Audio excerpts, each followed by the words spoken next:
Hello, everyone. Time of day, internet. It's me, Bob the Ninja Goldfish, back once again for the beginning of day 2 of our Final Fantasy VII 100% TAS. It was quite a marathon yesterday, and we've got another long stream ahead of us today. So we can get into gameplay without further ado, let's introduce who we've got here with me today. We will start off with my fellow content team member, organMike. Hi, Bob. How's it going? Not too bad. We've got a Zephyr back with us.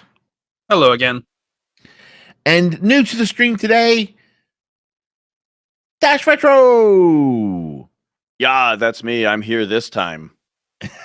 That being said, if we can get our behind-the-scenes producer, Ashen, to start the video, we can get on with our run. And I guess at this point, Ace, Dash, it's mostly over to you, and organMike and I will contribute from the peanut gallery. Yeah, so we are now in the 5 minutes of gameplay where we get to control Tifa for the run. Yeah, and I suppose I do expect that there might be a good number of people who are tuning in for the first time today, as opposed to just yesterday. And also the fact that I wasn't here yesterday, so I didn't hear exactly all of what was explained. So I'm just going to say, get ready for probably a lot of things to get re-explained. Plus, I'm assuming that a good number of people weren't here yesterday, and because, yeah. So here we are purchasing, I believe, 6 Chocobo stables, if I remember correctly. It might be only 5. I think it's the full 6, though. Which is interesting, because in RTA, we only buy 4 to save money, and then we release some of the Chocobos as we go through the breeding, because you don't need all 6 in order to get a gold. But yeah, the TAS buys all 6 of them, and I don't remember exactly why at this time. Probably just because releasing Chocobos is slower than purchasing additional stables. Yeah. Here we are picking up our 4th and final enemy skill materia. So now, yeah. Sorry, Ace. Just wondering, 100%, does that also include getting all skills on the enemy skills? It does. If you see at the very bottom, I have a list of different objectives that are currently being tracked for the 100% completion. You'll see, right now it's... I can't actually read. It's like... I think 8 out of 96. 8 out of 96. I wasn't looking at the stream right there. But right now it says 8 out of 96 enemy skills. Each enemy skill materia can hold 24 enemy skills. There are 4 of them, and we need to get all of them unlocked on all 4. That's 96 total. And now right now we have 4 enemy skills on each of 2 different enemy skill materia. And we're now going to be learning additional enemy skills on all 4 of the materia at the same time. But for right now, we're stealing a few carob nuts, which will be useful for Chocobo breeding.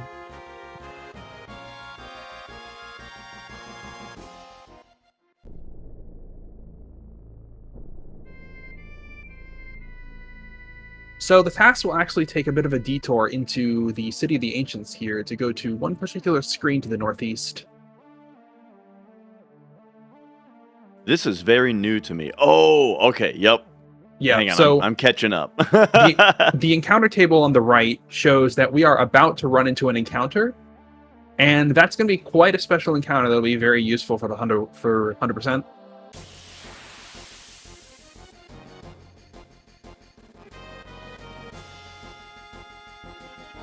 Here we have enemies, the bound fat enemies, as well as this trick play. Trick play. Now, the thing about yeah, we get the enemy skill level 4 suicide from the trick play, which it has to randomly use, and we can manipulate a bound fat in order to use death sentence on the one character with 2 enemy skills on them right now. And that being the 2 E skills that we didn't already learn death sentence on before, or is that route different here? No, that's correct here. Yeah. And that gets us 6 additional enemy skill credits. So we're now up to 14. And the thing about those trick plays and level 4 suicide is that they have a pretty rare chance to use that skill. Like, that particular enemy is not manipulatable with the manipulate materia. And they have a lot of different moves that they can choose from. So normally it's pretty annoying to wait for them to use level 4 suicide. So of course the TAS's actual RNG manipulation, it's very cool to just see them use it right away. Yeah, I think it's something like an 8% chance per turn for them to use level 4 suicide.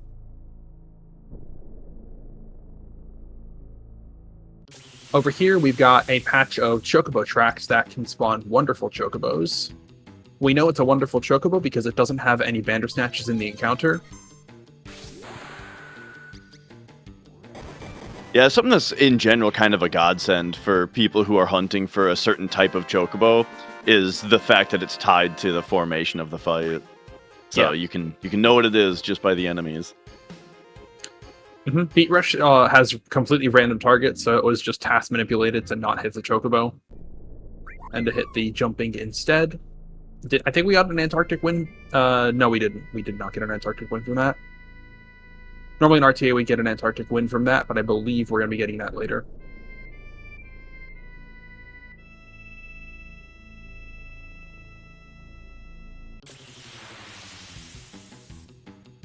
And over in these chocobo tracks, we can get a great chocobo as long as there are only spiral enemies with it, 1 or 2 of them.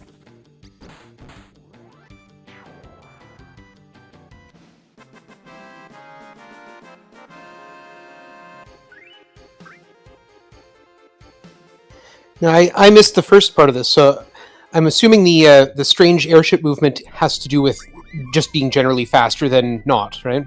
Yeah, I actually just realized I forgot to explain. I didn't realize I needed to explain that, to be honest. Yeah, so that's a combination of just moving diagonally being faster than moving up, down, left, right. And I actually think it's even faster than normal in the high wind. And you can move laterally as opposed to directly forward by holding down the square button.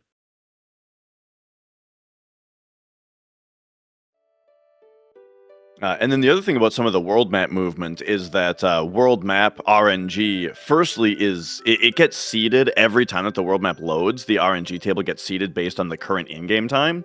And then the way that it progresses, like the way that your spot on that table progresses, is dependent on what your inputs are per frame, as well as like different scripts that are happening on the world map per frame. And then, when a battle begins, the battle RNG table is seeded based on the global frame counter at 60 FPS of the console. So that's why for every one of those world map little segments there, you see just some kind of strange movement as far as the way that the character is moving on the world map. And that's just in order to get the RNG into the right spot. And then also the reason that they pause before then moving forward that last frame that initiates the fight, that is in order to manipulate how the battle RNG is going to seed based on that global frame counter. Yep.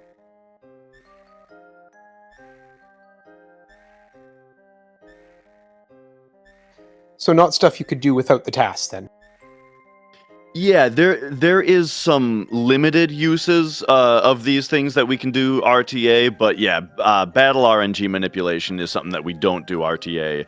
But the world map manipulation we do, as far as how it gets seeded based on the in-game time. On RTA runs, you'll often see we'll open up the menu before going to the world map so that we can look at the IGT, and we have these long sheets, notepad documents of IGTs that are eligible for you to go at that have a manipulatable table. And when I say manipulatable, I mean like with a simple human viable execution. And a big part of the creation of those was actually with Ace's help. He wrote a world map simulator, RNG simulator in Python. So then, we can write Python scripts that just invoke this simulator in order to brute force a whole bunch of different possibilities. And that's how we came up with those in the first place for like these big sheets. Clearly, I need to learn Python. It's super useful.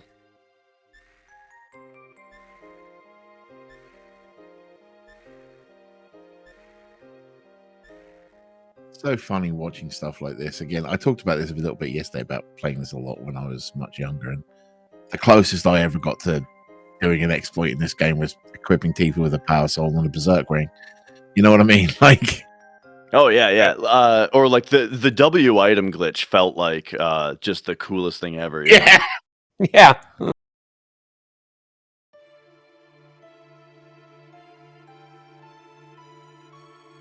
I remember doing the W item glitch not with or to dupe sources, but not doing the super easy steal method or morph method. I mean, but rather by getting an enemy to steal one of the sources, and then when you kill the enemy, it drops it back into your inventory, and then you can duplicate it that way. And that's so much more complicated and difficult than just morphing one.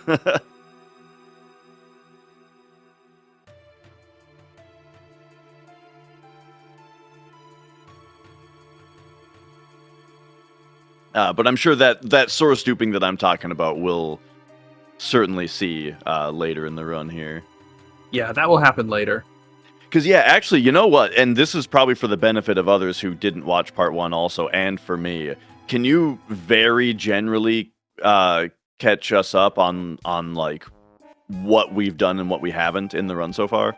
Sure, we've pretty much done everything in the main story up until getting the high wind. We started the run immediately when we got the high wind, and we haven't really done too much extra for 100% yet.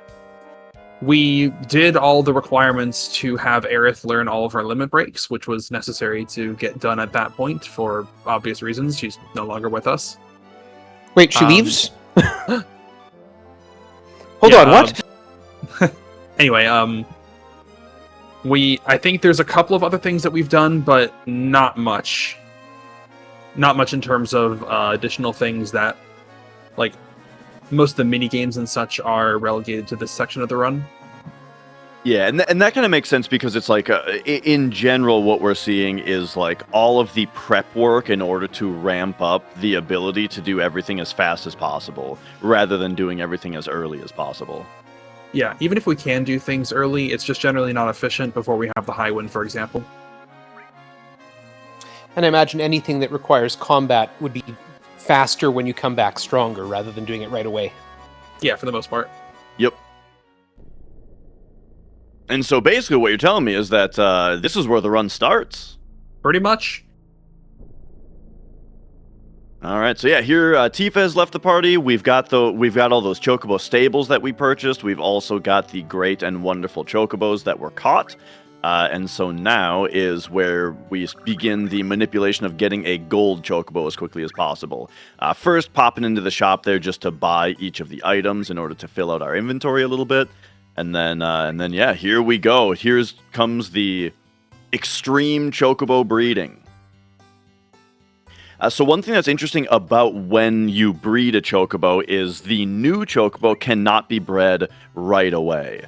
And so when we say that, like, oh, you have to wait a little while, or some time needs to pass before you can breed the chocobo. Well, what exactly is that number? What it is when a chocobo is bred, it randomly chooses a number of encounters that you need to get into before you can breed that chocobo.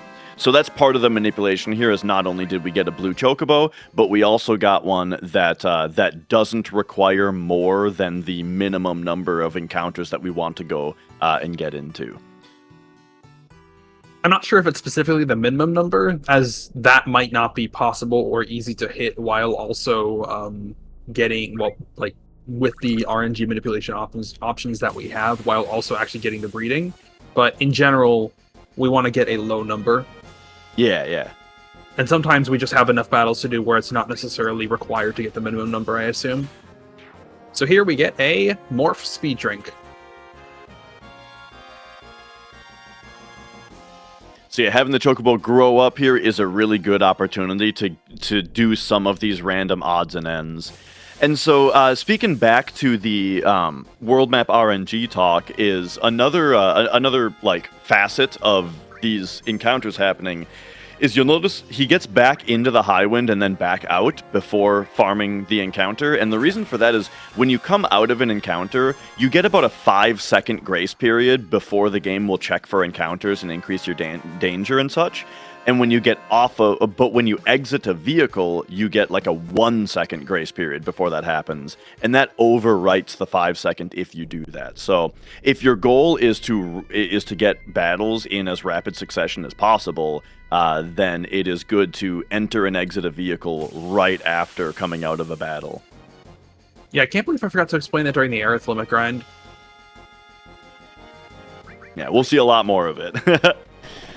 So these enemies are special for a few reasons. Firstly, they use the enemy skill Goblin Punch, which we need, and so that's why we got that there. And then they also drop the Zeo Nut, which we're going to need 2 of. One, probably, I'm just guessing that actually, but one of them is going to be used for breeding, probably. Yeah, there's 2. And the other 2 stay in our inventory.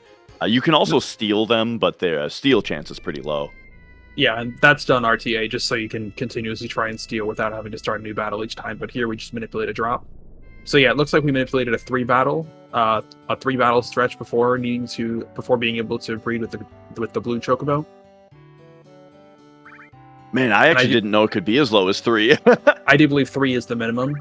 The RTA routes don't go that low, just because the the opportunities we have for manipulation are less usable. In fact, that feeding 18 greens there was itself RNG manipulation. Each green that we feed randomly increases that chocobo's stats, so it calls RNG in order to do so. So it uses that in order to progress RNG to a point where we can use, where we get a good outcome here.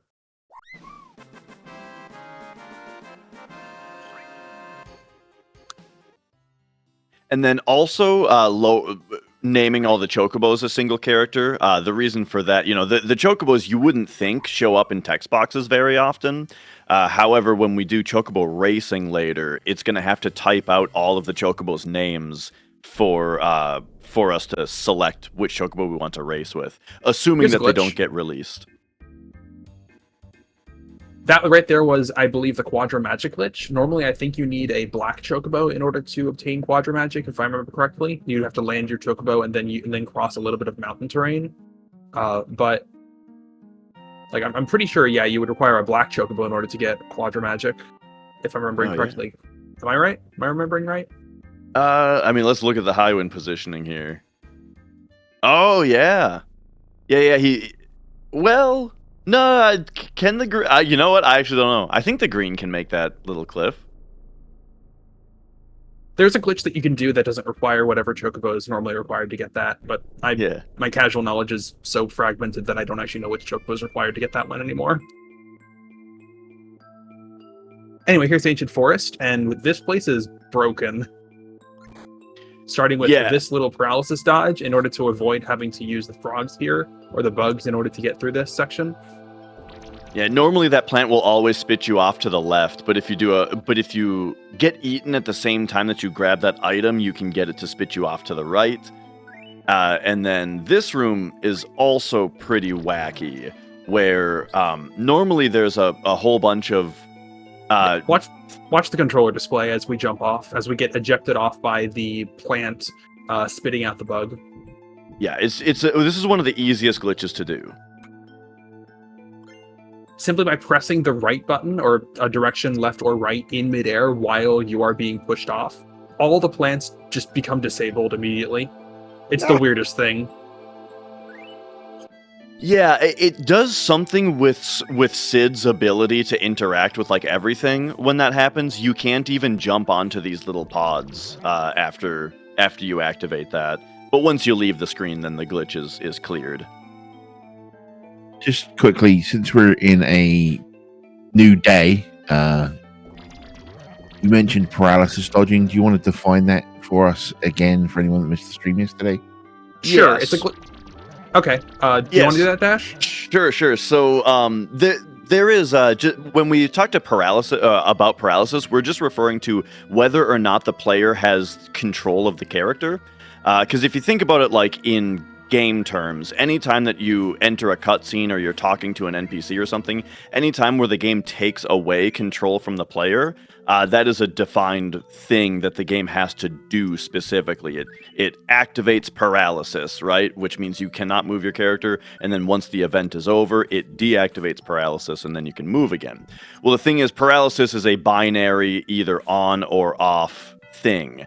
And so one trick that we can do is if you begin 2 events at the same time, both of those events trigger paralysis, and then when just one of them ends and it deactivates paralysis, that means now you have control of your character during the other event. And so we can use that to do all kinds of wacky things. Like in that case, it was in order to move enough. Like, while the plant was eating us, we're not supposed to be able to move Sid, but we were able to move him enough for the game to think that it should send us to the right instead of the left once it was done. But it can also be used to skip cutscenes and all kinds of other stuff. Anyway, here's some frogs. Who doesn't love frogs? Who doesn't love the sweet song of frogs?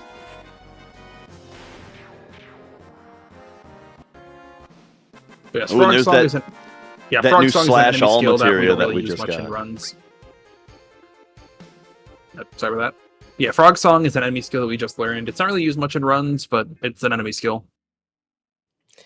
Did the menuing that happened just before that, was that all to put all the enemy skills on Kate Sith there? I believe that was one of the things that was done there. Anyway, here's Yuffie.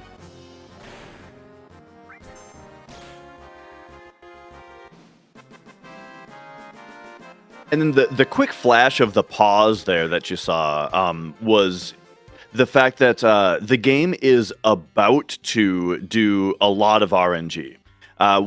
The thing is that Yuffie in like the ROM isn't the level that she's going to be when she joins the party. Like right now, her level is significantly lower. I'm not sure if it starts at 1 or something like that. But when the screen comes up to name Yuffie, it is at that point that the game decides what level she should be, and in the background gives her all of the levels up to where she should be, meaning it also calls RNG a whole bunch. And kind of oddly enough, it uses battle RNG in order to determine those stat ups, which has not changed since the last fight that we were in. So the ending of the fight there, that quick pause, was to manipulate where battle RNG landed at the end of that fight in order to optimize. I'm guessing in order to optimize Yuffie's stat ups there. Yeah, that's almost certainly why.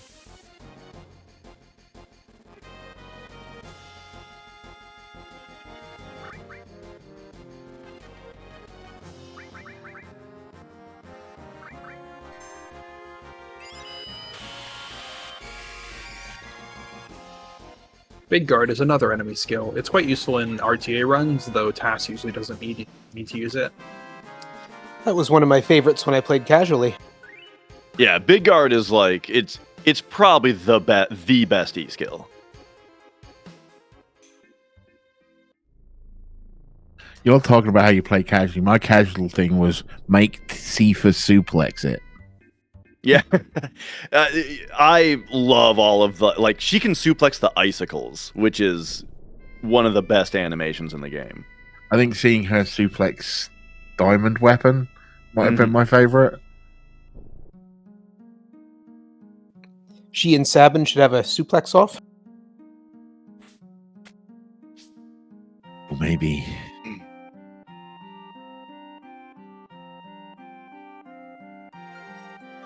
So one of the requirements for 100% is that we do get all 4 of the huge materia, and so here is one of those being collected right now.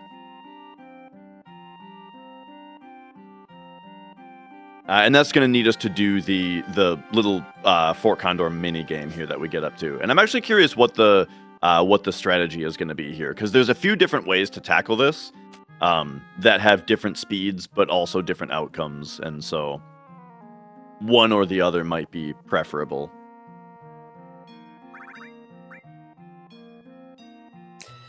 So if we have a moment, what are obviously the enemy skills, the large materia, but what are the other requirements, the limit breaks I see down there?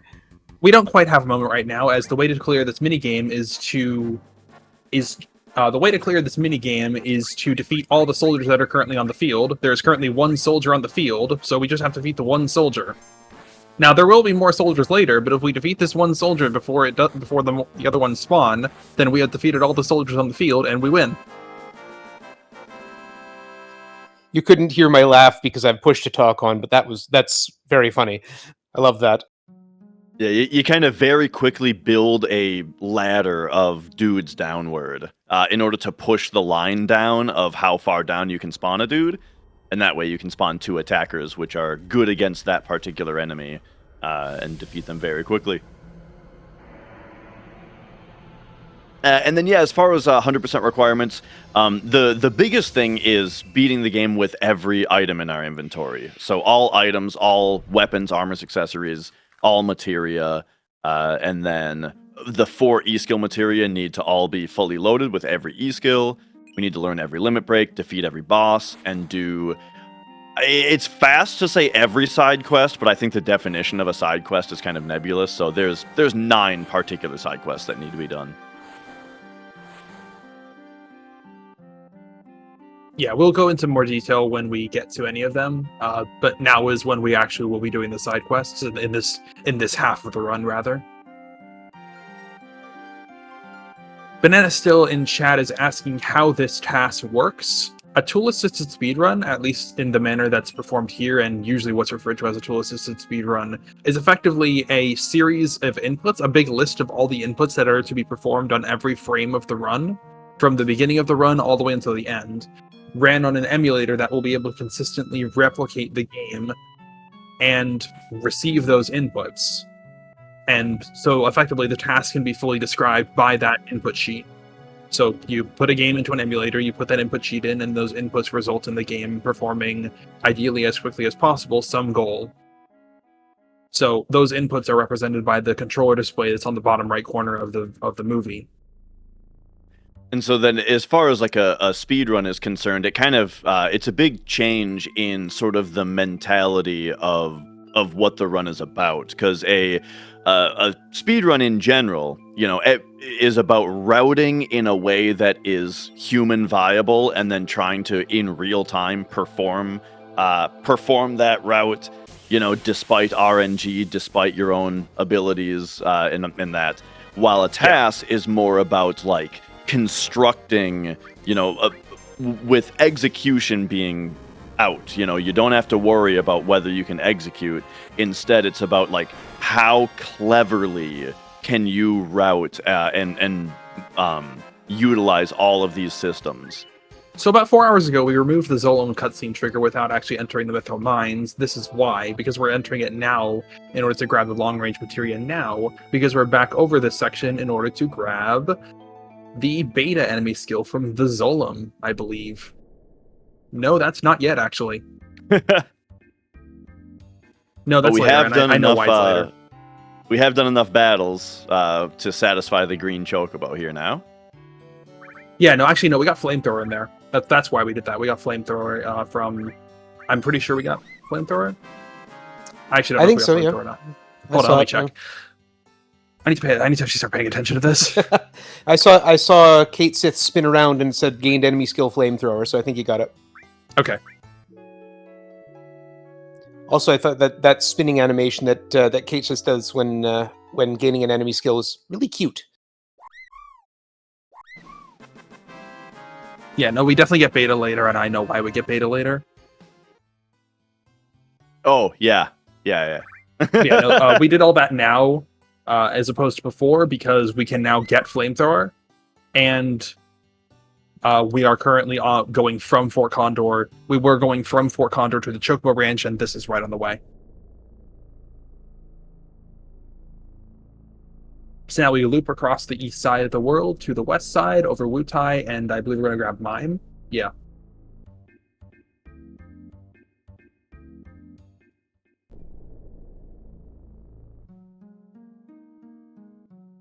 It's been like 20 years or more since I've played this thing, so the different chocobos. I remember the gold chocobo can go basically everywhere. Yeah. Was it blue goes over mountains, or is it green that goes over mountains? Green goes over mountains and other land-based obstacles. Blue goes over shallow water. Black is blue and green combined, and gold can go over deep water as well. Right. Here's the HP MP swap materia, which casually I've always thought to be the worst materia in the game, but it has some fun uses in speedrunning. Really, I always loved that casually. I mean, I wasn't very good at the game, but I always loved sending someone in with 10,000 magic points and just blowing them away with Knights of the Round and then going to make myself a sandwich. Speaking of 10,000 magic points, notice that we just equipped a ton of red and green materia onto red. That'll be important for... Actually, no, it won't be. I think this is just for the 4 condors. For Corel. It'll be important, though. Because, yeah, one, kind of overlooked mechanic in the game pretty often is that the stat changes that materia give you. Because when you look at a green materia and you see, oh, it increases my magic by 1 and reduces my strength by 1, that's not really a big deal. But when you completely load up a character with a ton of materia, it does greatly reduce their strength and greatly increase their magic power. As well as lowering their HP and raising their MP as well.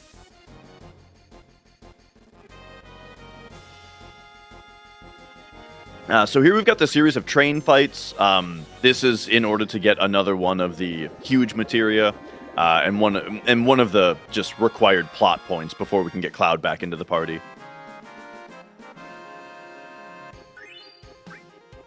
Yeah, I do believe that load up was just to maximize magic stats for these train fights.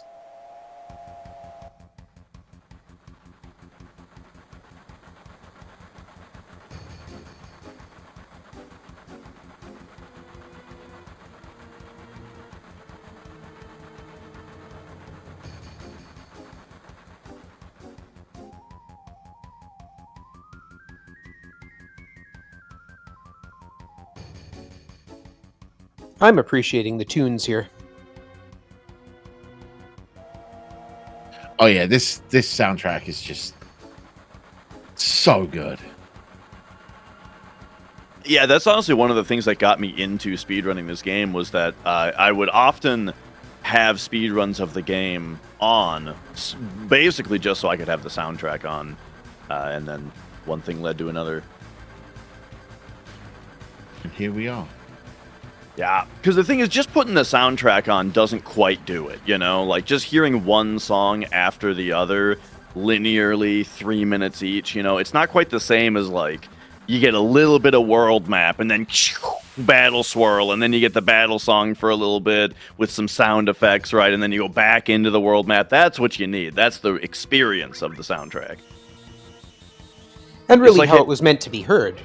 Yeah, exactly. Like, have you ever listened to, like, the Hollow Knight soundtrack that doesn't have, like, the ambience of the areas on top of it? It sounds really weird.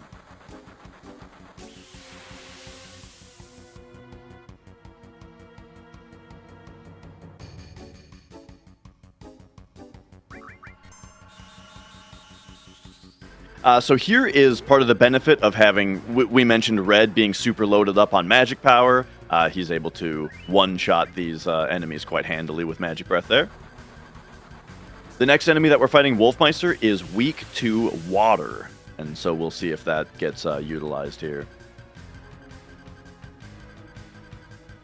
This enemy is able to do Big Guard, and it's very annoying if he does. Oh, yeah.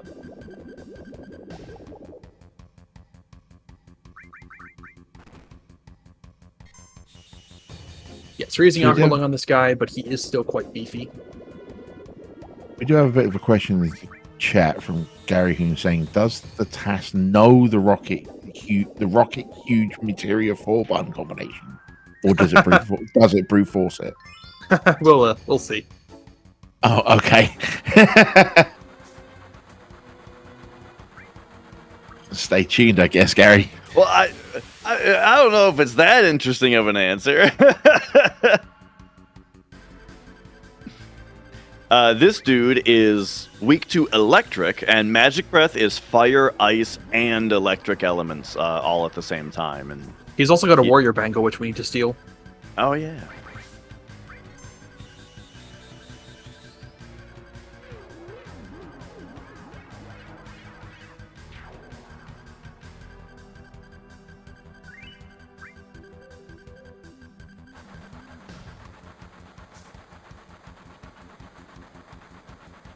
And then it's kind of funny the way that that eagle gun is like could be considered the boss of this sequence, and then you just have to fight this like one piddly little dude here after that climactic fight.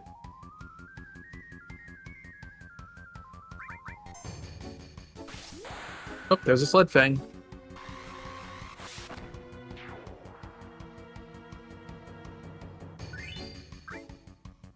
Yeah, so it hasn't really been said yet today that we have to learn all of the limit breaks, and the way that limit breaks are learned is the level 2 and level 3 limit breaks are earned by that character getting a set number of kills, and then the second limit break of each level is learned by using the first one a certain number of times. So what that means is the character choices of like who kills what is somewhat important, and then it also means that any limit break that we use right now is essentially completely free time-wise, because that's one less that would need to just get forced later. Yeah, so here, coming up here, we stop the train by speeding it up. Don't think too much about it. And then here's And another here we have paralysis dodge. Yeah, here we have a paralysis dodge, Corel skip. There's this cutscene where everyone thanks us for not crashing the train into the town. We don't want that. What's interesting about that, though, is that you get the Ultima materia in that cutscene, but for some reason, if you don't already have it, you can just still get it, which we'll see in a moment. But first, we get Catastrophe.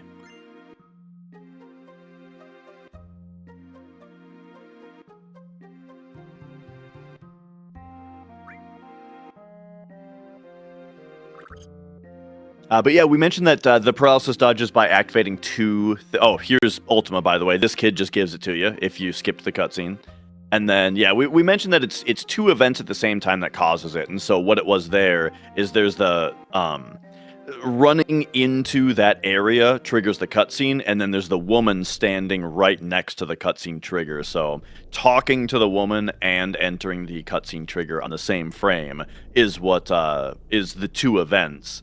And then clearing the text box from the woman then clears your paralysis during the cutscene. And the thing is, you get credit for the cutscene right when it begins, so you can just use the paralysis dodge to leave the room, and then when you come back, the game considers the cutscene to have already been done. So I think I should slightly talk about chocobo breeding mechanics. Normally, you're required to, in a casual playthrough, race chocobos in order to be able to breed higher level chocobos. But there's always a chance with the right chocobos and nuts that are used to be able to get higher level chocobos without having to race. There's usually thresholds on the number of races you need to complete before it's either 100% or a very high chance to get the increased level chocobos. But in this case, I believe there's a 1 in 16 chance, which we can manipulate to happen, that a black and wonderful breeds to a gold. Anyway, that is 1 out of 9 side quests complete, completing the side quest for breeding a gold chocobo. And so you're saying that that similarly to it giving a random number of how many battles need to be completed before it's breedable, there's also a random number of how many races need to be completed? No, it's after a certain number of races are completed, the chance of it becoming the next higher level chocobo, like a gold chocobo, for example, is either, I don't remember if it's just 100% or if it's just increased dramatically, but it's a very low chance before then, as opposed to just no chance. Gotcha. Anyway, here's Knights of the Round.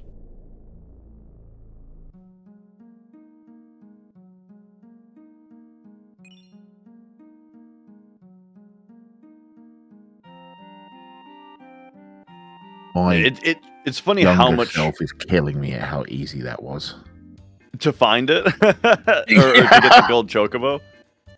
Both. Yeah. Yeah, so the whole process of breeding our chocobos was a huge use of field RNG manipulation in order to not have to perform races. Older routes before that was included just didn't get Knights of the Round until defeating Ruby Weapon and getting the gold chocobo from that, as far as I'm aware. It's pretty funny too that like even when I was younger, I did use a manipulation to get the gold chocobo that I got off of like GameFAQs. But now having like the thing is you can take the general RTA 100% speed run route on how to get a gold chocobo and just simplify it way down, like eliminate the 100% stuff out of it and just use the raw chocobo breeding stuff. And it's so much easier than the guides that I used back then. All right, so here coming up is the next reason that we wanted we wanted Red's magic to be really high, and B, that we got the Knights of the Round materia before entering this cutscene. We're about to fight Ultimate Weapon. I would hold your tongue on that a little bit. Oh, okay, yeah. So first of all, there is one little event thing that we did not do in Mediel, that being to get the curse ring, and that's because this guy has it. Yeah, it's like a 3% chance to steal it or something. Depends on your level, but yeah, it's really low. Luckily, that doesn't exactly stop us. Boom. Anyway, this is the Ultimate Weapon encounter this is the story encounter for Ultimate Weapon. All that's required is that you survive it. I think it's just the protect ring that's put on in order to have us survive it.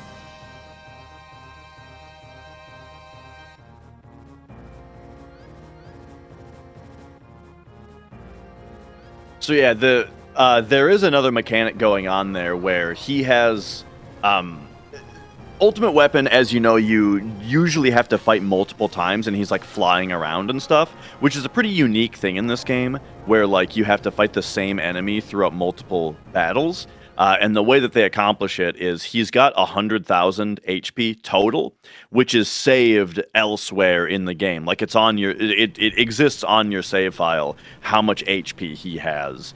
And the amount of damage that you do to him in this fight does carry over to later. And so RTA, we would use a Knights of the Round on him here in order to get him lowered for later. But I guess, TAS doesn't need to do that. Well, it's more that the TAS has better ways to do that, but we can't really do them yet. So this fight would not be useful to do a lot of damage in this fight, because we have better ways to do damage later. Yeah, exactly. Anyway, now is going to begin an approximately 20-minute series of cutscenes called the live stream sequence. So, yeah. If anyone in chat has something to do, then this is a better time to do it than most, at the very least. Yeah. Or once again, since it is kind of early on in part 2 of the day, if there's any big questions to get into as well in chat or one of the other folks here, go ahead and throw them out. I do think it would be worth doing a full recap of what 100% is at some point, specifically. But now would be a good time for that, maybe. Yeah, we did talk about it earlier already, but in total, it is to complete the game, and when you have completed the game, you need to have everything in your inventory at that time. So at least one of every item, including every weapon, armor, and accessory, all materia. You need to have every E-skill learned on all 4 of the E-skill materia, have every limit break learned, have every boss defeated, and have done every side quest. And so those are the things that are tracked at the bottom of the game display there. There's the white text. Those are counters that Ace made for real-time counters for each of those different things. So it has to exist at the end of the game, right? So if you have, you don't just have to get every item, you have to have it in your inventory at the time of completion. Yes, this tracker does constantly read the state of inventory to determine what items are in there. So if we sell items like we did at the beginning of the run, it will remove them from the list, and that will be relevant later. And so one really common question that we get on that is, I forgot. I had it in my head, and then as I was ramping up to explain it, I forgot what the question was. Well, how about, so you have to have all materia, obviously, but do you have to master them? No. So there's a few reasons to not have to master the materia. One is simply that it would be really boring for not much benefit. It would just take super long, and what would you really get out of it? Well, to answer the question, what you would get out of it is also nothing. Because mastering materia, like mastering a whole set of green materia, what does it get you? It gets you the green master materia, but we already get the green master materia for doing the Calm Traveler side quest. Also, it gets you, like if you level up the Bolt materia, for example, well, that gets you the ability Bolt 2, Bolt 3. Isn't it important to have those? Yes, but we get those from the green master materia that we get from the Calm Traveler side quest. So it doesn't ultimately gain you anything in order to, or mastering materia. And then there's a couple other like technical reasons as well, such as the underwater materia. Which doesn't appear to be able to be masterable, but if you get exactly this certain like 4 billion some amount of AP on it, but only that much, if you get one more AP on it, it'll roll over to 0, by the way, but if you get this exact amount of AP on it, then it will display master on the menu. So like, would you have to do that if we have to master all of them? You know, we just don't want to get into that kind of stuff either. Yeah, it'd be exactly 16,777,215. Okay, that's a lot less than 4 billion, but yeah. It's only a 24-bit number, not a 32-bit number. Oh yeah. That kind of stuff. I don't know how nerdy people want to get, but I really enjoy that aspect of like the way that stuff is organized in this game, memory-wise, where each materia is a how many bits in inventory? The whole materia struct is 4 bytes. Is 4 bytes, and then gosh, I'm struggling to like convert hex in my head because I'm not used to using it. But like the least significant 2 hex digits identify what materia it is, and then the rest of it is how much AP is on it. Which means if you were to take like the raw value of it, right? Like if you were playing with the RAM address, let's say, like this RAM address is this materia in RAM, and you were to add 1 to it, that would change what materia it is. But if you were to add 256 to it, that would give it 1 AP. Similarly, items in your inventory have kind of a similar thing, where I think it's 2 bytes per item in your inventory, right? And but it's not done where the thing is, you could have it be like 1 byte is the item, and then another byte is how many you have. But the thing is, 1 byte is only able to hold 256 unique values, so realistically, because one of them has to be blank, that means it can only have 255 different items. This game has more than 255 items in it. Also, you don't need to be able to count up to 255 of an item, because the maximum is 99. So what they did is they took this 2 byte, they did still allocate 2 bytes, but they made it so that 9 bits is identifies what item it is, and then the other 7 bits, it identifies how many of it you have. And so, similarly, if you take like, okay, so these 2 bytes in RAM comes out to a raw number from 0 to 65,535, that is like what item and how many you have of it. If you were to add 1 to it, that would change what item it is. But if you were to add 512 to it, that would give you 1 of them. It would increase the amount that you have by 1. So I just think it's clever the way that they structured how items and materia work and stuff.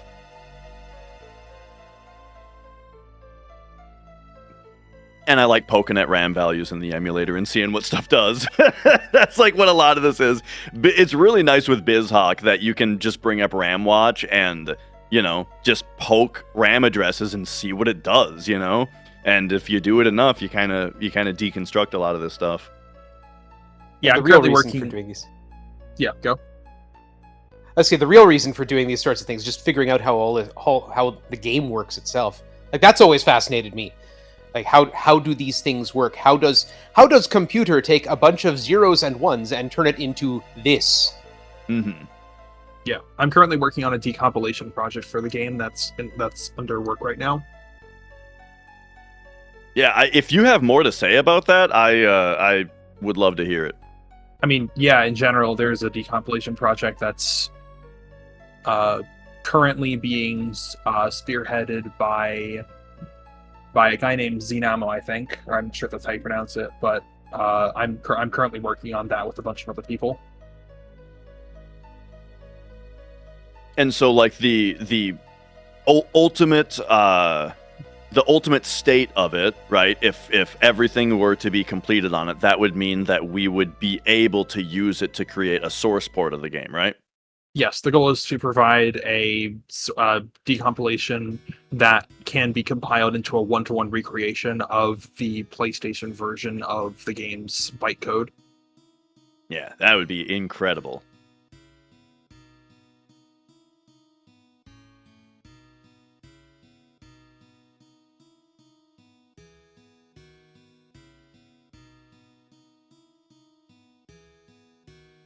So I know from seeing from some other videos about this, I think mostly yours, Dash, that the lines on the right represent encounter values of a certain sort. Yeah, so what we're looking at is a visualization really that Ace made, and he actually got it for this run specifically, like rendered it out for this run specifically, and he also made a program called Big Shoes that you can run hooked into the game in real time if you're running on emulator or the PC version, where they the way that we kind of have to start at the start a little bit and go through it very quickly, which is that the game uses this danger system where as you move, your danger value increases, and every time that the game increases your danger value, it also then checks a random number to decide whether or not you get into an encounter. However, that random number is from essentially a seed that is always the same every single time. So when you hit new game, it starts you at the start of the same list of random numbers every time. So that means that if you were to move the same way every run, you always get the same encounters in the same places. And so what you see visualized on the right are those encounter checks where the bars that are those white or sometimes pink bars that are coming in from the left are saying that if you have that much danger or more, you get into a fight. And then they're not displayed right now because danger isn't active on this screen. But when there's the lines projected out of them, those are the projection lines as far as what your danger will be if you're either running or walking. And so then that kind of makes it very easy to visualize that you only need to sometimes walk a little bit in order to get underneath an encounter. And then at that point, you can start running. Because in order to maximize the speed and the distance that you get, you only want to walk the minimum amount to be efficient, because walking is only a fourth the speed as running. Yeah, walking is a fourth the speed as running, so you travel 1/4 the distance per frame, but walking will also increase your danger by 1/4 as much. Normally, this would mostly, but not quite, cancel out for a couple of weird reasons, but like to make it so that you would on average get encounters at about the same rate in distance if you're walking or running, but we can strategically control whether we're walking or running based on the known pattern of encounters to determine whether or not to try and maximize the amount of distance that we get between encounters. And then there's one kind of clever thing about it. You might wonder, like, how long is this list of numbers, and or like, does it loop? And the answer is it loops. There are only 256 numbers in the list before it loops. However, every time that it loops, it applies an offset where the list of 256 numbers that it has is just every number from 0 to 255 scrambled into a pseudo random order that's hard coded into the game and always the same every time. And every time that you get through those 256 positions, it applies an offset that reduces all of the values by 13 the next time it goes through. And anything that would go negative from that, anything that would be 13 or lower, then gets looped back up to coming down from 256. And so it's a very simple and rather quick loop and a very simple thing that gets applied to it each time. But because of that wraparound, it ends up being quite effective.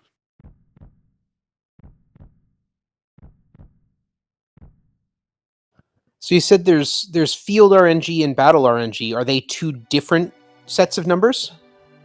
Yes. So the field RNG is used for a lot of things. First of all, the thing I just explained, which is which is those danger encounter threshold checks. The every number from 0 to 255 scrambled up. That's the field RNG table. It's used for those danger checks for your encounters, but it's also used for tons of other stuff, like anytime that a field script, like an animation element on a field or something, like a blinking light or the waterfall glow famously, anytime that something like that wants a random number, it will call that RNG table, but it uses its own distinct system using that same table, so they don't actually affect each other. They're isolated systems. And then even like when characters blink, is tied to this RNG table as well, but once again using their own RNG systems that don't interact with the other two. It'd be a nightmare if they all interacted with each other. We wouldn't be able to do anything. RTA. And then battles have a different table. Battles work extremely similarly, where it's a 256 position long table of every number from 0 to 255 scrambled up, but for whatever reason, for that application, for the battle module, they used a different table. Yeah, and actually, because that table is also used for menus, that table has to be loaded in at all times, even when the field table is also loaded in.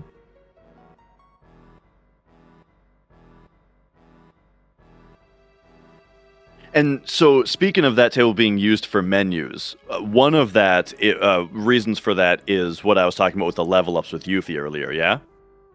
Yeah. Is there anything else on the menus that it's that RNG is used for? I don't think so. I don't think so, actually. Yeah.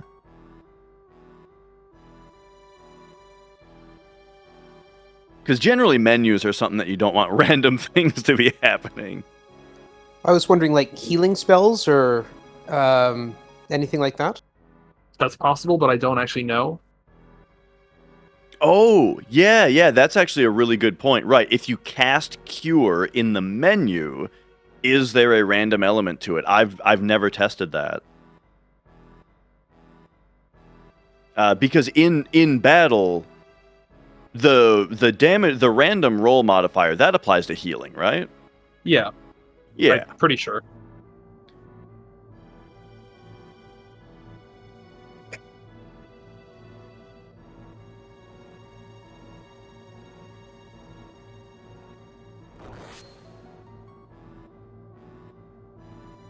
Yeah, because there is something kind of funny with heals, which is that they can't miss, right? So as far as like why it would even be a question is because there are differences like that, where a damaging spell has a possibility to miss for several factors, but healing doesn't. Anyway, there goes Sephiroth.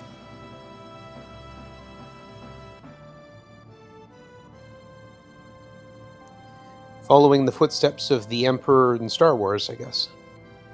I never realized until like after I started running the game that he's carrying Genova's head right there. Which makes sense because earlier in the game in Midgar, when you see Genova, she's missing her head, right? And there you go. Yeah. You see that he cut it off and he's bringing it with him. But yeah, as a kid, I just saw it as like an abstract object of just, yep, that's Genova.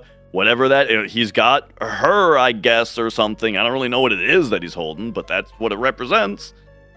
The amount of people who have played through this game and have like don't get that most of the time you're not actually fighting Sephiroth, you're fighting Genova visions of Sephiroth. Yeah. And Sephiroth's just in the crater at the end. Right, and it's something that, like, in hindsight, it seems kind of obvious that, like, that's why you see Sephiroth and then you fight Genova, you know? But, like, especially as a kid, I even am guilty of this now, though, oftentimes, where when something kind of, like, abstract like that happens in a game, I'm very quick to just be like, oh, weird, and then not think about it anymore, you know? Oh, for sure. I think it's because I played a lot of Killer 7 growing up, and I just had no clue what was happening in that game the entire time. That's part of the course, though, right? Yeah. So now I'm just numb to the feeling of not knowing what's going on instead of like seeking to understand it.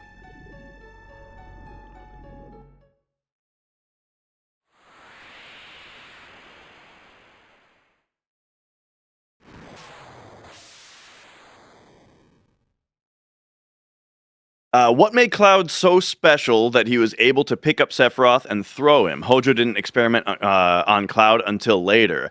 I think it's just one of those anime moments of like he's so angry, right? Like he thinks that he just killed Tifa and Zack, you know?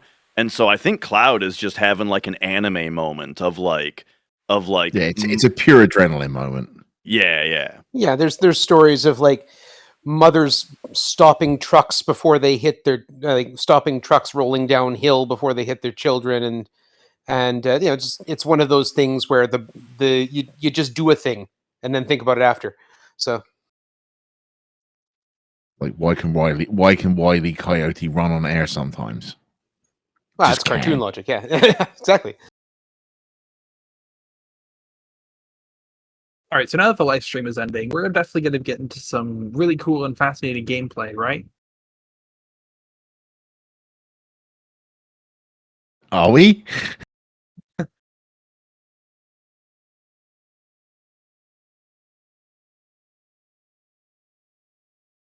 And Dave says, I never knew why Tifa let Cloud lie to the whole team when she knew the truth the whole time, that it was Zack and not Cloud. I think she's just trying to figure out what's going on. She doesn't want to freak Cloud out and scare him away. She wants to like care for him, you know? And so part of that is like she just needs to observe and figure out what's wrong with him. Yeah, it's something they did a much better job of communicating in the remake. She's aware, but she's also aware that if she just tells everyone, it might break Cloud again, and she doesn't want that.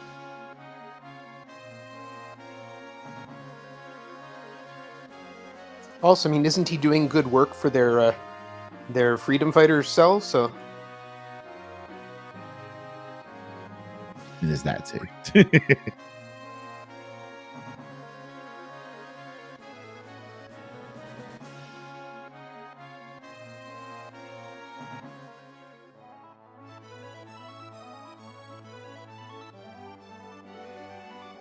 All right, the next section of the game is in Junon, which is exactly why we're going to be flying right past it right now. The Tokyo drifting high wind is just something to behold. All right, welcome back to the Grind Forest.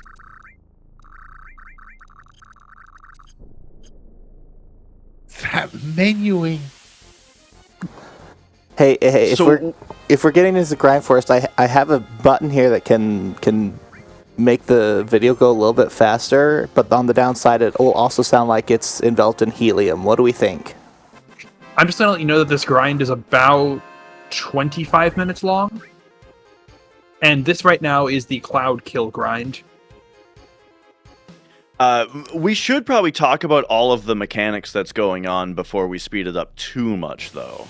Yeah, definitely. So for everyone who kind of remembers everything that we were already talking about with like the seeding of RNG on the world map and on battles, we can kind of repeat all of that right now, but very briefly. So first of all, when you get out of a fight, the little hop on the chocobo and hop back off that you see here, once it loads in, there we go. Cloud's getting off the chocobo.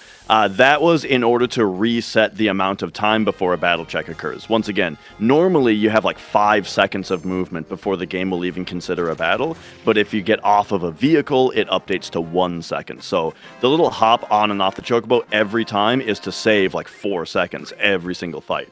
The other things that are going on here is coming out of every battle, the world map has to reinitialize. When it initializes, it seeds its RNG table based on the in-game time. And then then the movement that's being performed is sort of in order to manipulate that. So first of all, the table gets seeded, but then the movement of the character then manipulates beyond that. So just running up and down, like forward and back, is it only causes the RNG index on the table to move anytime that a battle is checked for. But if there are any inputs you see of R1, L1, left, or right, that causes the index to move every frame that one of those inputs is being pressed. So all of that together is being used in order to not only trigger a battle as quickly as possible, but also for it to be this battle of these 6 battery caps every time. Because all we care about right now is number of kills. It doesn't matter how strong the enemy is as far as the goal that we're trying to achieve. We need number of kills, right? And there's actually one extra little bit of interesting RNG manipulation that has to happen, which is that the game actually tries not to give you the same battle multiple times. Whenever you get into a battle, the game will roll for what encounter you should get, but before it gives you that encounter, it actually checks it against your most recent encounter. And if it's the same formation, it will re-roll the formation 1 time. And so not only are we manipulating to get 6 battery caps, we're manipulating to get 6 battery caps twice in a row every time. So that we power through the reroll and still get this encounter that we want. And so I mentioned the goal that we're trying to achieve. Also, Game Freak in chat is asking, like, what level are we shooting for? We don't really care what level we are here. We're trying to unlock limit breaks, and limit breaks are tied to level 2 and 3 limit breaks are tied to number of kills. So that's what we care about here. And so that's kind of everything put together. Every single one of these fights that you see here, it's the hop on and off the chocobo to get closer to the next fight. Then it's a run back and forth in order to manipulate RNG the right way to get the encounter that we're looking for.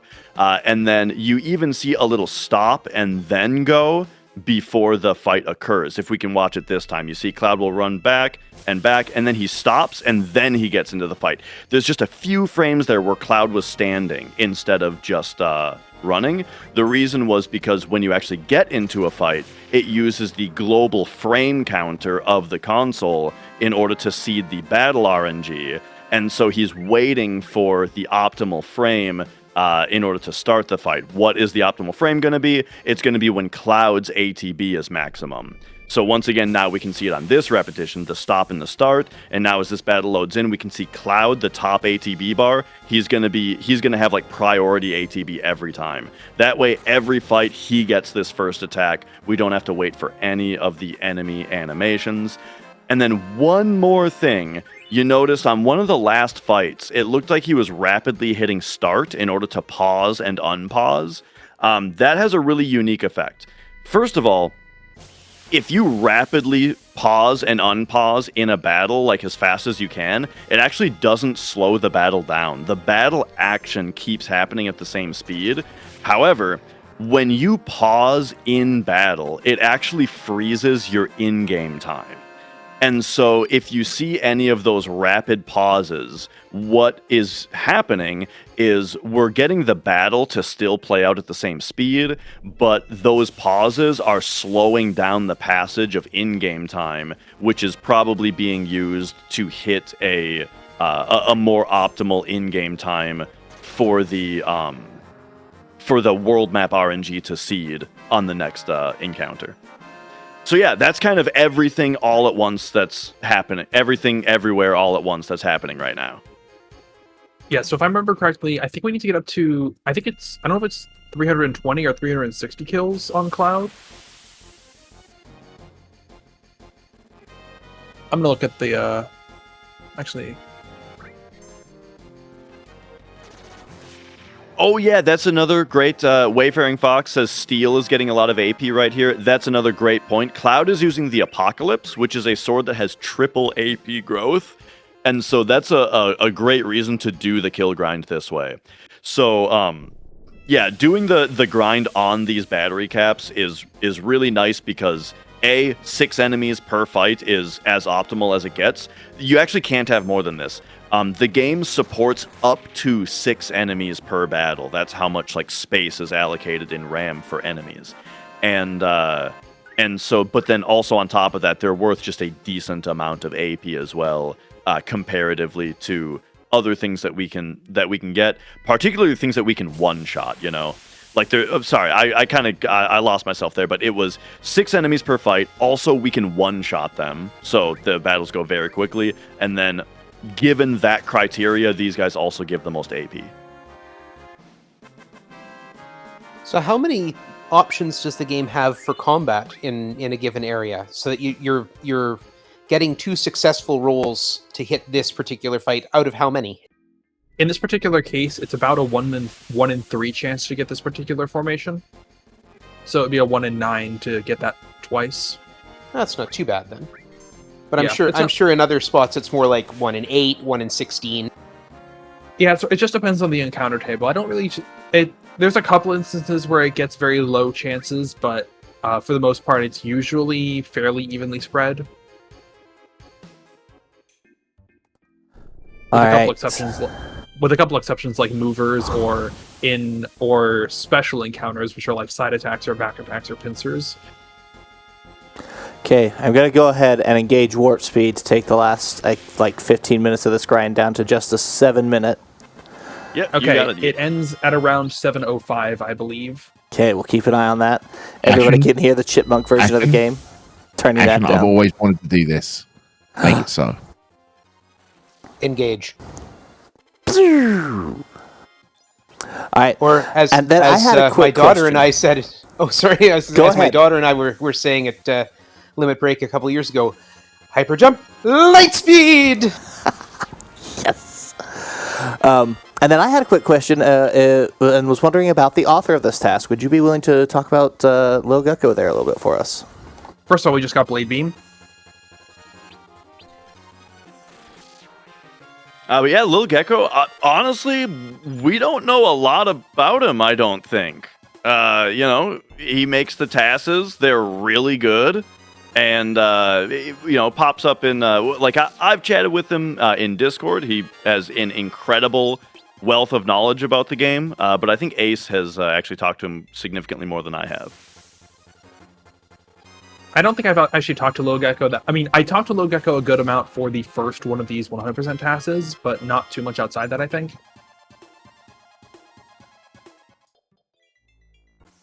But yeah, I'm just going to say we got Blade Beam, which means that we're not quite halfway there on the kill grind right now. Well, yeah, it's funny because I would say, I'd say lilgecko probably knows as much or, like, more than anyone about this game. Like, definitely one of the most knowledgeable people about the game in the world. But yeah, a lot less like outgoing as someone like I am. Like I'll tell you that I get a lot of undue credit for knowledge about this game. I think just because I have a really big mouth and I love just like talking about the stuff. But I mean, I learned everything that I know about the game from people like Ace here and people like lilgecko. Yeah, and I definitely can say that he definitely knows a lot about the game and is very good at making these TASs. And he also works on 8 and 9 as well, I believe. I think 9 definitely.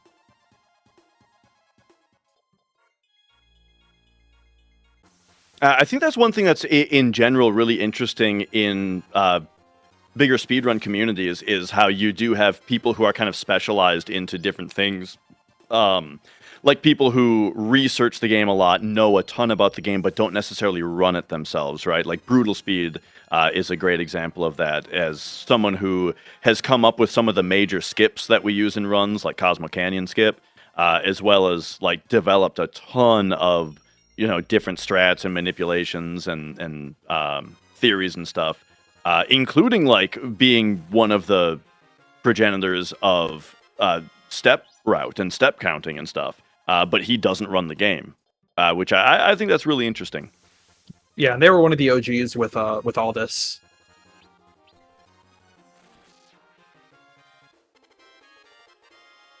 Like they were president back in like 2005 and earlier on GameFAQs forums.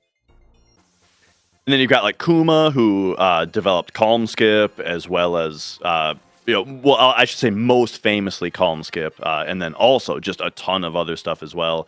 And Kuma ran the game briefly, but not a lot.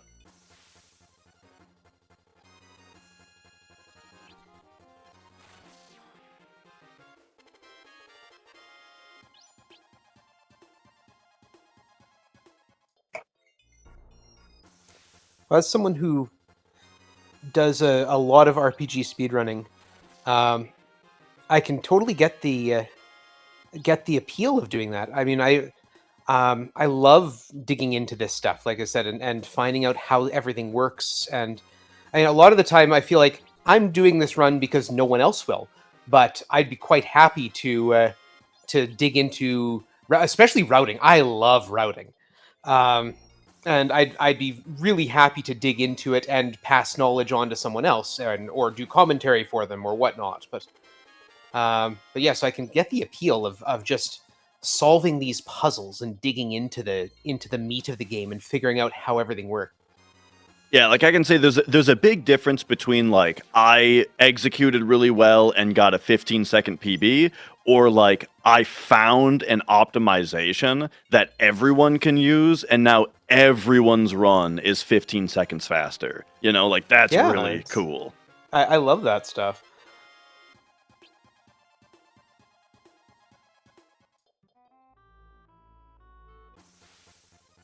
And even doing that for games that I don't run but have a little bit of familiarity with, where I can suggest to someone, hey, if you did this, it might be a little quicker, and they try it out and it is. It's like, wow, I contributed to something. I was, I was part of the team. That's, one of the things I love about speedrunning in general. It's such a collaborative effort. It's very rarely competitive. Yeah, the fact that like the positions on the leaderboard is competition, but yeah, most of the time, like in most communities, pretty much everybody is cooperative and very excited to share if they've found something that saves everybody time. Or like if you're just getting started and so you want tips and stuff, generally people are very happy to share knowledge and to help you out.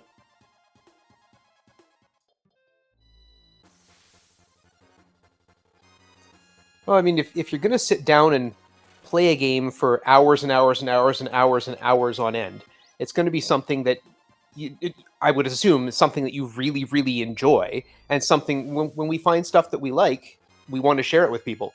So,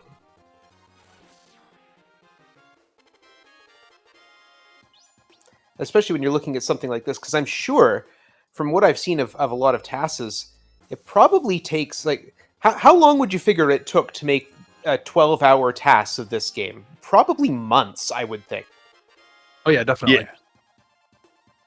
I will say that we're starting to get to the end of the warp speed section. So at 7:05 flat should be about when we should stop.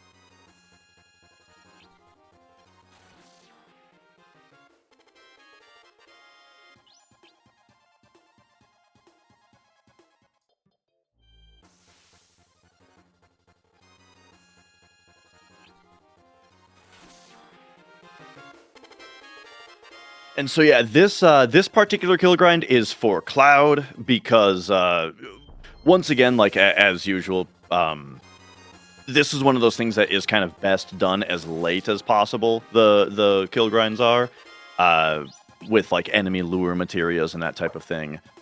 Just having more options is going to be better. But right now, it is particularly important to get Cloud done because as mentioned earlier, getting a bunch of AP on Steel is important, but then also Omni Slash is just super useful. Yeah, in general, we're just getting a bunch of... Cloud has triple AP growth on the Apocalypse weapon, which is useful for a couple of materia that we have just leveled up a lot, as well as getting just levels up on Cloud in general, as well as finishing out Cloud's limits right now. Or at least getting a lot of kills for it. I actually don't think we finished up. Yeah, we did not finish out Cloud's limits, but we have enough kills that they will be finished with the kills that we're going to get on him. All right. Yeah, everyone know the numbers? It's funny how much trouble I had putting the numbers in as a kid. It's really easy. But I would always screw it up like 10 times.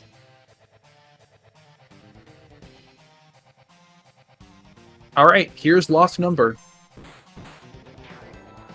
Okay, I guess the number was 8,024. It's not lost anymore.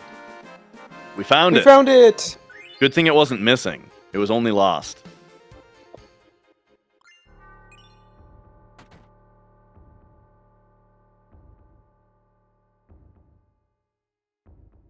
Slightly misplaced number. So now we can see that step graph moving that we were talking about earlier, that has those projections of danger and when fights will trigger. And you'll also notice that some of the lines are pink. And what does that mean? We can see it right here. A pink line means that is a preemptive. Because I mentioned earlier that when talking about, first of all, there's our mute mask morph there. I mentioned that each time that the game increments your danger is when then it checks a random number to get the threshold, the danger threshold that's required for whether or not you get into an encounter. The other thing it checks for is whether the fight should be preemptive. And so just like we can project what the danger thresholds for battles are going to be, we can also project which steps would result in a preemptive. It is worth noting, though, that not all formations are preemptible. Like, sometimes you'll get into a fight with the preemptive flag active because, the game has decided that it is time for a preemptive, but then the formation that you roll is not preemptible, and so you don't get it.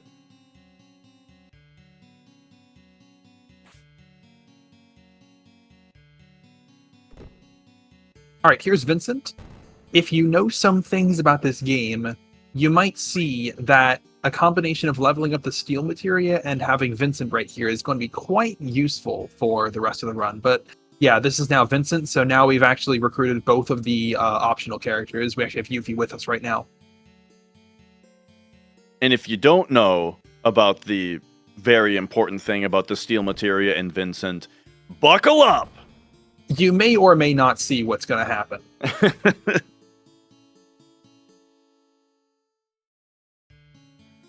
I don't, but I was going to ask, are the optional characters required? And then I realized, that we need their limit breaks. Yeah, they are just also required in the 100% definition as well. And their ultimate weapons.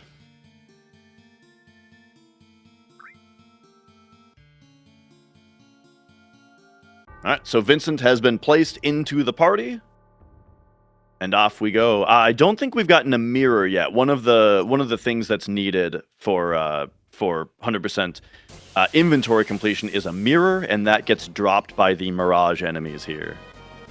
Oh no, a pincer with a Mirage. Look at that! A couple of them right there. Yeah, and so then we've also. This is a pincer formation, but we get it specifically because it has both mirrors and this Jersey enemy that teaches us the question mark enemy skill.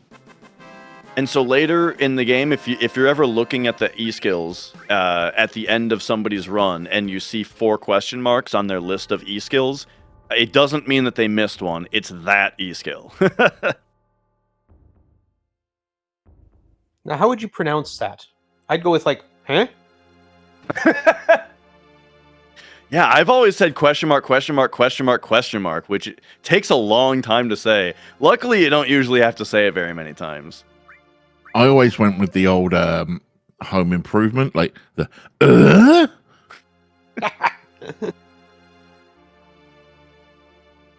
I can tell you that the Japanese name of question mark, question mark, question mark, question mark is still just question mark, question mark, question mark, question mark. Now it's unfortunate we're missing our game audio right now, which is too bad because the Cloud jammed on that piano right there at a speed which you've never heard. He was basically playing Rush E.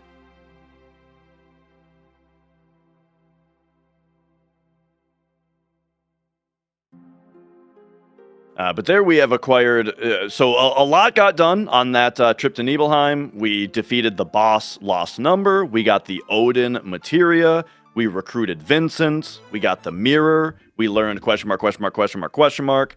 And we got Tifa's ultimate limit break. Yes, not weapon. Yeah, premium. We did not get premium heart there. We got a final heaven. Now, the classic heart's later.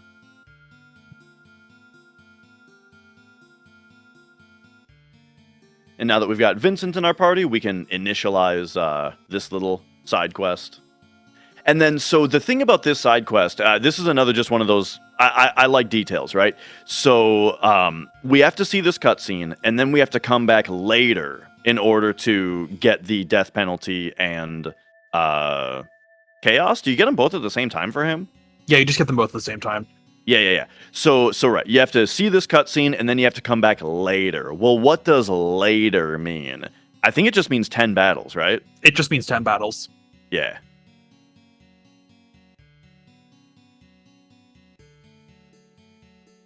Now, if you had your... Okay, so the battle counter in this game is 2 bytes, though, right? It rolls over every 65,536? I do believe so. I actually don't know if it actually rolls over, but it is 2 bytes. Okay. So when the game wants you to do 10 battles, does it compare the battle count, or is there a separate counter somewhere in memory? I don't actually know. Okay. Because I wonder how those two things would interact with each other, right? Like if you were within 5 battles of a rollover, and then the game wants you to get into 10 battles, like how does it handle that? I don't know. Luckily, we don't really have to worry about that. Yeah.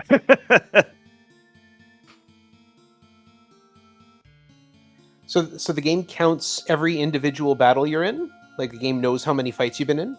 Yes. Yes, and it uses that for things... It actually uses that for the death penalty weapon, because that one does more damage for the number of battles that you have initiated. I thought death penalty was kills. No, okay, no, you're right, that is kills. But those are both numbers that are stored in similar manners, I believe. Yeah, it does use the battle counter is used for getting the mithril key item, as well as the same guy gives you other stuff. When you talk to the sleeping man in the cave, he gives you the counters of a few different things that are tracked in the game, such as battles you've been in, as well as battles that you've escaped specifically is another thing that gets counted. And yes, if you've been in certain key numbers of fights, he'll give you a certain item, such as the mithril or the bolt ring. And then for how many fights you've escaped, the game keeps track of, and then that determines how powerful the Choco Buckle E-skill is.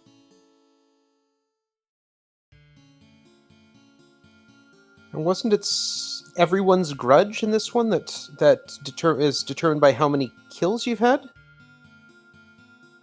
The damage done to you? I'm not positive, but I think that's right. That sounds right. Because, yeah, kills are counted per character. One thing being to unlock the limit breaks, as we've discussed, but then also, like the death penalty, as we just mentioned, that weapon on Vincent gets more powerful per enemy killed with him. And then, so yeah, those numbers are available to use. And yeah, I think everyone's grudge uses them that way as well, which is really cool. So that guy right there that complains about needing money and such, we just sold him an all materia for 1.4 million gil, I believe. With that 1.4 million gil, we can do a little thing here called buy the villa. Now he can turn around and sell it for 2 million, though, to some poor schmuck. Yeah, so that is basically all the money that we need for the rest of the run. Normally in an RTA run, we actually sell 2 of them, but a TAS only needs 1. TAS is just better with money, I guess. Yeah, there are a few things with that. One thing is that TAS gets a lot more money from the kill grind, because those battery caps are also worth a lot more money per kill than what we do. Can I just ask, what the heck just happened? That was the teleport glitch. That was just done. There is an overworld teleport glitch that's kind of precise to perform, but we were able to do that to put the high wind down somewhere and then teleport back to a chocobo that was stationed right next to the high wind when we took off. One thing I love about speedrunning in general is the way that you can see somebody teleport across the world map and be like, did he just teleport across the world map? And they'll be like, oh yeah, that's teleport glitch. We use that to do fast world map. Yeah, that's not really used in RTA, and that just saves a couple seconds there to not have. I think to literally just not have to put the chocobo in the high wind and then take the chocobo out of the high wind, and then maybe it's a little quicker to run from Costa del Sol to Junon than to run from where we put the high wind to Junon. There's a reason we put the high wind there. And teleport is not strictly TAS only, but it is, I think, a frame-perfect and precise trick that is not worth doing unless there's a really specific reason why. Although, I do believe that there might be a use for it in the any percent with Disc 1 skip run. Yeah, it's kind of getting worked on right now. Getting like a setup for it to get used in any percent at one point. Alright, so we just sold our all materia. We're in Junon. Junon has a bunch of shops. We're about to use that money. You might also just want to generally be aware of the percentage counter throughout this next segment. Yeah, a lot of the time when you're doing a 100% run, people will ask, like, where do you get this or where do you get that? And about maybe more than half the time, the answer is right here.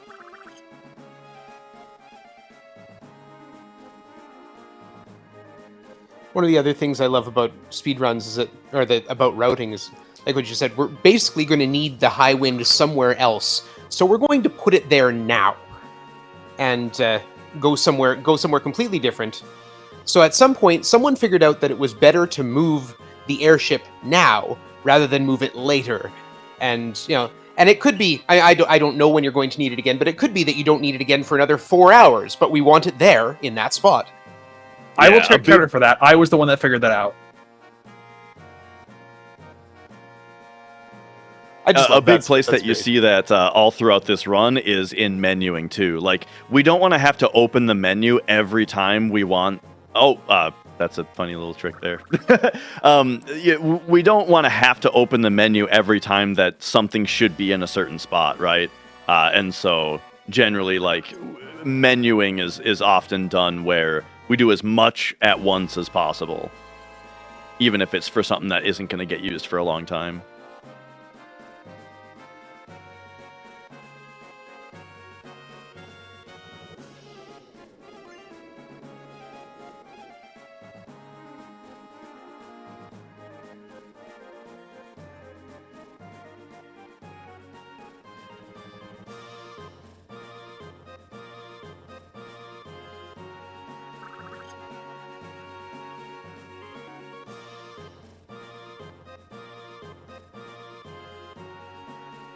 And there we go. So that was all like the big Junon shops. I think the percentage counter went up by about 6 point some percent there. Yeah, something like that. And yeah, famously, one of the items we got there also was the 135th soldier, which a lot of people misinterpreted as kids as 1 out of 35 soldiers. As opposed to a 1/35th scale model. Yeah. Yeah, pretty much. I will say that we went up from 30 weapons to 64 right there. So we are now over halfway on weapon collection.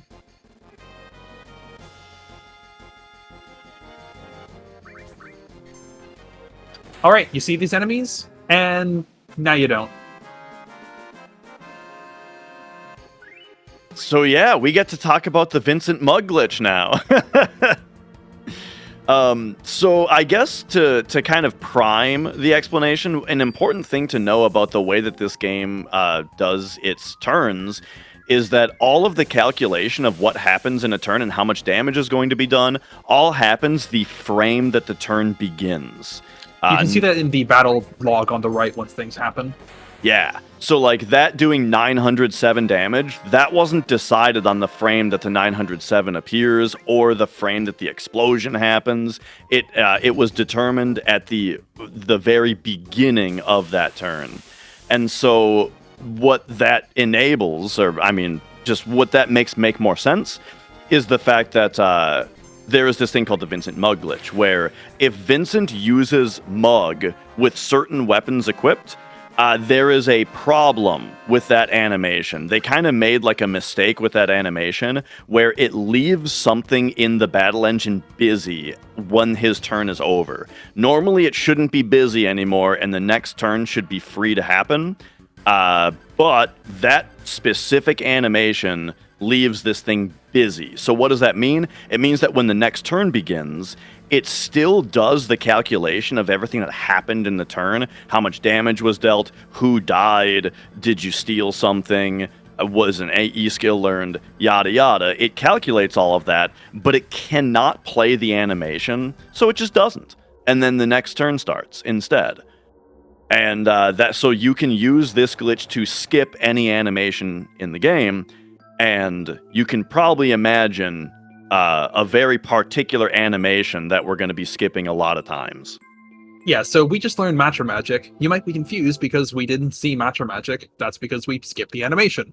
Mm-hmm. And so yeah, that'll happen if any attack is to be performed on the frame after Mug finishes, basically. So if there's an attack that's already in the queue that's going to be performed right after Mug finishes, then its animation just doesn't play.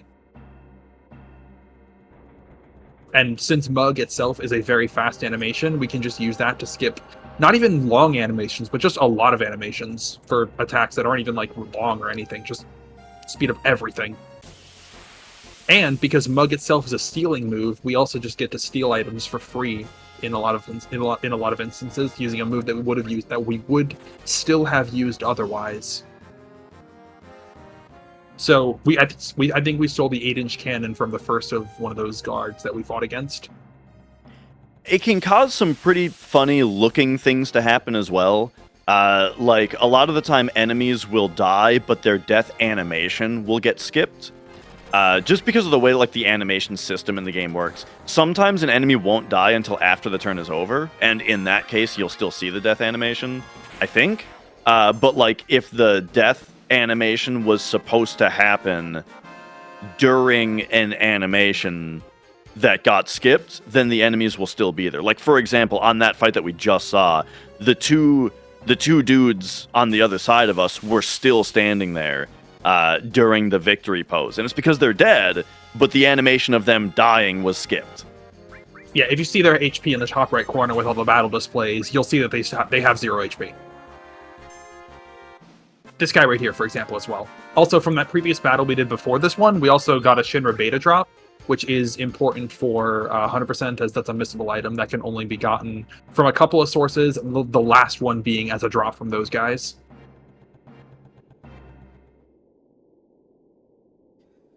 I also think I watched them get into formation, and they've got you in a pincer, but they've got guns, and they're essentially firing at each other. That happens That's a one good more point. time.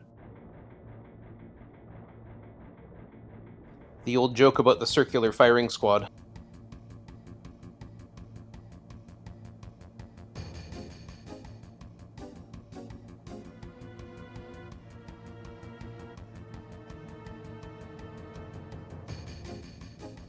So carry armor is one of the scariest fights in an any percent run. In a 100% run, he is significantly less scary because Knights of the Round just takes care of him in one shot. And it kind of has the bonus effect of carry armor is a 3-piece enemy, where his body is one enemy and his 2 arms are 2 other enemies. And one thing you might not know about the game is that if in a case like carry armor, you only have to defeat the body and then the fight is over. If you didn't fight, if you didn't defeat the arms and you just kill the body and then the fight's over, you don't get credit for the arms. But if you do kill them, then you do get credit for them. So they're worth more experience and more AP if you defeat all 3 pieces of him. And so for Knights of the Round, that's just an added benefit of that move, is that it also hits all 3 parts of him, kills all 3 pieces of him. And that's true for a bunch of stuff. Yeah, so pay attention to the battle and to the battle log. And he's dead. Nice.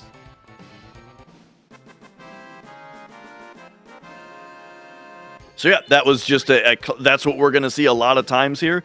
Vincent uses Mug, and then the enemy explodes. And the reason being that a super secret Knights of the Round happened that we didn't have to watch. So what you're saying is I don't have time to make myself a sandwich. Yeah. Yes, pretty much.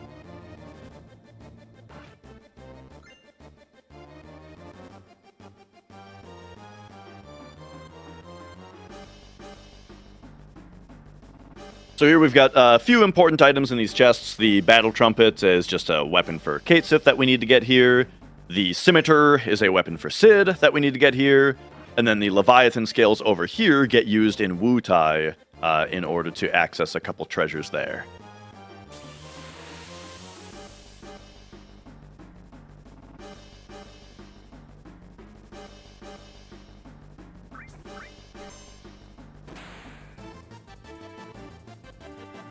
And yeah, these times we're mostly just having Tifa use Slash All to defeat all the enemies that can be beaten with one of those, as opposed to using a ton of NP with Knights of the Round, for example.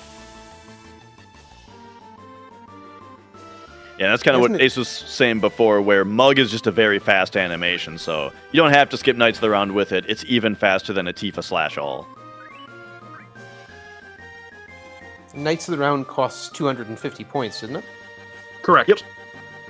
Though because of a cap, MP Turbo can be used and only cost an additional 5 MP as opposed to a full 10% increase, I think.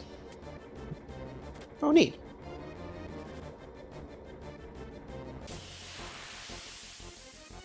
Don't the guards realize that they keep losing every time they send small groups at our party? I feel like that is something that that's a question that can be asked about lots of things. Lots of different stories and movies and TV shows. Like Power Rangers, right? Every episode of Power Rangers, they just barely defeat the enemy, right? So what if the bad guy just took one day off and then sent 2 monsters the next week? Not to fly my Power Rangers nerd flag over here, but there's at least one season where that wouldn't work. I guess the idea is that if you gave them an entire day to train uninterrupted, maybe their power scaling would just be so off the charts it wouldn't be worth it, and they already did think of this.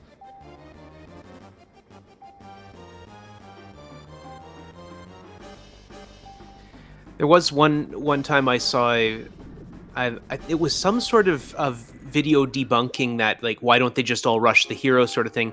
And it turns out, at least in hand-to-hand combat, if you have more than about 3 people attacking one person, they're getting in each other's way.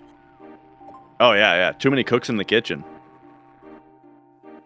But yeah, unless they're like super coordinated in some sort of choreographed dance, yeah, here's the submarine game.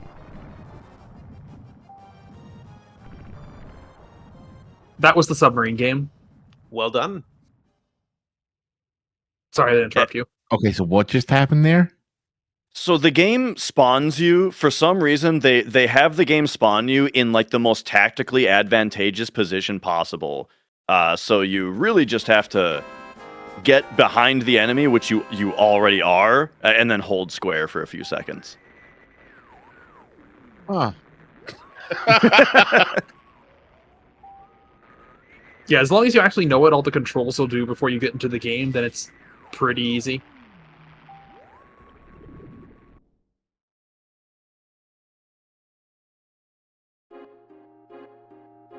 Which, to be fair, even with the instructions that are provided, is kind of not really something you'd expect if you're playing the game for the first time. But, well, most of us have played this game once before. It is funny to think, like, when you look at modern Final Fantasy games, particularly the remake of this game, and how many, like, mini games there are, right? And I think that that's a large discussion topic, is, like, there's so many mini games. But it's interesting the way that mini games have been, like, a tradition of this series for a long, long time. Oh, yeah. Well, really, I mean, not that the actual game isn't engaging, but sometimes you need a little break from it. So Yeah. why not put that right into your game?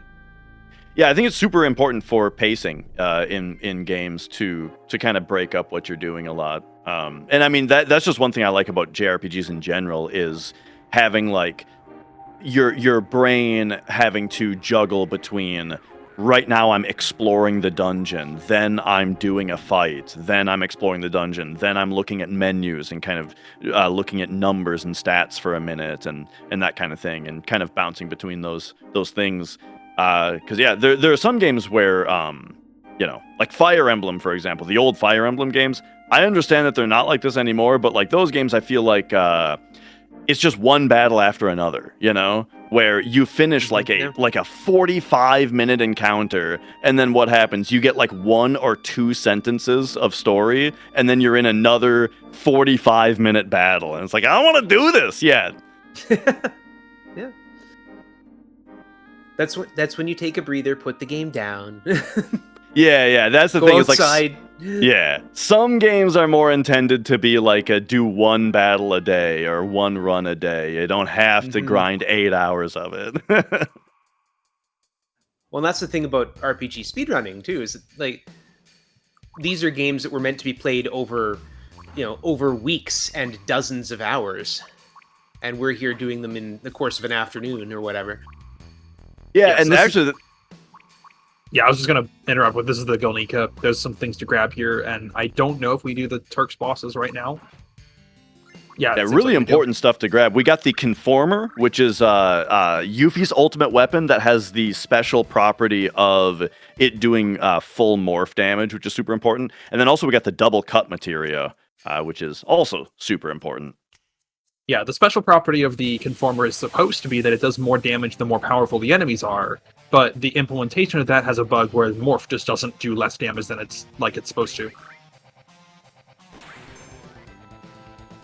Anyway, that was the Turks.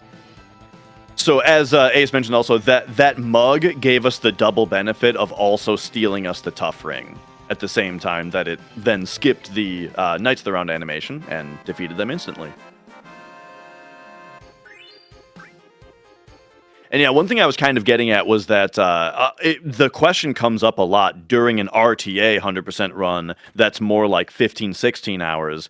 People ask, like, how do you stay focused on it for that long, right? But the answer is that there's just so much going on, It's really easy to focus on it when it's like you're juggling so many things in your head and keeping track of so many things. Like, it's super engaging the entire time, except for maybe the kill grind. Yeah. No, I've been doing stuff with completely out of the series. Been doing Bard's Tale stuff, and that's the same thing. It's like, how do you stay focused for 4 or 5 hours at a time? There's just you've got so much to take care of. Yeah.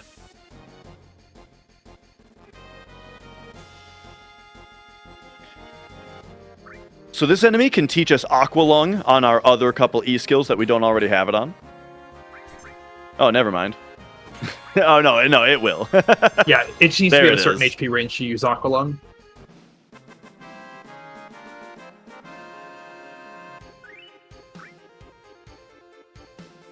And then that little battle detail on the right is really handy. Yeah, this is especially why I had worked on that. If you're wondering what's in that chest, it's just a Mega Elixir, and we already have those. I don't know if we do or not, but we'll definitely get one, and we'll definitely get at least one more by the end. Yeah.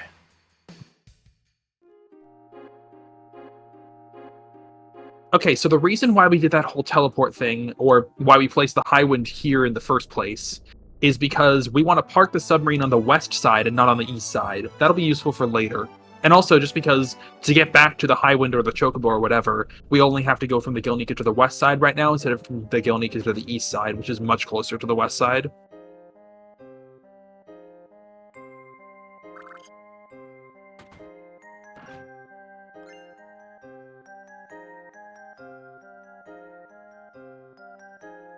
That fourth bracelet back there is something that I feel is particularly missable. Because that chest isn't there until later in the game here.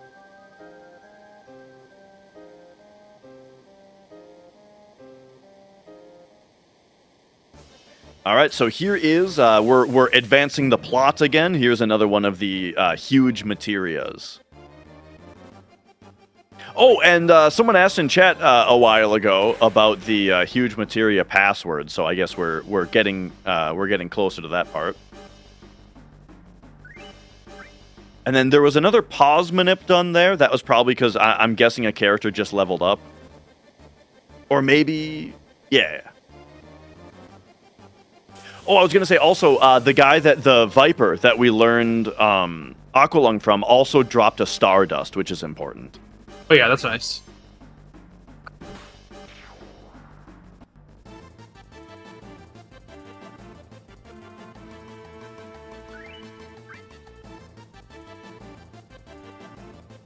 Alright, so here Sid actually wants to join the party. Or is that... No, that's actually after the next... Speaking of Sid joining the party, he's I joined us heard in my chat. name. Yeah, actually that's after this fight, not before it. But yeah, after this fight, Sid's actually going to force his way into the party. You hear that, Sid? You have to wait until after the fight. Waiting.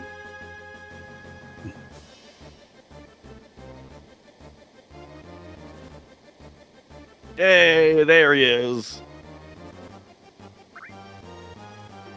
What a serendipitous time to wake up from my migraine nap to join on back in. So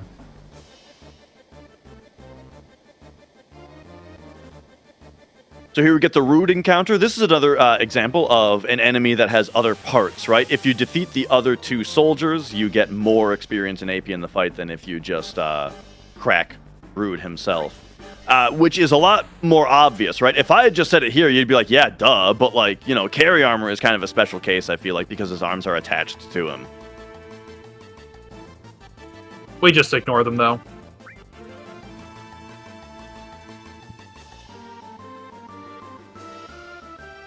So Yeah, it I is should worth note- noting that Death Blow is a long-range attack, meaning she can, like, if you have a character in the back row, you can Death Blow an enemy that is in the back row, regardless of range. And more specifically, it will not do... The Death Blow itself will not do reduced damage as a result of that. But you cannot attack an enemy that you otherwise would not have been able to hit due to it being, like, flying or whatever. Yeah, that's true. Like, it's not exactly long. It's not exactly as long range as the long range materia makes it. It just ignores row damage effects. So I just want to say my time today is coming to an end. I've only been able to be here for 2 hours due to a few things that I could do today. It's been a pleasure being here. Thank you to everyone who's watching and spending your weekend with us. I'm tagging out, bringing Sid in. Thanks. And remember, be excellent to each other. Yeah, thanks, Thanks, Bob. sir.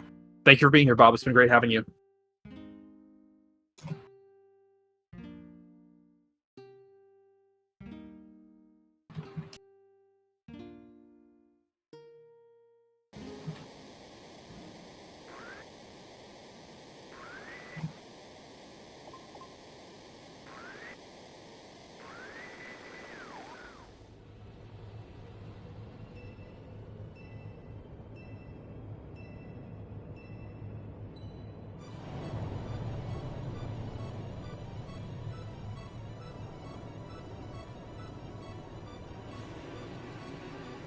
But yes, welcome back to the run, Sid. It's your moment. What a very good lineup.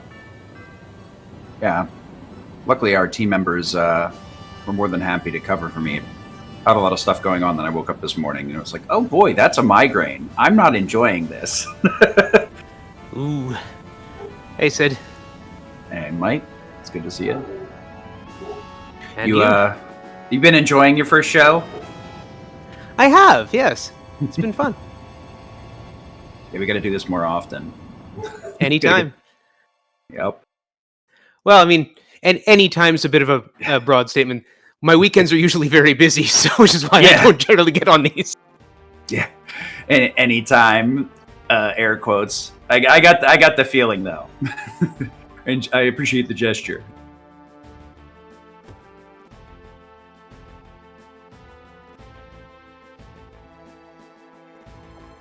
I think out of like all the storylines in this game, Sid's the one that kind of resonated the most with me.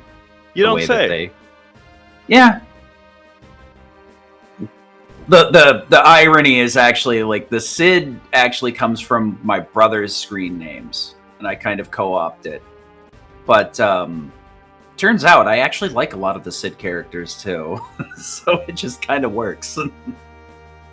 Yeah, they usually make him pretty affable.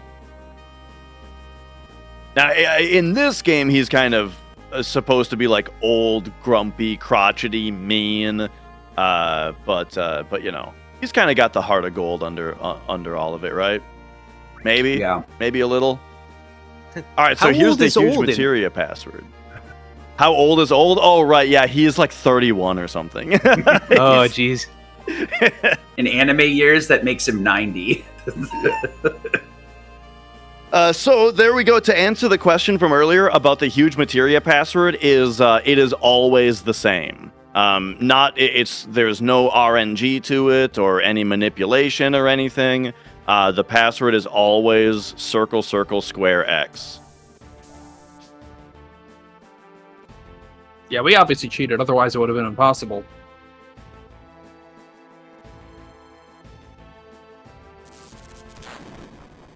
Honestly, do enjoy like code sequences like that are consistent throughout every single playthrough. So it's like, all right, look, I'm not playing Resident Evil, man.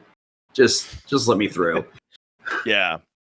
It's interesting the way that some games will handle it. Like in Dino Crisis, there's a similar thing where all of the codes are the same between runs, but for the ones where like they don't want you to be able to get it early, you also need an item in your inventory to open it. It's like you have to scan an ID card and put in a password.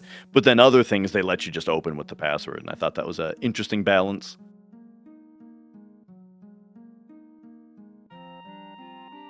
Good way to set up. There's also. Go ahead.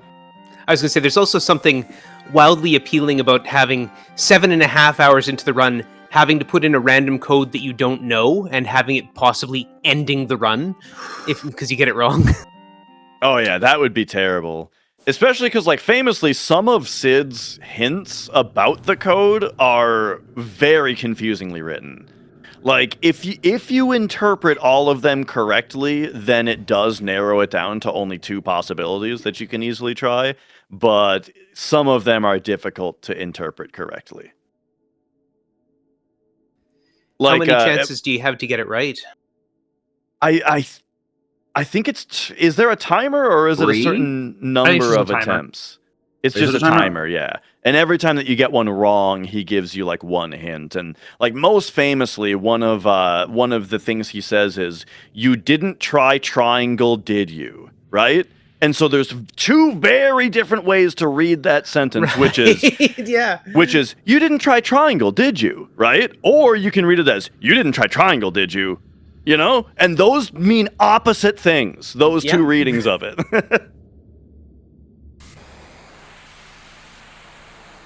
And it's the second one that's correct, because there's no triangle. Yeah, there's no triangle. Yes. You didn't press the triangle button, like, really. And I guess the only way you can figure that out is that I guess that only shows up when you press triangle. Oh, is that it? Are the I think- clues contextual like that? I think so. I need to That's actually look at crazy. how it works, but I'm pretty sure that's the case.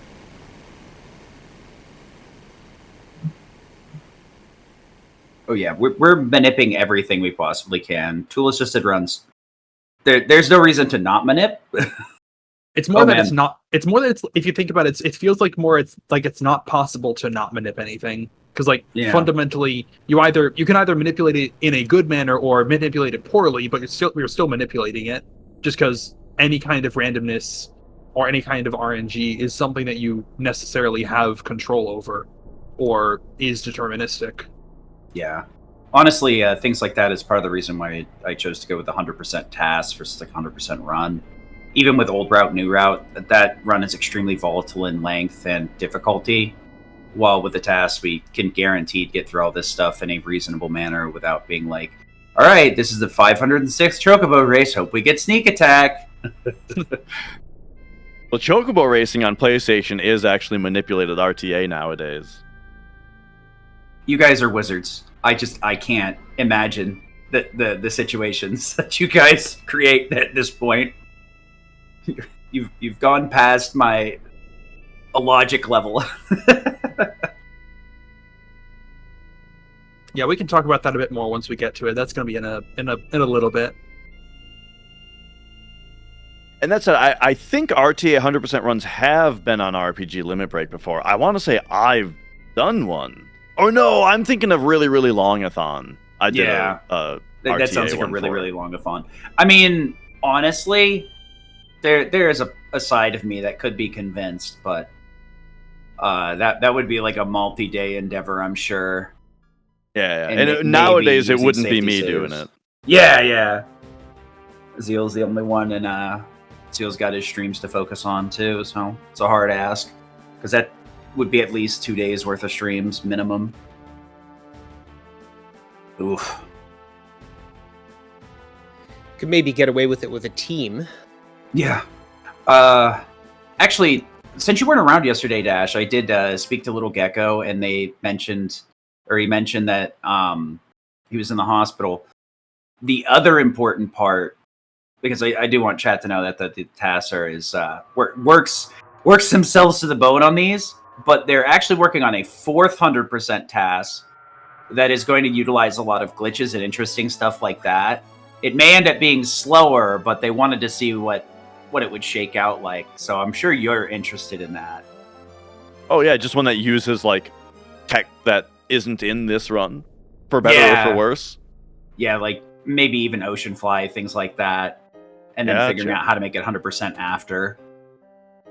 Yeah, or at least as high a percent as possible, while still having it be really Max cool. percent, This shop is yeah. cool.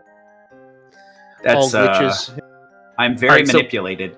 Yeah, so we just got 21 manipulate materia. That is useful for the segment that we're about to start.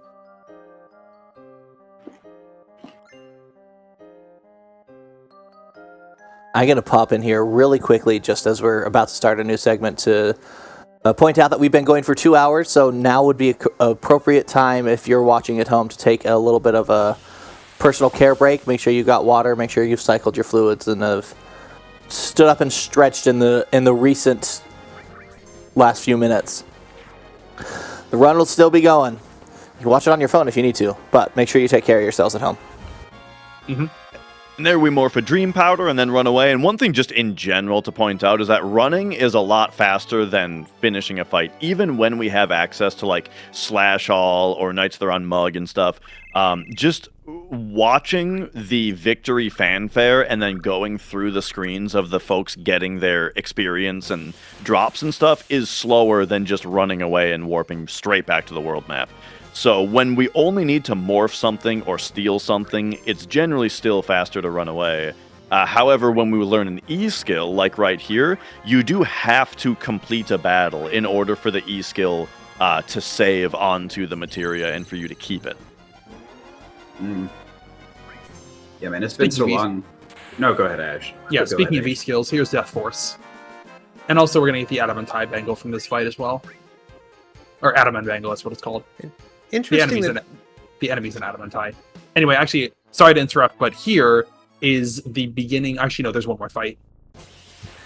I was just gonna say it's interesting that it says you've gained the skill, but you have to still win the fight. Yeah. They You kinda- also have to finish the fight in order to get credit for the limit break uses, where how the second of each limit is learned by using the first one a certain number of times. You have to use it in fights that you finish also. There's Magic Hammer. I kind of missed that in the new game where they like dole it out in a different way. I was like, I understand why you guys restructured it like this, but also I like being rewarded for killing stuff. All right, welcome to Wu Tai.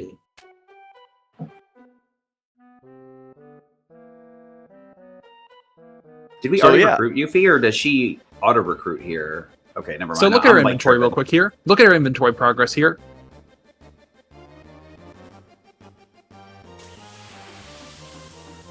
Our E skills just dropped to 0. Yep. And, We just had a lot of things taken away from us by Yuffie, and we lost like 14% points or something. I'm guessing all those manipulate materia that were purchased have been taken. Yes. So the thing about that is Yuffie has like essentially a priority wish list of what materia she wants, and she can only steal so many. What is it, like 45? 48, I think. 48? And so yeah, she will steal materia in the order of her priority.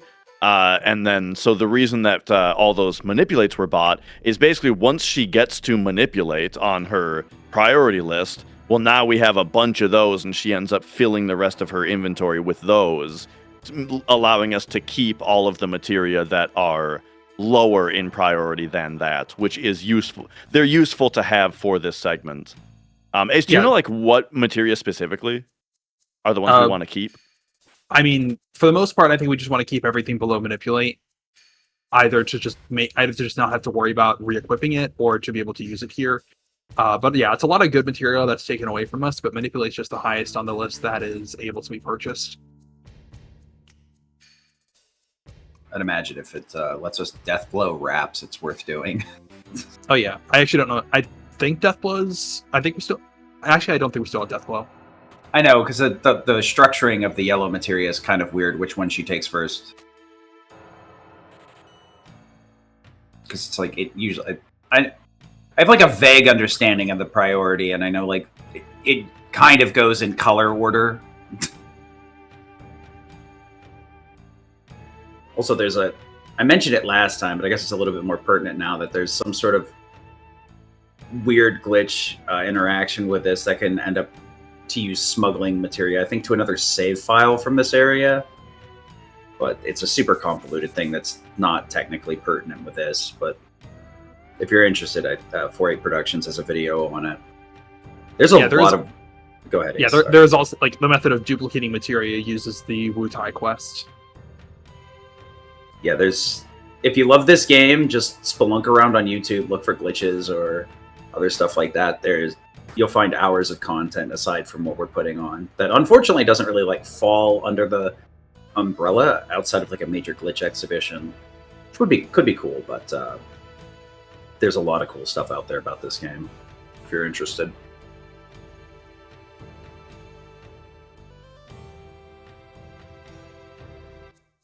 It's one of the most like broken, unbroken games at the same time.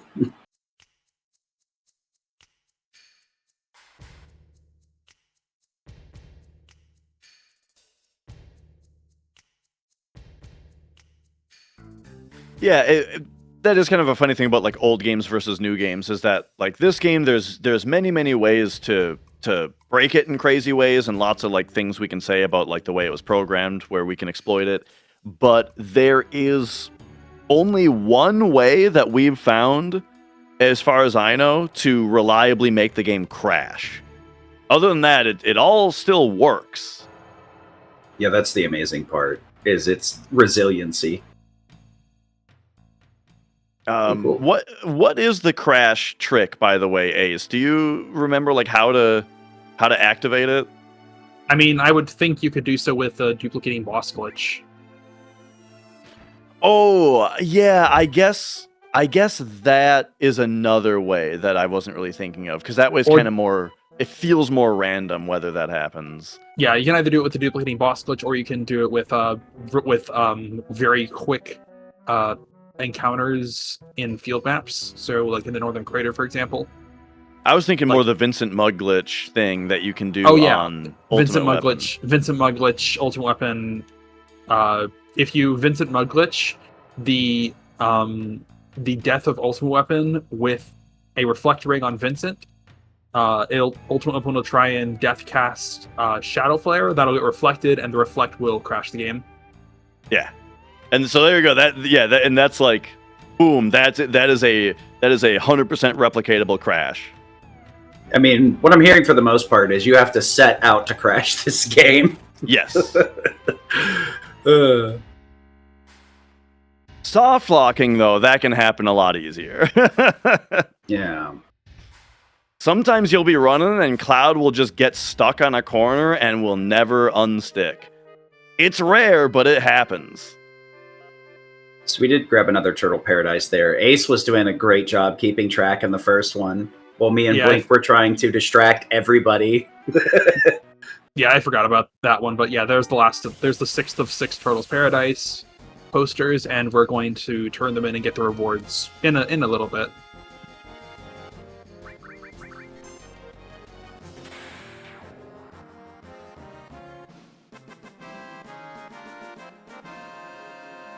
So that was a Vincent Mug glitch that skipped a Ifrit cast, which is interesting. You know, because I guess that's Ifrit is something we still have access to that hits all enemies and is able to one-shot them. Yeah, I'm guessing Slash All got taken away.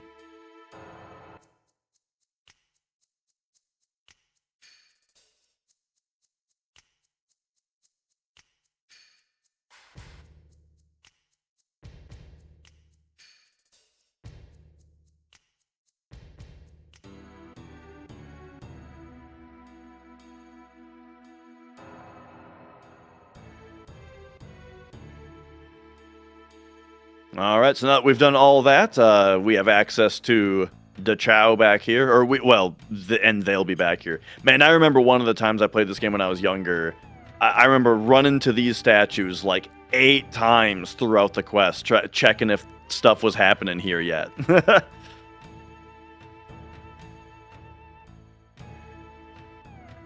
So this is one of my favorite 100% things here, is there's a few different items that are kind of notorious to get RTA. And on this screen, we run up to this screen, which we never go to RTA, and we get this we get this particular formation. And with a little bit of RNG manipulation, Vincent Mug glitch to Ifrit, everybody dead again. And what do we get?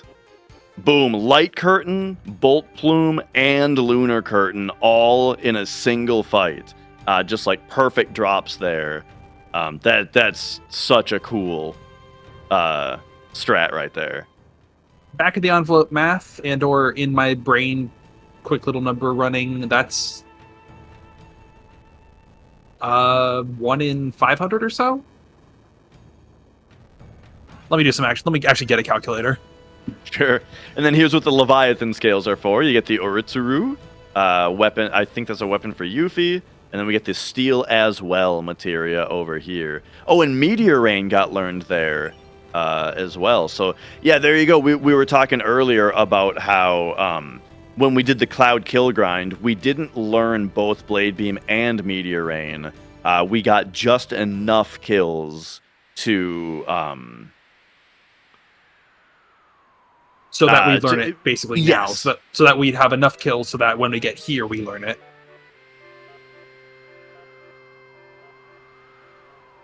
Yeah, so I just ran the numbers, and getting all 3 of those drops there is something like 1 in 360.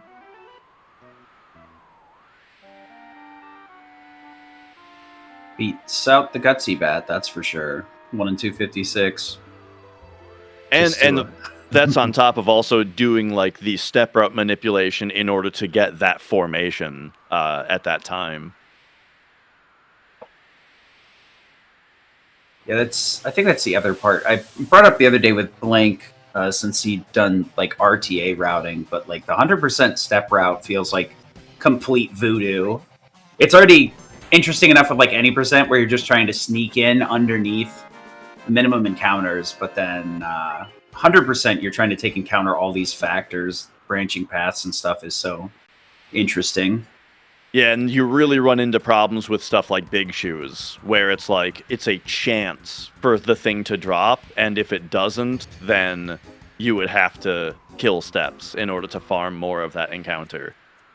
Yeah, just for those that may not know what we're talking about, the Big Shoes is the Earth Golem in the crater that drops Earth Mallet, which is the only place you can get it.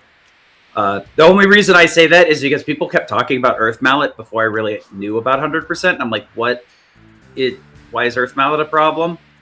Yeah, one enemy drops it, and then you can never run into them again. So, yep. There's one enemy that drops it, and the only places you can encounter that enemy are the one screen in just before World War Maze, as well as in the Battle Square. But you can't get drops in the Battle Square, and you can't return to that screen later. So so it's either you get the drop or your steps are dead, because you have to stop and farm out the encounter, or farm out more of the encounters, which the step route doesn't account for.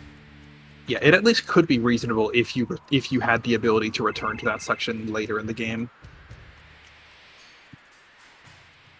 It kind of like sparks the part of my brain that thinks about what this would look like if you use debug room. Obviously, not using the thing that just fills your inventory with stuff, whichever character it is. More so for like warping around and stuff. But say Levy. Well, I would say if you're interested in that, something that's probably close enough for you would be the all bosses with warps run. Yeah, I've seen somebody running it recently. Can't I think of it off the top of my head? That from Amy?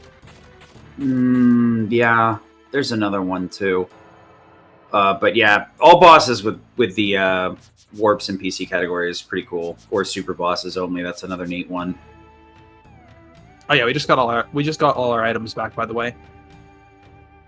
I just love how we just leave in the middle of her speech. Yep. We also now have 3 out of 9 side quests complete at the moment we got our items back. And we got the MP Absorb materia as well, which we didn't actually get before when we opened the chest for it. The workhorse of the New Game Plus hard categories for the remakes. MP Absorb? Yeah. It also helps us out a lot on the Ruby weapon fight here. Yeah. Because we also have an ability that like boosts if we're at max MP, so we use MP Absorb to loop it and stay at max so that we can just one-shot pretty much everything we walk by. Bosses, not so much, but it does allow us to spam at a pretty ridiculous rate. So now that the Yuffie side quest is done, we have actual access to this shop to be able to fill our inventory with the stuff that is there. And then we can also turn in our Turtles Paradise side quest now.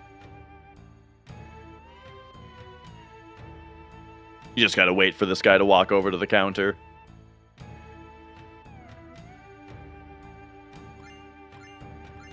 And there it is. Oh yeah, I mentioned earlier, like, we already have a Mega Elixir. Well, maybe we didn't, but we get one right here. You get one of each source and a Mega Elixir for that side quest. Yeah, now we have 4 out of 9 side quests complete, and we're about to do a 5th.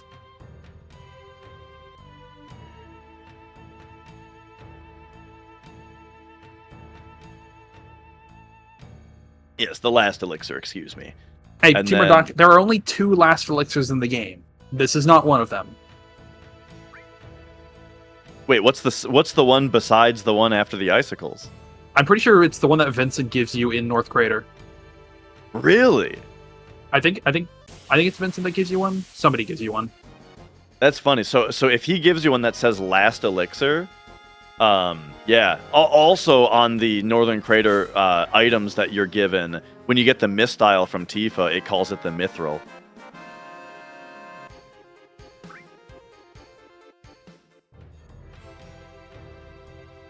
All right, so here we've got 4 kind of mini bosses to fight with Yuffie that are going to be followed by Godo The very important thing about Godo is he is the only enemy left in the game from which we can learn the Trine E skill. So the other enemies to learn Trine from are Materia Keeper, who obviously we can't go back to, and then the Stilvas that are in Gaia's Cliff, which we also can't go back to. So here, and the thing is, we don't have access to the 4th E-skill materia until after all of that is done. So, needing to learn all the E-skills on all 4 E-skill materia, that means that Godo is our only opportunity to get the Trine that we need. Yes, and that makes Trine the only missable E-skill in the game.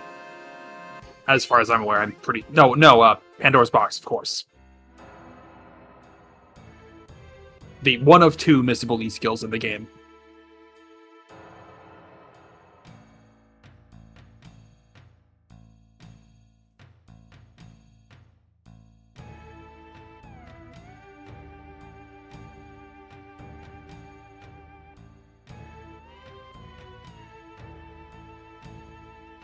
The dudes leading up to Godo, though, there's not really too much to speak of.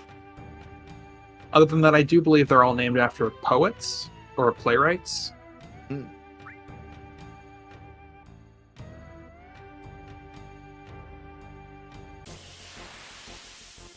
It's always interesting to see those kinds of naming conventions in games. Like in Chrono Trigger, there's those 3 enemies that are named like Slash. Was one of them Ozzy? Slash, Flea, and Aussie. Yeah, Flea is the other one. So yeah, Mega Man X5 Syndrome. Just gonna rename all the bosses after Guns N' Roses.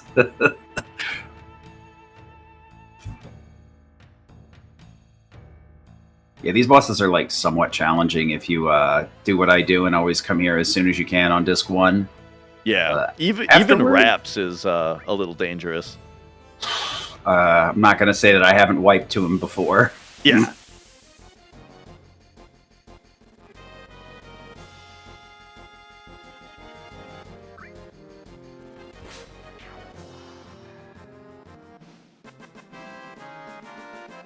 Oh, and with those naming conventions also, of course, there's the Ninja Turtles. Well, naturally. Aren't the 4 fiends in Final Fantasy IV also named after in the original and the remakes that restore their longer names have a theme to them that they from Dante's Inferno or something? You could convince me. I would believe it. They always seem to be some kind of just book they pulled all the names out of.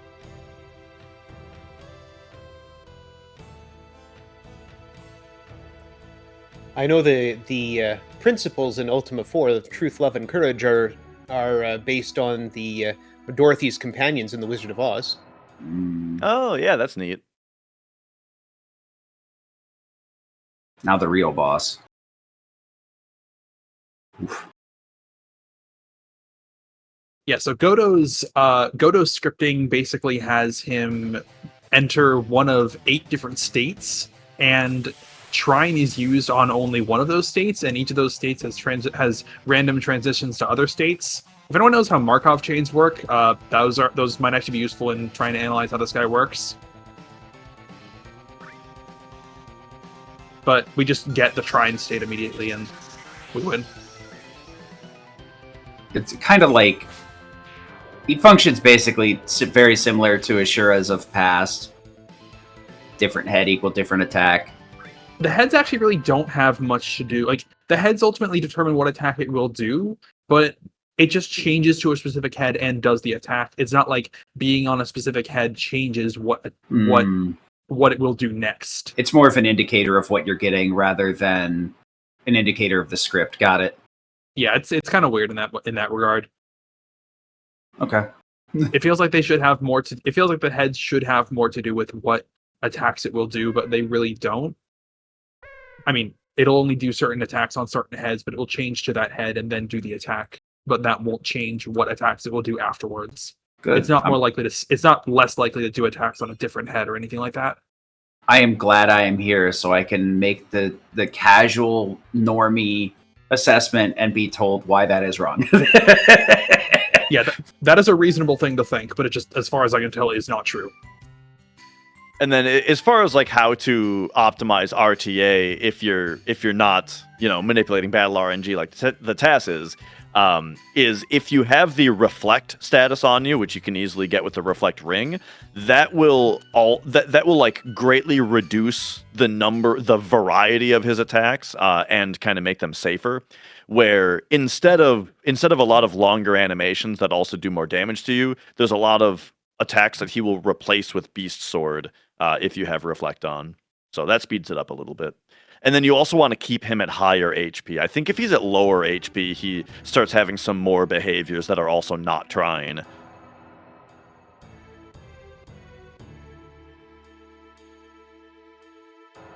Yeah, just on the chat was mentioning TASBot. So there's a little bit of easy way to get confused with that. TASBot is more so used for console verification to play back the tasks on a console to make sure that it is theoretically possible for a person to do it. I guess it's like the very, very low way to put it.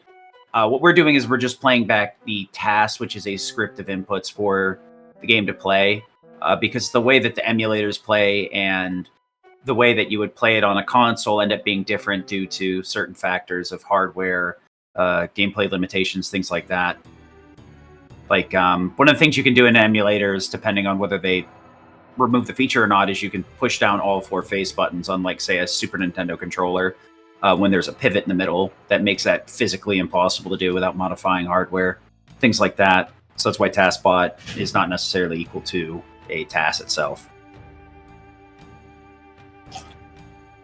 And if either of you have further input on that, feel free. That's just more of a normie, like, 5,000 foot view. Yeah, in general, I would say like a console verification of a PlayStation game is also like extra complicated and volatile because of load times with a physical disc being read by a drive rather than a cartridge-based system. Yeah, that might be possible if it's made with ODEs, but until then, or until somebody tries to do that, then that's not really, as far as I'm aware, that's not really going to happen. I have spoken to the TASBot crew, and we're gonna try and find some things we can do that with. But it is a lot more complicated than it actually sounds or looks. When you see TASBot and everything going right, you're like, oh, it's easy. But unfortunately, there's just a lot of factors that don't make it as cut and dry as it looks in reality, or when it's going correctly, rather.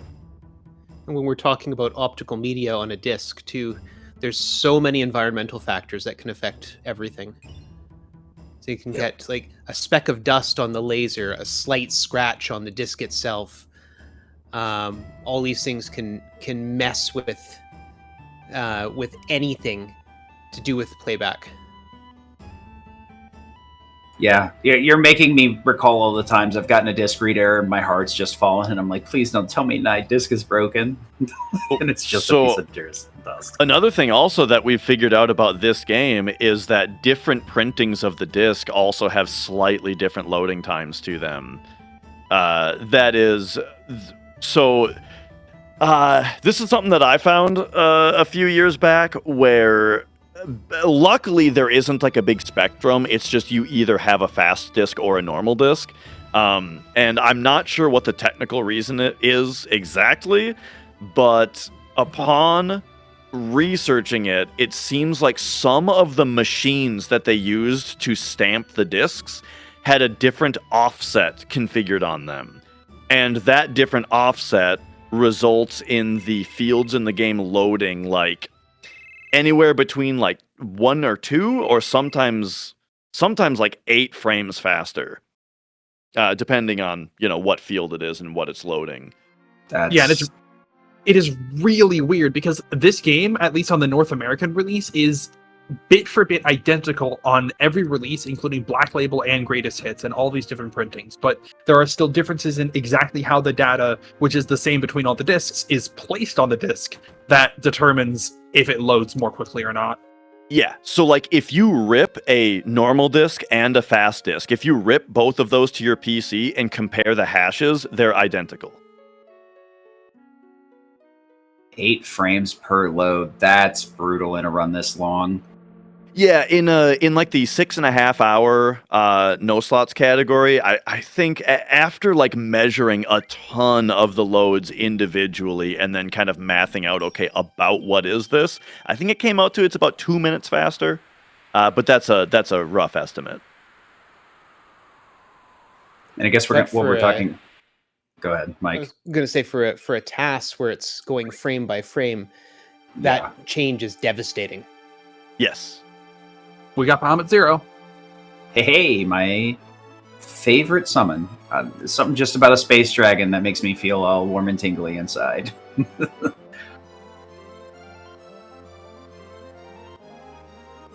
But yeah, all of this to talk about the physical media and stuff is really just to say like that's kind of the reason that on these TAS showcases for FF7 or probably oftentimes for PlayStation games, what we're doing is a video of the TAS being run on an emulator rather than the actual TAS bot controlling the controller.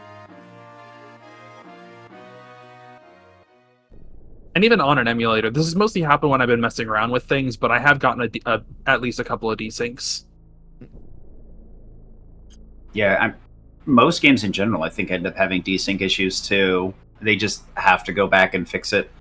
When I was talking with them, they were saying that even some of the older stuff like SNES and NES, they have to like make a specific task to address the desyncs.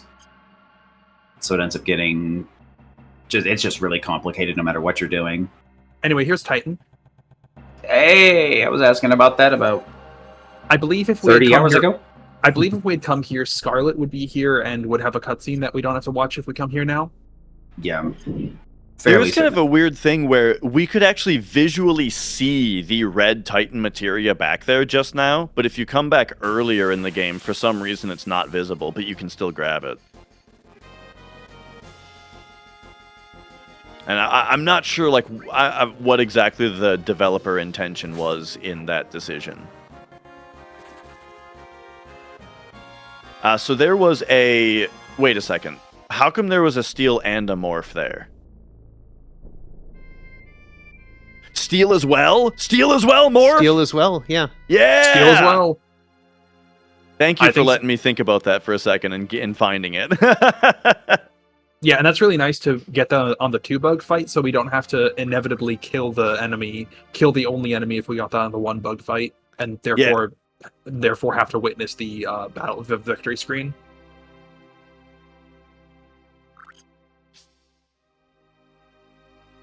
That guy sells the Impaler weapon and some shrivels as well. The shrivel item casts Mini on a character, which is going to be really important for us later.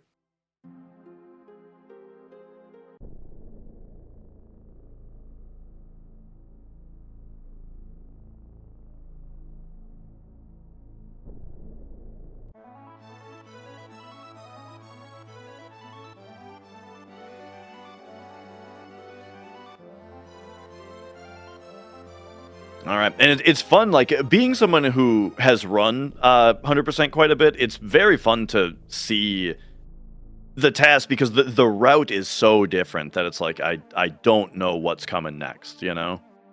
I've got, like, a general idea of this or that would be faster to do now or later, you know? But as far as, like, actually what, step by step, I got no idea. You started picking up the more modern route, right? No, Zeal is doing the new advanced route. I don't got time for that. Ain't nobody got time for that except for Zeal, apparently. So I had a kid 2 months ago. Yeah, fair. Oh, congrats. Yeah, thank you. It's been great, but I don't think I'll be running 100% anymore. Yeah, I remember you picked it up a little bit right before then, but I wasn't sure if you picked up the new route versus the old one. I couldn't fully remember, so that's why I asked. Mm-hmm. That's part of the reason why I grabbed Blink and pulled him in here, since he kind of co-authored the new route, I guess, depending on how you look at it. Yeah, he did mountains of work on it. And I feel kind of bad because there's a lot of things that he had ideas on that he ran by me and like asked me if I would test stuff out. And fully best intentions. I was like, yeah, I'll check that out, but then I never got time to. So Yeah. I think Zeal ended up helping him a lot more than I did. Yeah, it happens. I've done that before too, and I'm like, oh god, well, I feel like a jerk. Yeah, a lot of the new route stuff is implementing strategies that are similar to or the same as the ones that are used in this TAS, or the TASs that are like it. Yeah, the reason I asked is I was going to ask what you thought about the new route versus the older route, if you had some experience with it. But I guess you have knowledge of it. What's your what I'll say about it is that I was very skeptical that it would save time under human execution, like the way that so one big thing that the new route does is like one of the most obvious changes is that it does the battery cap farming that we talked about earlier, like kind of at the start of today's showcase with the cloud kill grind of world map manipulating those battery cap fights over and over. For all these reasons, I was skeptical that like a human doing those manipulations and having to execute them every single battle, plus not being able to manipulate getting first turn every time and having to watch so many enemy animations and stuff, for lots of reasons, like I was skeptical that it would actually save time in human hands. And it's really, really cool to see that Zeal did finish a run on the new route. And so before this, I had the record for the category. And he, using the new route, he beat my time by almost 30 minutes, which is awesome. So yeah, it's really, really cool to see that it did actually pan out into a massively faster route.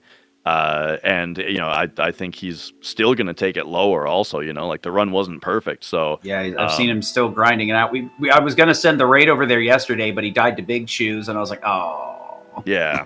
And that's going to happen a lot. Yeah, fundamentally, like just the battery cap grind is a much more active process than what we've been doing before, which was using the mithril mines, which has a high number of enemies per encounter rather.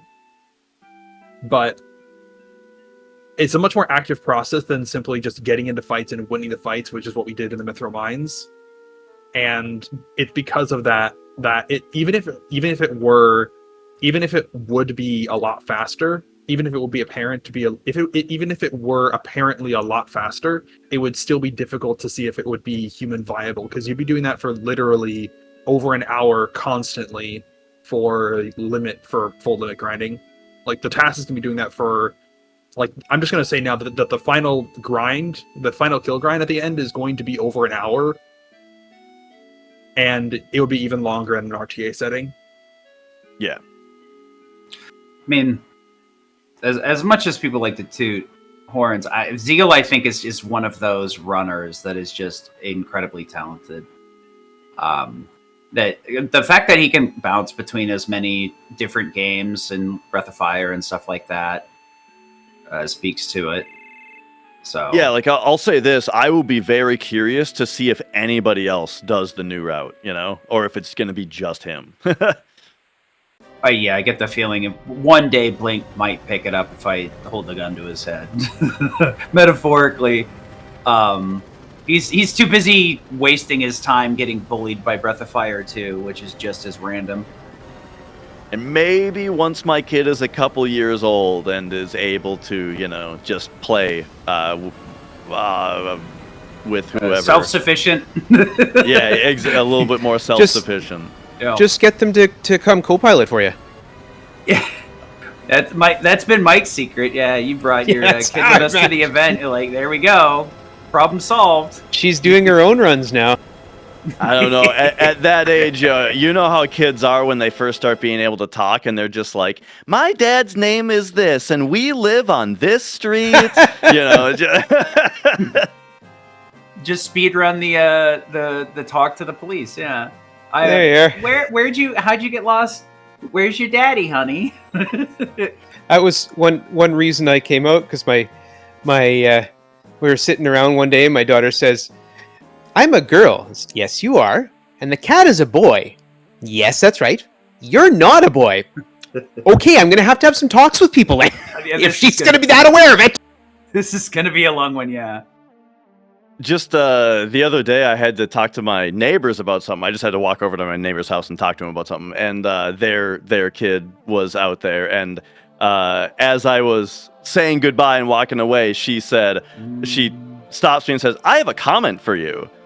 I was like, oh yeah? And she says, "You look like Jesus." All right, yeah, thanks.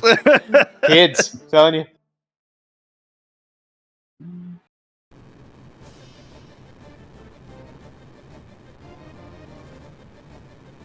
Some of this is fun, like walk through memory lane stuff for me, because I haven't played this game since the 90s, so.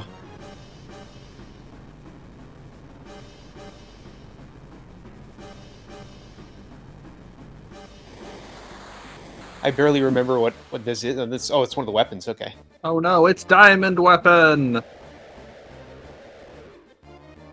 He makes a really sick, like, black metal scream there when he comes out. Yeah, he's just doing his best Godzilla impression.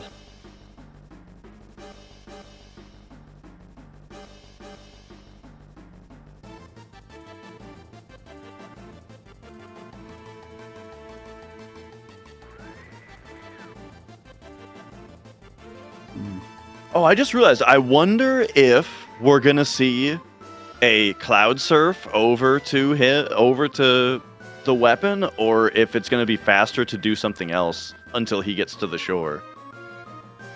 Yeah, generally in any percent-like runs, there isn't anything that you have to do here, but there are a couple of things that we can be doing right now while waiting for the weapon. If we go into a field map, then it's not going to continue moving, but if we do stuff on the world map, then it can.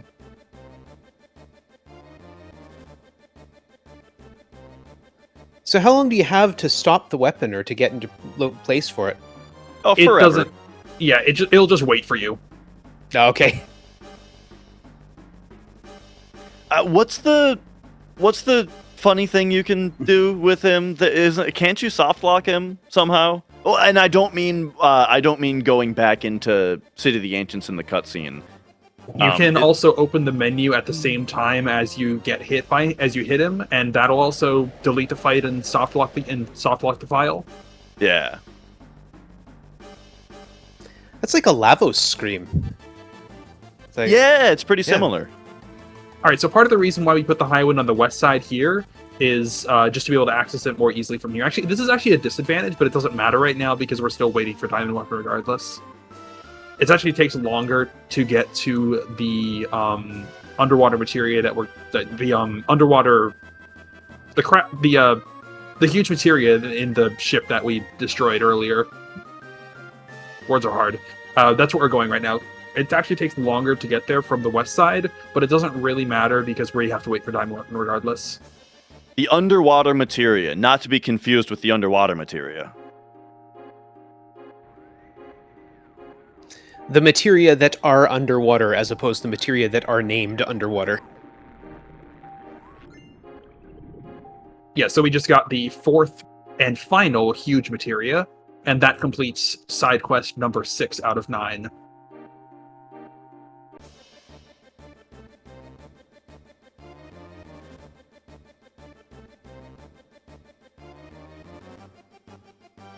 And yeah, it's kind of quite a long detour to just kind of move this sub over. So luckily we have to wait for Diamond Weapon to walk to the shore. I was thinking, he's walking to the shore. You have a submarine. You put like a big tow cable around his legs. So he is in an area of water that's not accessible by the submarine. The submarine can really only get in that inner ocean, and he's on the outer ocean. And then, but you might think about, like flying the high wind into him. But if you do that, it just kind of blasts you away. It would be funny to do like an Empire Strikes Back on N64 kind of thing. Yeah, that's what I was thinking. Just wrap him up and pull him over. Yeah. Yeah, we have just a little bit extra time, so we're going to go over and hit the deal. Was that game on PlayStation also, that Empire Strikes Back game? Because I very specifically have a memory of renting that game and playing it with my dad, but we didn't have an N64. So I'm trying to reconcile that in my head. I'm only thinking of the one that was for the Atari. So Atari. So yeah, this shop up here is actually kind of interesting. You actually have to talk to, I think, 2 or so different other specific NPCs, I think shopkeepers, in order to unlock the full shop with this shopkeeper up here.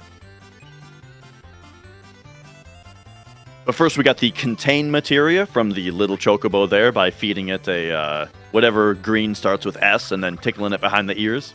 Yes, Mimet greens, which are the greens that I know of that definitely start with S. Oh, I thought it was the simoleon or whatever.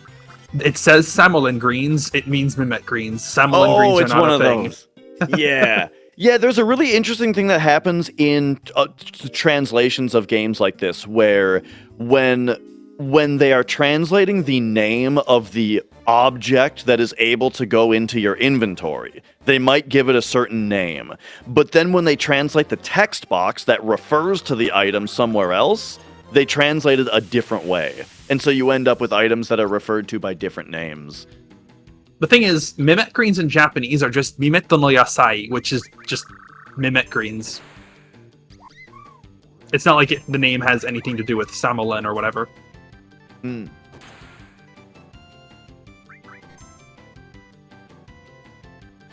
So there we Vincent mug glitched a level 4 suicide, and what that does is it triggers the chocobo to use Choco Buckle on the caster, which is one of the E-skills that we need. So there's that one.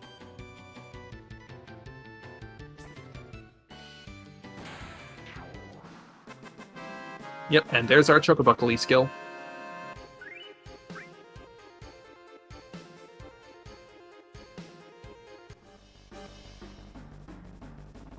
But yeah, it's just a kind of a funny thing to wrap your head around, which is that whenever the name of an item appears on a text box, that doesn't mean that it's like the item code and it's referring to a database of item names and then pulling from that. It's just a different, separately translated string of text. And that's where you get stuff like Last Elixir. Yeah, because Mega Elixirs are actually called Last Elixirs in Japanese. Alright, Diamond Weapon. We need to open it up, and we also need to steal the Rising Sun. So, Diamond Weapon will open up after using 2 limit breaks.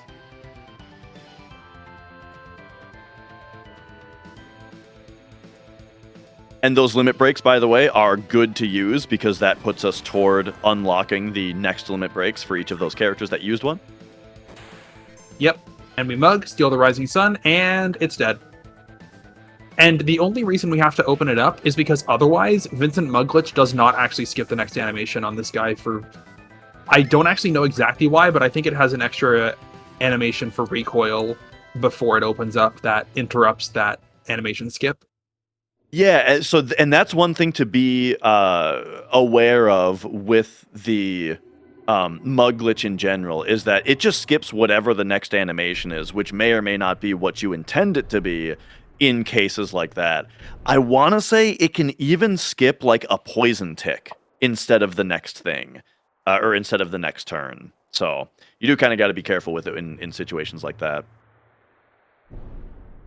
Yeah, so the Vincent Mug glitch is a bug with Vincent using Mug with one class of weapons, like I think rifles specifically. The animation with that is bugged and will skip the next animation that happens if there's one that happens immediately afterwards in battle.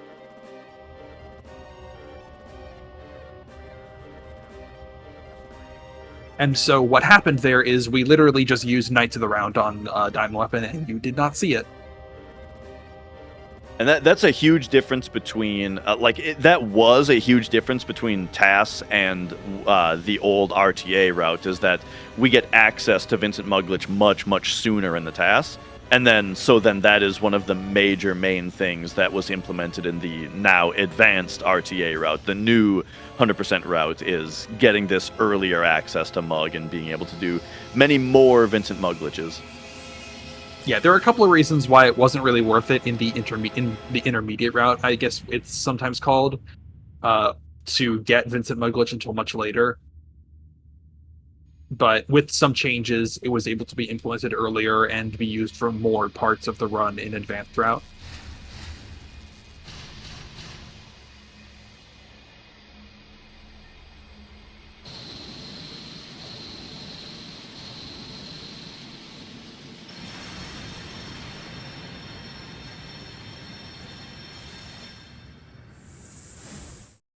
This is one of my favorite, probably my favorite FMV in the whole game. There is the sister ray shooting.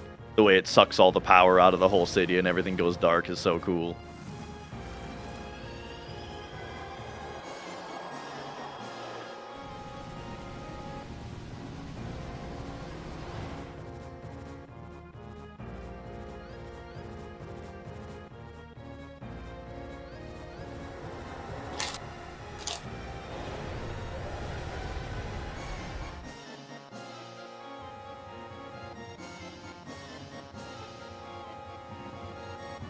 Yeah, when is the 100% definition going to include max damage with Vincent?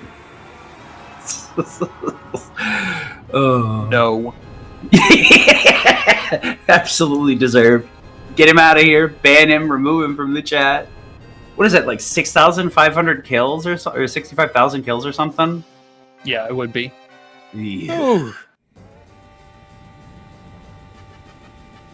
Even doing 6 at a time like you have been, that's 1,000+ fights. 10,000 plus fights. 10,000 plus, yeah. I knew what I meant. Barrett has a similar one too, where you can get him to do max damage as well, but requires farming something. I can't remember what.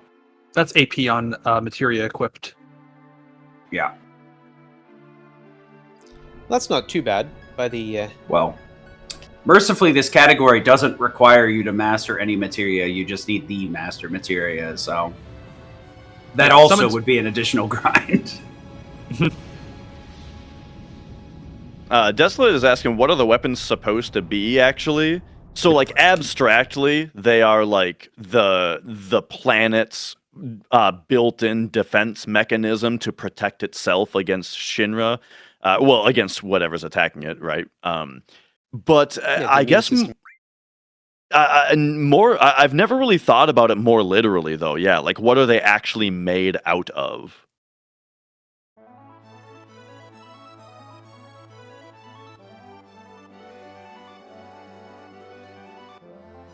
Because they're kind of robotic. But that wouldn't really make sense. Even in the remakes, that's more or less like the take is it's an organic defense system against planet-destroying factors. Like a big rock in the sky. Oh, yeah, we never really mentioned the big rock in the sky. Right, that's kind of like one of the... it'll go away. It's one of the biggest like driving factors of the game's plot is the fact that so a whole thing about this game is the black materia changing hands, the ultimate destructive materia that we got earlier, and Cloud in his being under control and influence of Jenova and Sephiroth hands it over to Sephiroth, who then uses it to summon Meteor, which is now barreling toward the Earth. So right there was the opportunity to be able to do a massive skip that would cut out the entire Return to Midgar section, but we can't exactly do that because we got things to do there. And by massive, I mean like 10 to 15 minutes. Isn't like Kate Sith's ultimate weapon in that section? Yes, as well as a couple of other weapons that we need to get, and 2 whole bosses. Oh, well, yeah. Is W item on that hit list, or can you get that somewhere else? We can and will get that somewhere else. Okay. I just remember that being priority 1 since it's the first chance to get a hold of it. Yep. What? Free items? Because of a programming oversight? Yes, please. Still won't use my elixirs, though. It's a pretty funny thing with W item, because on the original Japanese release of this game, there isn't a W item duping glitch, but there is a W item deletion glitch, where you can make items disappear out of your inventory. And the thing is, you can still do that with W item in this game. A lot of people just don't really know about that. And rather, like, the duplication glitch is because when they went, it seems like, this is my assumption, is that when they went in to fix the W item deletion glitch, they fixed it wrong. and instead just introduced the dupe glitch alongside the deletion glitch, and now they both exist. I think the parts of code that are responsible for W item duping are currently are or just were decomped. Though I'm not working on that bit. Well, and you'd think since there was such a famous item duping glitch in FF4 that they would have picked up on that one.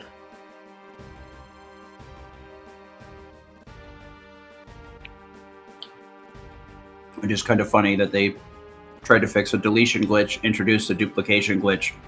Because I remember trying to do the duplication glitch, remembering it wrong, and then doing the deletion glitch instead, and I'm like, what? Oh. I guess this deletes stuff if you do it the wrong way. Yeah. Well, then they just put the duplication glitch in so you could put the stuff back that you accidentally deleted. You know, I was going to make a snarky comment and say exactly that. I'm glad to know everybody on staff has the same brain worm.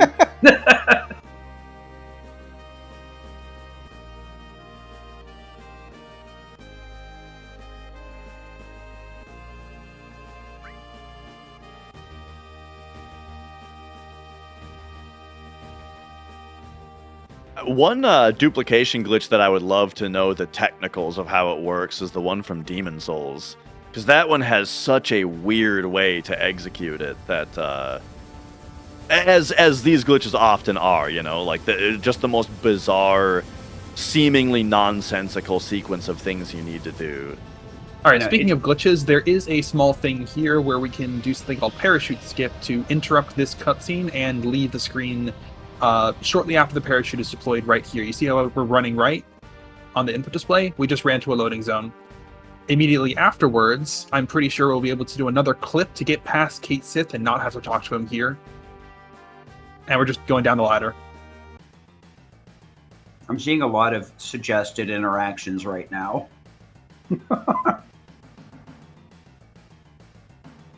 Yeah, a lot of this you'd like never get to see because if the run does come here, they just immediately fight Hojo.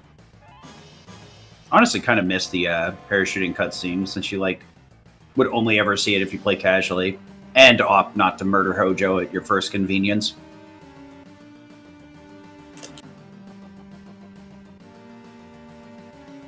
Up here is the softlock armlet. It is really easy to softlock on this chest with the ladder behind you. Yeah, if you're mashing circle as Cloud is doing his animation running off of the ladder, he'll try to re-grab it in a bad position and will soft lock you. And RTA, at least with what is now the old route, you're like 10.5 hours in or something at this point. And I have gotten that soft lock 10 hours into a run here. That's how I know about it.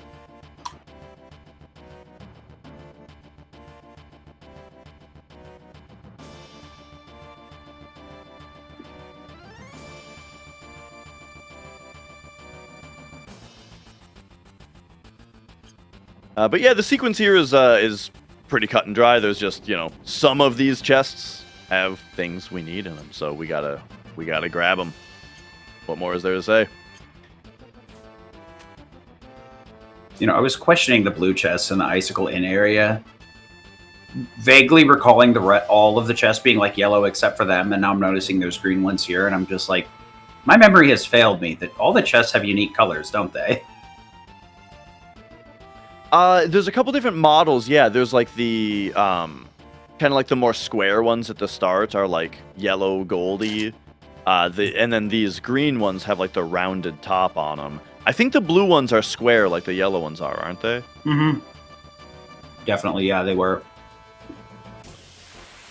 Honestly, the idea of putting the blue ones in the Icicle Inn area is nice, but because of the way the backgrounds work, some of them they kind of blend in, so they're hard to see.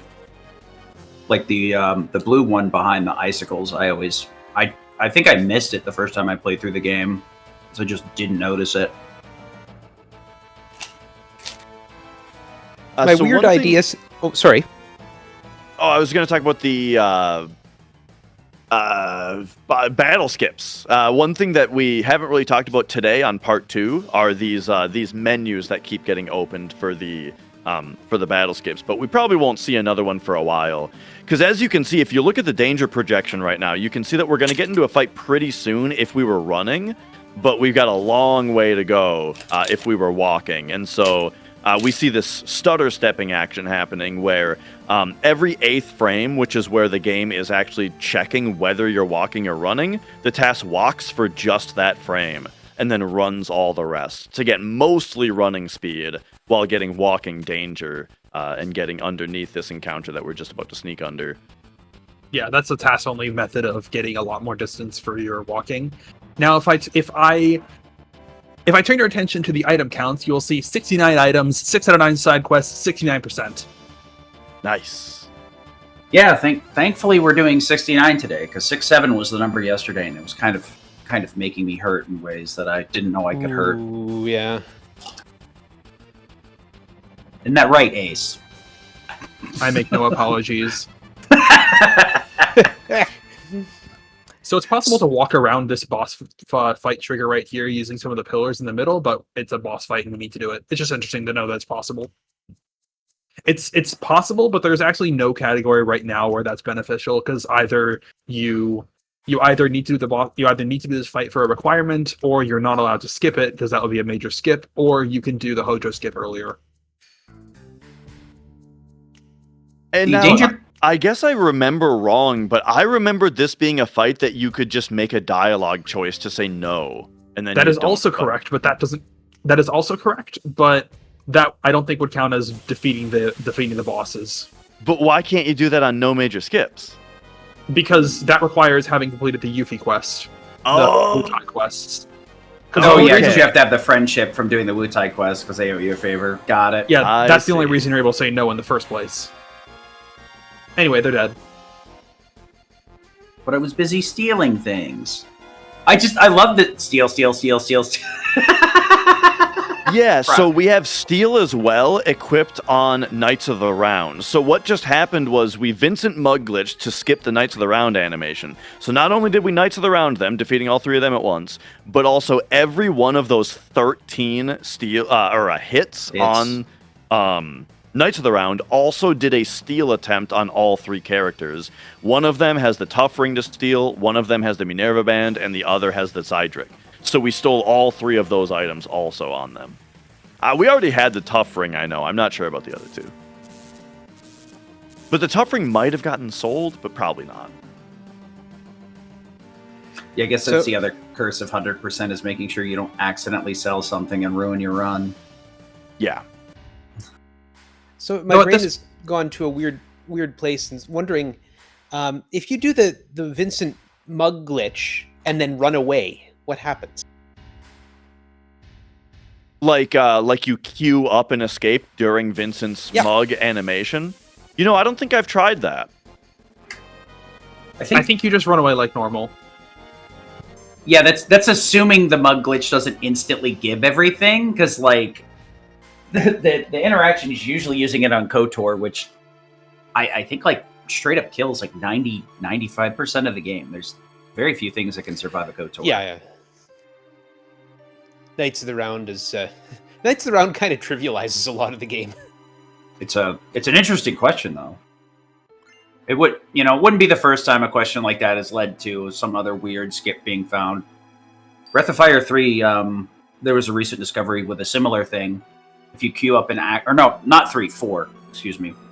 If you queue up an action, run, and then fail to flee, you'll either duplicate the weapon if you're attacking, or you'll generate an item based on the item you used or an attack you did.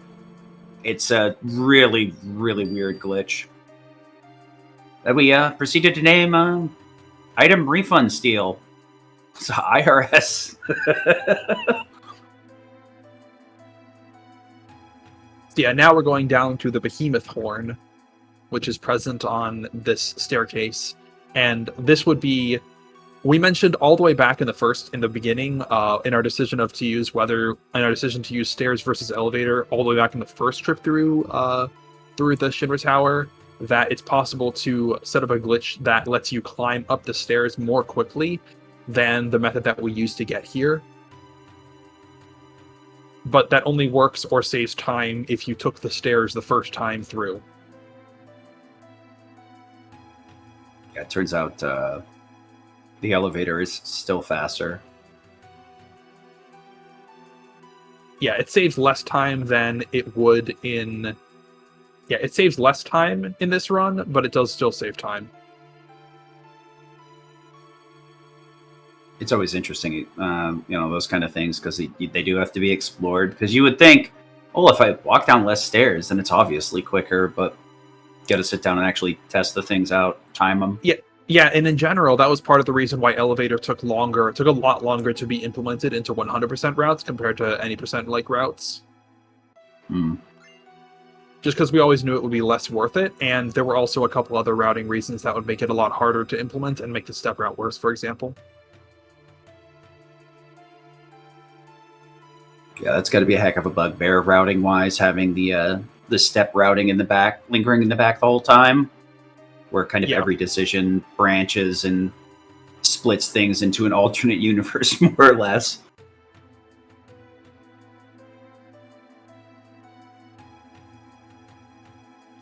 It's the big puzzle. Figuring out how to...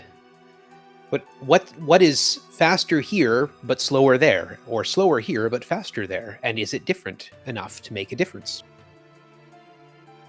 I know it's like a speedrunner too. Like, it's kind of off-putting because it feels so daunting to have to maintain correct movement throughout the course of the entire the run.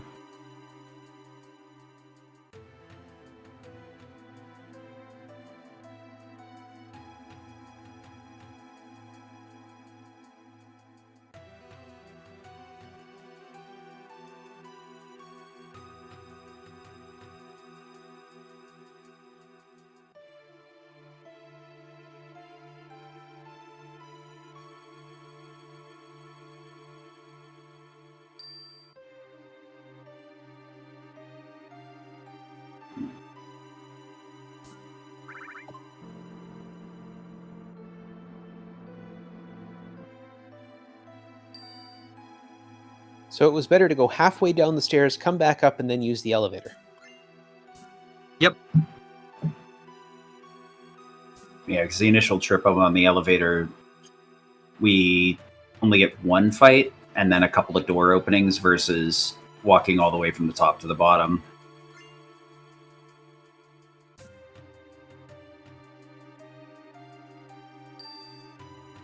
I mean, yeah, just once you're at the behemoth horn, it's better to go up than to go down. It's closer to the next elevator.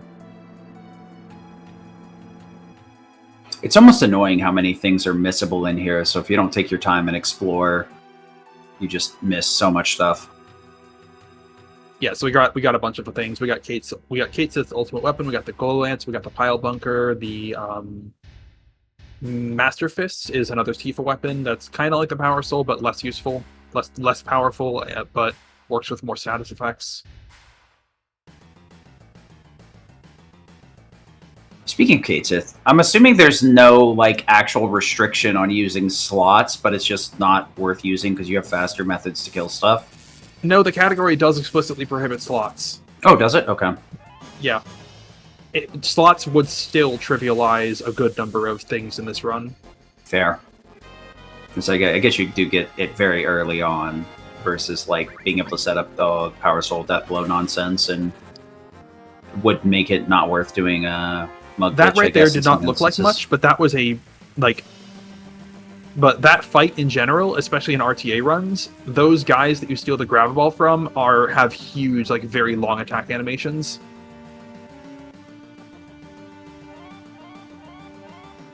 Yeah, like in a TAS, you really can't appreciate how long some of these enemies' attacks actually take because you never see them.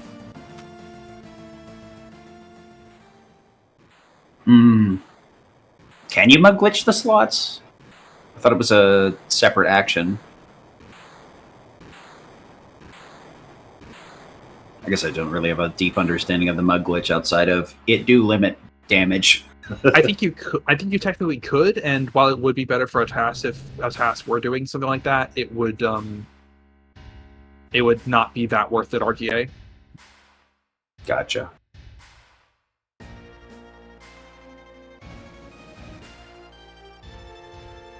So why are so many of the categories no slots?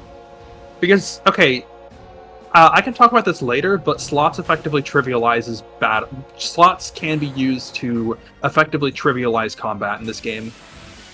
The quick answer, I think, is just runners want to like engage with the combat systems versus use one omnidirectional method of murder. Speaking of omnidirectional methods of murder, he said, Absolutely smoked. Ragnarok! Woo! Web will never equip it. I think Ragnarok's one of the cooler weapon designs in this game. Yeah, it does get used in no major skips.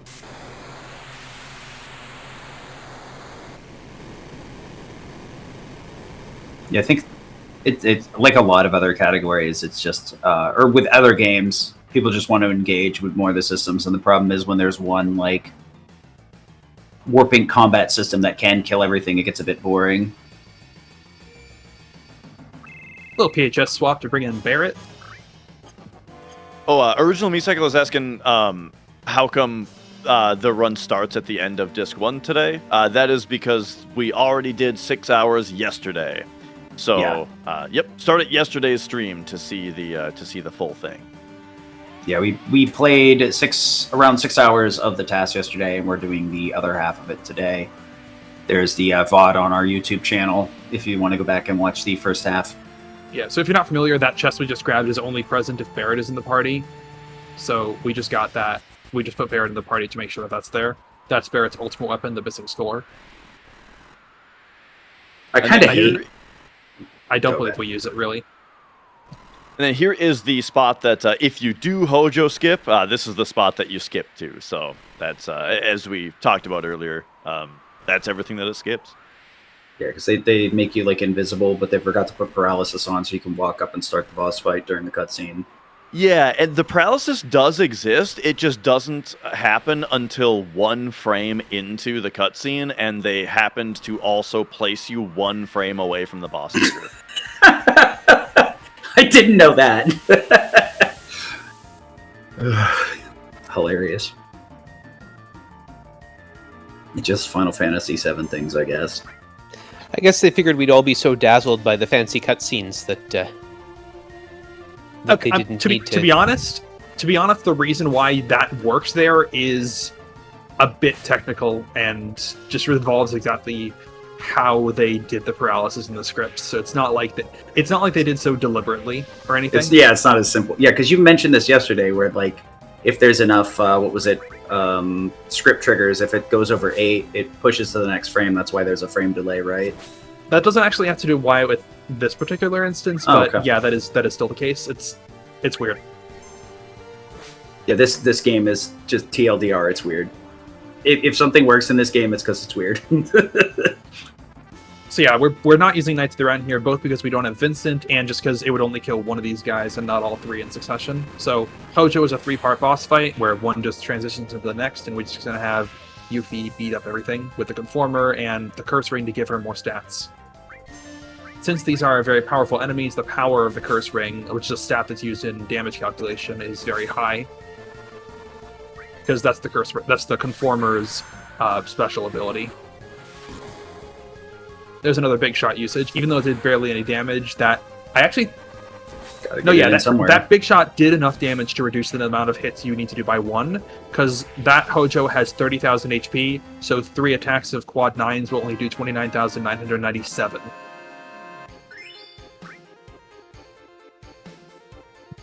It wouldn't be the first time where it's like quad 9s don't do quite enough, and you have to do 1 extra little poke in there to round out the numbers. That was also the case on Goda, which we threw a grenade on. So that big shot did way more damage than it needed to. It needed to do 4 and it did 800, so... That's why Barrett's the GOAT. Yeah, so slots was mentioned earlier, and we have a little bit of downtime here during the Highwind cutscene. Basically, the slots is Kate Sith's 2nd level and highest level limit break. We are still required to obtain slots. We're just not allowed to use it in this run. It's still a part of the 100% definition. We just cannot use it in combat. The reason being that one of the results that you can get from slots is called game over, which will instantly kill 99% of enemies, just every enemy with a couple of exceptions based on if they have complete magic resistance. That can be used to trivialize combat because the slot reels, while being ostensibly random, are possible to control. It requires some skill to do, but it is possible to control them. However, the reels themselves are programmed to try to prevent this from happening. That programming is circumventable, and so we are able to make them land on a given and desired result anytime we want, including game over.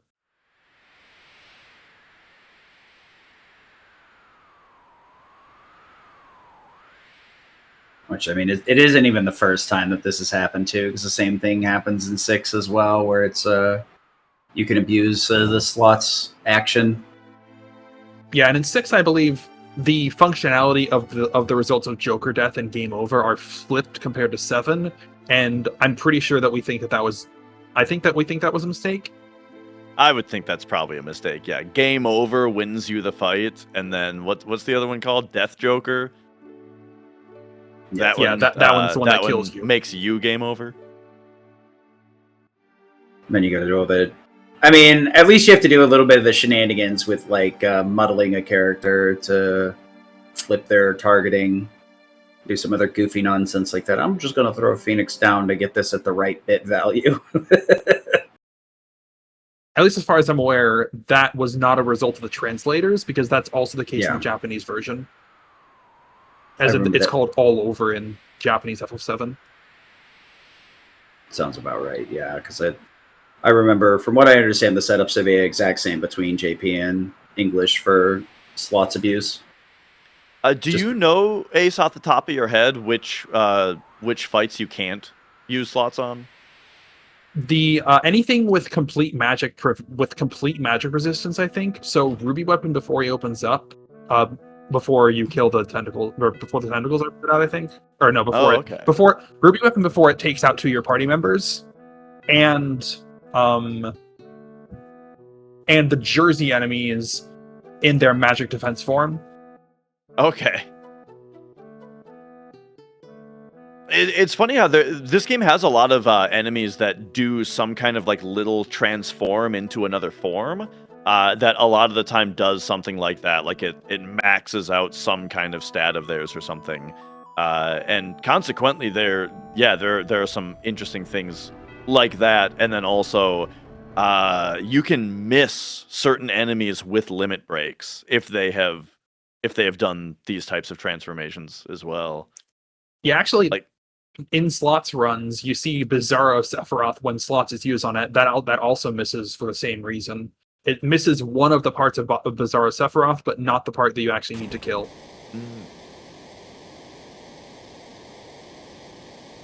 Such a unique game, whether it was intended or not. Yeah, and that misses what happens when when game over is used on an enemy that is resistant to magic. That has again like complete magic resistance. Random other funny interactions like that. Demon's Gate is immune to poison, and you can't poison him with bio. But if you put added effect attached to poison on your weapon, you can poison him that way. But it does 0 damage to him when it ticks him. the hard and strong middle finger, I guess. Yeah. Makes sense if he's immune to poison. I mean, if you look at more games, like immunity almost, and a lot of times just comes down to can't get inflicted with it. But when they're inflicted with it, it still does the same thing. Because I know there's a lot of games where you could like mute something that's not supposed to be muted, and it's a magic boss, and you just go, all right, well, I guess I win.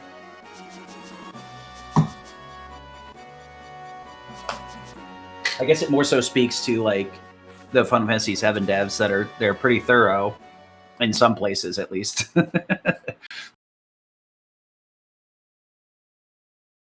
It's all those like cute interactions that make me really enjoy this series and this game in particular. Does added effect work to slap things on other things that are immune to them? Oh You yeah, mean, that's like- a good question. I don't haven't actually really know. tried it. That might work with like stop and mute. I wouldn't know. I just like Chocomoog added effect. I just being able to hand out stop whenever and slow whenever I feel like it sounds. It's too good to pass up. Oh yeah. Yeah, in the RTA version of this run, we oftentimes put added effect Hades on armor in order to prevent status effects and use that for the battle square. Oh yeah, Yeah, 'cause that's It's a really It's- similar effect to having a ribbon on, but it's better to not have a ribbon on so we can have the curse ring on. Yeah, it's the poor man's ribbon. it's that one extra ribbon. Yeah, you get in there. I know that's a really good one too. Either weapon or armor. Added effect is like a really good materia that a lot of people end up sleeping on. I feel. I think it's my favorite materia in the game. I just love the idea of it. I'm honestly salty that it hasn't shown up yet in any of the remake trilogy. Like, It's a if pretty it's not important Look at that thing part here. 3, Look at that'd that be bottom weird. right corner. Look at that bottom right corner. We're going from disc 2 to disc 3. 3. There we go. Disc 3. All right, game Congrats. over. Time to head home, everybody. It's just cutscenes on this disc, right? Yeah, we're in the Northern Crater. We're almost done. We're gonna end like 3 hours early. Don't worry about that percentage. That only says 71%. Just kidding. Well, I'm sure the next 28% is all right there in the crater, right? Oh yeah. Oh, there is a lot of stuff in the crater. But yeah, I wonder what the actual going by this particular percentage counter. I wonder what it'll be when we do go in there.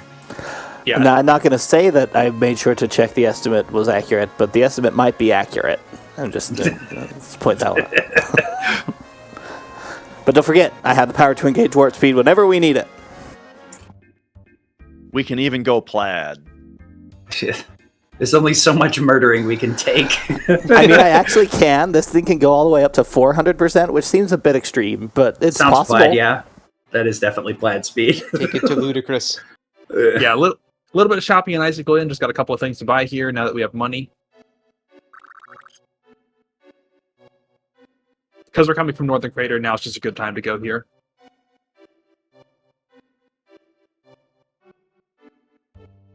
And I do believe that I think the first place we'll stop is Bone Village.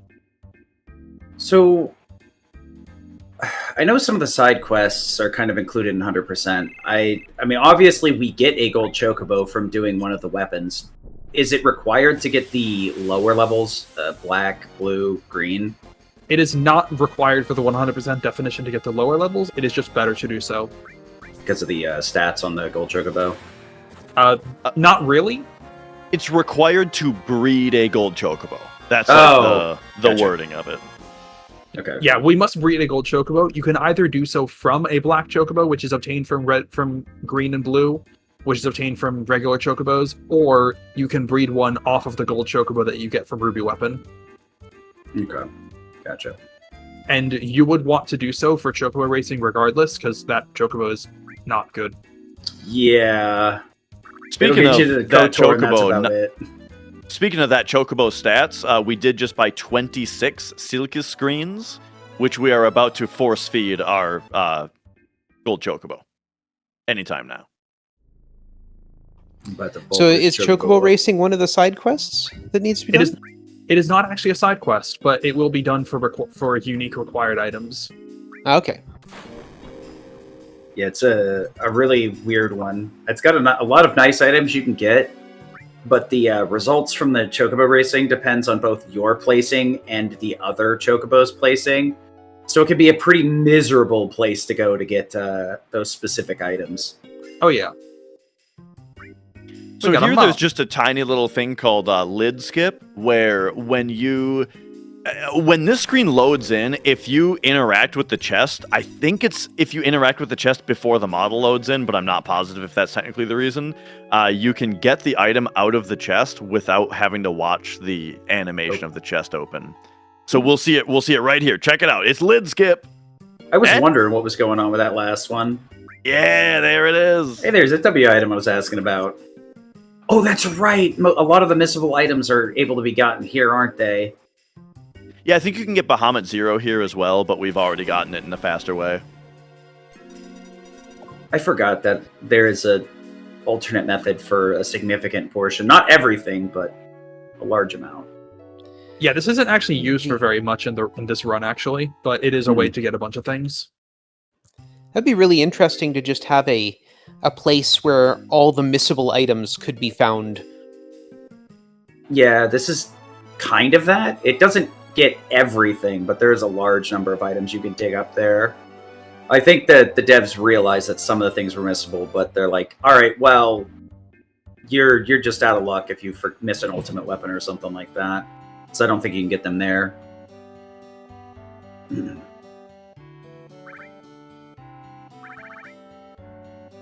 That's one thing, just like in general in game design, I find interesting is like the way that developers choose to solve the problem of like for the people who want 100%. You know, how do we design the game in a way that's always allowing them to either go back to things or have a second way to get there and that kind of thing. A little thing, the reason why the beep, like the jingles for each usage of a green are at the speed they are is because the game is literally doing the calculations and is restricted to the 8 script instructions per frame. So some greens have faster jingles than others because they have less calculations to do. Oh, interesting. I guess that's literally just one of those things you'd never know unless you got a fun fact moment. Yep. Yeah. So I here's never Ultimate noticed Weapon. that they weren't all the same speed, and I claim to be a drummer. That was me that Ultimate circle. Weapon. That was almost Ultimate Weapon. It still has 272 health left. Oh yeah, okay, because the first place that it spawns is right here, so we didn't have to chase it down. And then once it gets underneath a certain threshold of HP, it goes over to Cosmo Canyon, and then that's where you have to defeat it. If you were to reduce its HP to 0 before it's at Cosmo Canyon, it will instead respawn at Cosmo still, but it will respawn with 20,000 HP. So bringing it down to like 200 some, that means that it actually still has that much HP instead of 20,000. Oh, interesting. I know it would respawn over there with HP, but I didn't know it would just straight up get double. Oof. All right, welcome Not to... double. He normally he starts with 100,000. Oh, okay. So 20%. Gotcha. Welcome to the Gilnika, again. So remember that whole source duping thing that we talked about, or just item duping thing with the W item material we talked about earlier? Yeah, that's going to happen now. I wish I could do it that fast. Yeah, in general, a fun thing about like we talk about how great the menuing looks in the TAS all the time, and an important part of that is the fact that the menu is 60 frames per second in the game versus like the field that's 30. The battle action is 15. You know, so like as impressive as all the TAS stuff is, I feel like part of the reason that the menu stands out so much is that double the frame rate means double the inputs. And even though the battle, it go. even though the battle animations are running at 15 frames per second, the menus themselves run at 60. Even the menus in battle. And that's a feature that is unique to the PlayStation version. The PC version is not like that, and the battle menus run at 15 frames per second, which makes that particular trick much more annoying to do on PC. Not to mention also the double input glitch that can mess you up that's on the PC version. Yeah, that's a thing that we're probably just not going to talk about here. So we just dumped south of 100 speed into cloud. Enlighten me to the benefit of doing such, please. Good grief. All right. Ultimate Weapon's dead. Vincent used Mug to kill Ultimate Weapon. Ultimate Weapon countered with Shadow Flare. Shadow Flare missed on Vincent. Remember Check we the input mentioned display. earlier Check the that... input display right now. Oh yeah. We're inputting the soft reset code. That skips the Ultimate Weapon cutscene and the Ultimate Weapon death cutscene and does not reset the game. Huh. don't think I'd have the guts to try that. That Shadow Flare missing also, that's what we mentioned earlier, where if it had been reflected, that would have crashed the game. Why is that? Any idea? Or? Final I Fantasy think VII. just because it's trying. Okay, so if it had reflected, it would be trying to play the Shadow Flare animation from Vincent onto Ultimate Weapon. I'm assuming that it just like calls the last animation played or something like that, but there was none for that attack. Right. Oh, so if Or you did, just spitballing, it could also be the fact that Vincent is the one who's busy. So, like, Vincent skipping his own animation could possibly be part of it as well. I'm not sure. Maybe, I don't know. okay, so it only works if you've skipped the Shadow Flare animation to begin with, and then you reflect it back. Yes, And does that only work for that Shadow Flare there? I don't know if it works for anything else. We've just done it there, Yeah, fair. and yeah, I don't know. Yeah, I guess there was a couple we talked about earlier, but I think it's like, for the most part, it's just shrug Final Fantasy VII things. For the most part, like, this game is pretty robust and doesn't really break under a lot of the pressure that's put on it from glitches and other things. It's honestly surprising that it crashes, given the amount of things it's resistant to. I guess if you stack up too much BS, it just gives up at some points. Well, and of course, it wasn't like they could send out a patch over the internet in, what, 95, whenever this came out? That said, Especially- though, I wonder how the PC version responds if you do that same thing. Because if anything, in the updates that they've made to the game, it's really only become more broken over the years. Okay, so Cloud is basically max speed now. Okay. Yeah, pretty much. This is Does going to that- increase our preemptives, or? No, it just increases. It just makes the ATB bar go faster, basically, and also makes the enemy's ATB bar go slower. Dash, you might be able to talk about this better, to be honest. With the ATB, are we talking with like the average dex mechanic? I guess. I don't think that bonus dex affects that. Oh, you're right. It doesn't. You're right. Yeah. You're right. So this will literally just make Cloud's ATB go very fast in comparison to the total battle speed. Oh, yeah, that's right. You can mime your own limit. Yeah, I was thinking, I think I get what's going on here, because they have to use the limit break, 8 times to open the next level up, or whatever it is? Yep, and because you can only mime a limit if nobody else has taken any actions, right? The limit has to be the last thing that was done. And so that means that now we actually are waiting for Cloud's limit bar to refill before we can do anything, right? So it's really ATB good bar. that it refills really fast now. Yeah, waiting for his ATB bar to fill. And also those, just to give another big, just to show again, those guys in front, those 3 battery caps in front are not alive, even though they look very much alive. Fair. Yeah, they were killed by some attack that was mug glitched. And there's Klim Hazard, which is Cloud's 2-2 limit learned, because we use Blade Beam enough. Honestly, I really like Blade Beam's design, because it also facilitates learning the level 3 since it multi-hits. Not very strong, but... So one question that often comes up here, well, actually, first we can show that the mug glitch just, it skipped Fire Veil. So Yuffie used a Fire Veil item, and that's what killed the other battery caps. And that's why, and like we said, that's why they appear to still be there, is because the Vincent mug glitch skipped their death animation, and so they're just zombies now. But the other question that often gets asked here is why we don't mug glitch these limit animations. And the reason being is that we're using mime. And if we used mime, then mime would just mime the mug instead of the limit break. Did break the chain of limit miming. Okay.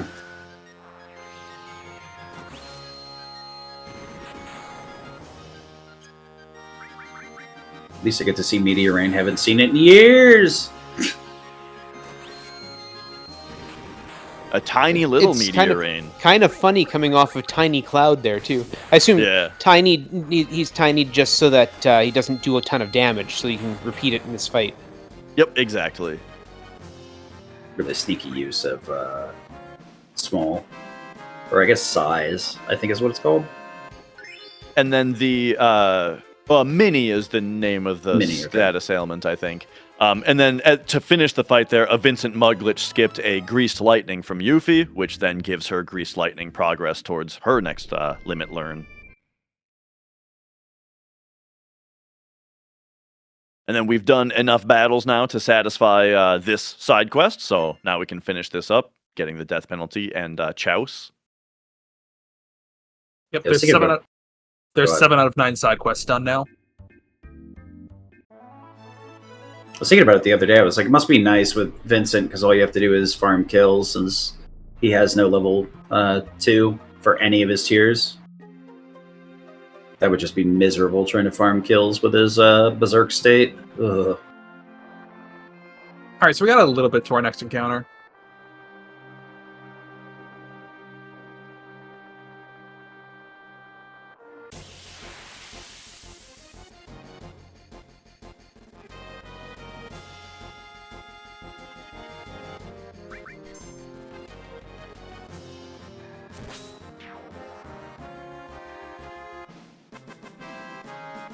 So that was steal as well, morph once again. So we were able to steal a right arm, as well as morph him into a shrapnel on the same turn. Yeah, we have to morph for a shrapnel anyway, and a right arm can also be obtained in the battle square for just a small purchase, but that takes time to actually purchase it. Also, so I can't call the money Jill without having a million YouTube comments jumping at me, but I just called Chaos Chouse a minute ago, and no one said a thing. Nah, I'm good. Yeah, because that's clearly funny and not... Yeah. I mean, I asked you to be here. I really don't have a right to impinge your pronunciation. Sure, we're technically live on YouTube, but the live streaming audience is very different from the YouTube commenters. Yeah. You'll be hearing about it in comments, I guess. Well, we appreciate the engagement bait farming. Thank you. Besides, just what do you mean calling it Jill? Isn't that what it's called? Yeah. Yeah, exactly, right? No, it's the same G as Jold. Or Jald if you're playing Tales of Symphonia. Actually, is it all the Tales games? Anyway, welcome to Chocobo Racing. Yeah, there's actually a lot to talk about here. I love the aces. I love the ace segue. Anyway.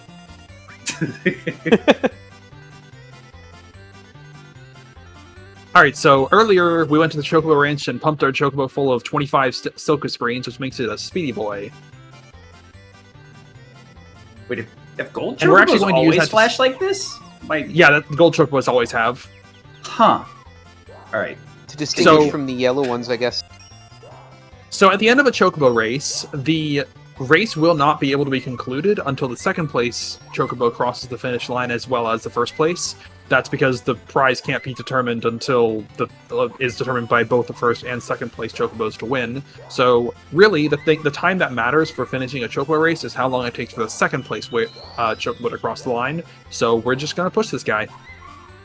Oh, please Yeah, tell me. these C rank races take multiple minutes to finish without doing this. Do you have to do this in RTA too? We don't. I was gonna say, you could try. You guys are legendary. Like you could try if you wanted, but this is way too hard. Okay, that's what I thought. I was Also, like, I don't Antarctic remember- Wind. Also, I believe we're gonna win it. Yeah, we're gonna take the Antarctic Wind here. Yeah, I was gonna say, I was like, I don't remember that being possible casually at all. So, just want to make sure I differentiate because the Final Fantasy VII runners are a different breed. They kind of they surprise me with what they can and can't do. So just to explain how these races and the prizes with them work, so a Chocobo, each individual Chocobo keeps track of the number of races it's won. It is in C rank for the first 3 races, B rank for the next 3 races, A rank for the next 3 races, and then from then on it's an S rank. And the prizes you can win are different and generally get better as they go along. Those prizes can either be just won directly or traded for a specific amount of GP per prize. And so we're just going to try and get through these early ranks as quickly as possible to get to higher value prizes and win enough to... And yeah, we're just going to win enough to be able to get all the unique items here and get enough GP. Another sneaky thing that's going on here too is holding down the I think it's R1, R2 to constantly refill the stamina for the Chocobo, which I think is generally accepted as like a dev functionality to make the Chocobo testing easier, and they just kind of forgot to dummy it back out. It is explicitly listed in... It is explicitly described in the Chocobo tutorials to regain stamina that way. But I don't think they intended for you to be able to do that while sprinting and everything. Yeah, I would expect they didn't expect it to be quite as efficient as it is, so to speak. It may have been some... The thing is, the Japanese Chocobo racing was a lot harder. The JP 1.0 version of the game. Mm-hmm. And so it may just be something like that, where it was intended to balance out way harder racing. But then that racing was still too hard, so then they made it easier. Interestingly, I'm pretty sure that on JP International, they still have the JP original difficulty of Chocobo racing. Oh. Wow. That's just rude. God, this is too hard. We'll dumb it down for the Americans, but the Japanese players can still suffer through this. Yeah. I'm going to be honest, it's still... I mean, it is easier, but once you get to, like, the higher ranks, it stops being easy. Especially whenever Tejo shows up. So when do they put them in the little carts and have them drive around? So that was a Fire Fang that we got there.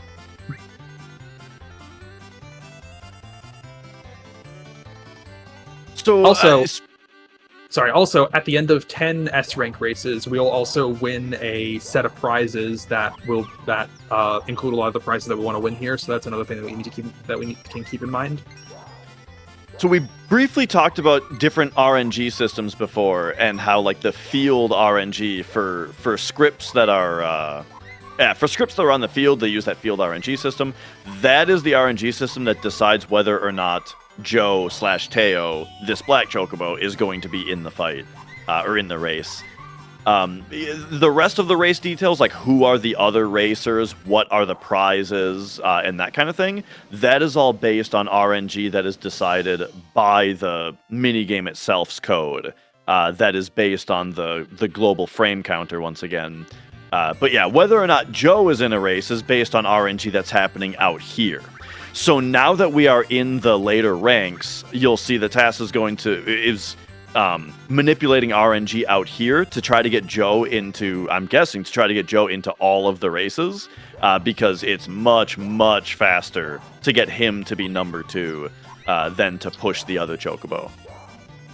Yeah, if you're unaware, Teo, or Joe the racer, but Teo the Chocobo, is a racer that's meant to appear sometimes. He appears 1/8 of the time if it's a B rank race, 1/4 of the time in A rank, and half the time in S rank. And they are meant to be more difficult than the other racers because their stats, their Chocobo stats are based on your Chocobo stats with an additional boost to them. Now we're still able to go better than the computer is, so we're able to win regardless. But that just makes the races end a lot faster and makes it so that we don't have to rely nearly as much on pushing them. And each of these B rank races we're winning an enemy away from, and those are either useful for the enemy away itself or because they're good for 300 GP each. Yeah, for those of you that haven't or don't remember, even if you max out your stats at 999, they still get that bonus and they push above the cap, so there's no winning here with Tejo and the stats thing. Yeah, so I mentioned that the racers and the prizes are based on the global frame counter. So that's just another example of an RNG system in the game that is intrinsically manipulated by the nature of a TAS, where the TAS is always going to initialize these races on the same frame because that's how the TAS works. And so, yeah, that's just another element where we are starting these races at a time that A, Joe is in it, and B, the prizes are distributed in such a way where we are going to earn a good prize in our 1-2 slot that the Joe is going to get us. Yeah, and it's also worth noting that the prize distribution itself is skewed. There's 3 prizes in the list. The first two, so the first one is present in 7 of the 15 cards at the end. The second one is present in 5 of the 15 cards, and the third one is present in 3 of the 15 cards. So only the third, but the thing is that only the third of the prizes can actually contain what are called rare prizes. So anything worth like 200 or more GP or more than 200 GP can only appear in the third slot, and therefore can only have a 1 in 5 chance as opposed to a nearly 1/2 chance of being won, even if that prize is present in the list. And also the fact that they can only be present in 1 of the 3 slots means that each individual item is much less common to appear in the list. That is only true on the PlayStation version. That is not true on the PC version. I am noticing we're having to menu to the Golden Chocobo quite a bit. Is it that much slower to release the other Chocobos, or do we need them as part of the 100% requirement? It would be slow enough in a real-time setting, but not in a TAS setting. Yeah, our RTA, we release them. Gotcha. It's one of those little differences. Cool. So we're into A rank now? I do believe so. Yeah. Okay. Have I got time to go make myself a sandwich? Yeah, sure. Awesome, because I'm starving. I'll be listening. Yeah. Thanks, Mike. See you in a bit. So now we're in A rank, which has the sneak attack prize as well. The 2 prizes that are most notorious in RTA runs are sneak attack and enemy away, because they're the only 2 prizes that can only be won from Chocobo Racing that are not present when you receive 10 items as a reward from winning, receive items as a reward from winning 10 races. It's not 10. You get fewer than 10 items. I didn't mean to say that. Yeah. And we see sneak attack right here, and it is 1. Yeah, I remember that, bumming me out casually. I tried to get sneak attack quite a few times, and I'm like, I can't, I don't care. It's not worth it. I'm gonna go kill Sephiroth now. Yeah, before it was developed, like a manipulation, even RTA for Chocobo Racing was developed. These 2 prizes, enemy away and sneak attack, were huge run killers. I've seen quite a few highlights or dead runs that Caleb's had thrown into the 100% category, with this being a culprit. Yeah. And iBlink, who was one of the commentators yesterday, he notoriously took one day, he just refused to give up and kept at it until he had it in a run, and I think it took him over 7 hours. That sounds like sounds Blink, right. Yeah. That's a Blink thing. And now that's the exception. That is exceptionally bad, right? But that's we witnessed it. I mean, it's like the Dampe world record, right? You're just resetting Yeah. over and over again rather than just letting him run around the graveyard. Yeah, All right, so exactly. we took that cat spell right there.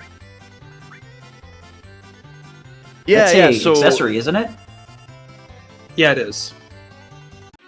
And yeah, it's worth noting, generally, so the strat RTA here would be you get sneak attack and enemy away. You take those prizes if you get them, because you don't get them from the 10 S rank win care package.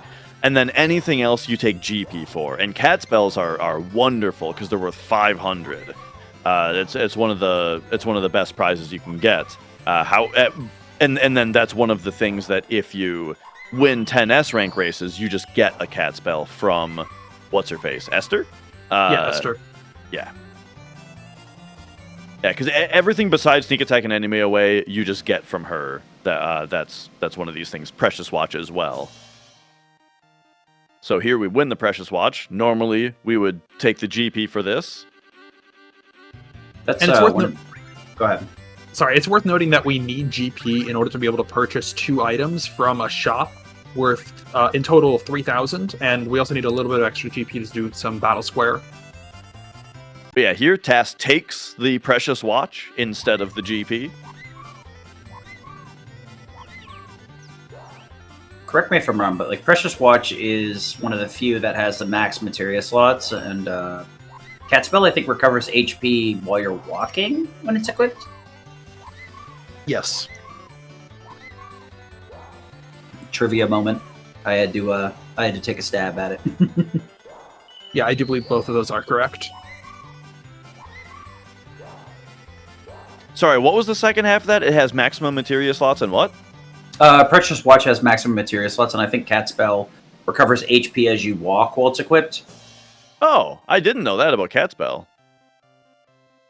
Yeah, it's one of those like HP recovery accessories, but most of them just like are trickle charge of like 1 HP per step. So it's like, I'll just use a potion, thanks. Yeah, instead of like using up my accessory slot. You know, especially like this where like steps are. I mean, I guess maybe you could trickle some HP out of it, but it'll be interesting to see what they're used for since we're not taking them for GP. It's kind of an interesting like development I've seen in JRPG design is that like old games you only have one accessory slot, and so usually it ends up kind of just being relegated to whatever is decided to be the best thing, right? Yeah, oftentimes that's a ribbon. But nowadays, I feel like in more modern JRPGs, we're seeing multiple accessory slots is something that you see more often. Yeah, I like the idea of accessories being more widely used, and it's like Final Fantasy VII Remake, for example, like the Fury Ring that gives you permanent Berserk is just always worth it because it's a 30% damage buff. They're like, okay, I take more damage, but also I kill the boss before he hits me, so it's not a problem. But you give you more accessory slots, then you can actually have a little bit of diversity versus just jamming the one good item and throwing the rest in the bin. It also like incentivizes using more defensive stuff or things like the Cat Spell where you recover HP while you're moving. Now, off the top of my head, correct me if I'm wrong, but was Final Fantasy 13 the first one to do multiple accessory slots? I think it might have been. Final Fantasy VI, you got 2 relic slot. Oh, yeah. Good point. Yeah, Also, I'm back. I was just trying to score iteration, some points for Final Fantasy 13. 13 is a game. I personally am not a fan of it, but I can see that there are some benefits of 13. That's part of the reason why I run this, because there's no bad game in my book. There are games I won't play, but there's no bad game. Well, If you're having fun, it's not a bad game. Not to sound like I'm just like trying to farm you guys more engagement, but I'll go on the record and say I think Final Fantasy 13 is better than Final Fantasy 6. That is an argument we will be having off stream. I will not be invited back to the stream. Oh, you'll see now. Opinions are just that, opinions. I am not so close-minded. I had somebody say that like 4 was one of the worst Final Fantasies, and I was like, that's surely an opinion. I kind of agree with that also. The follow-up was like 4 is one of the worst because it has low replayability, and I was like, I agree with that. That's fair. I can see that. Yeah, there's not a lot. It's very linear. There's not a whole lot you can do. Yeah. I do think that I need to play the harder version of 4 though, because one of my gripes with it was that it was just way too easy. Oh yeah, hard type. I mean, it's got some pretty good hacks too that like remix it and rebalance things in a really interesting way. Wells, our safety coordinator, has very much disagreed with your statement, unfortunately.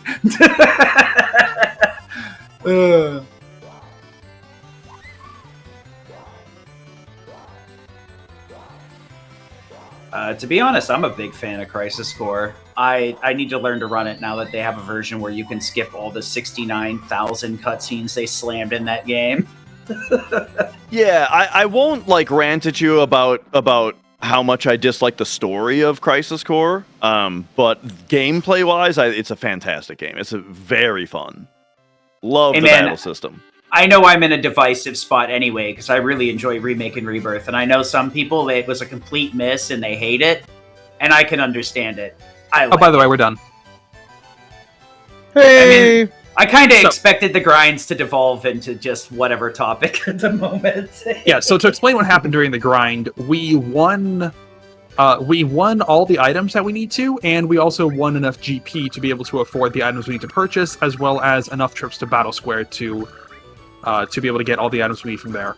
And we did not have to take Esther's prizes at the end of 10 S-rank races. We just didn't need a full 10 S-rank races to be able to do so. RTA, it is a given that you will always require them. It is not reasonable to expect, even with the manipulations we can do, that you'd be able to do this. This cuts out maybe 2 or 3 races in total, I think. I think we finished up to like 7 or 8 races in S-rank. Has anybody ever gotten lucky enough with S-rank races to not need the care package? No, not even close. Okay. That's a very good indicator then, that it's not even close then. Yeah, and it would be a really bad idea to go for it, you know? Like, it would essentially be like shooting for the moon to win a cat spell or a sprint shoes and decide to take it, thinking I'm going to go for great RNG rather than take the GP. You need, what, 2 or 3? Yeah, that would be pretty... That would be a pretty risky gamble, you're right. I see what you mean. Yeah, even though we talk about there being a manipulation for it, it's still not consistent.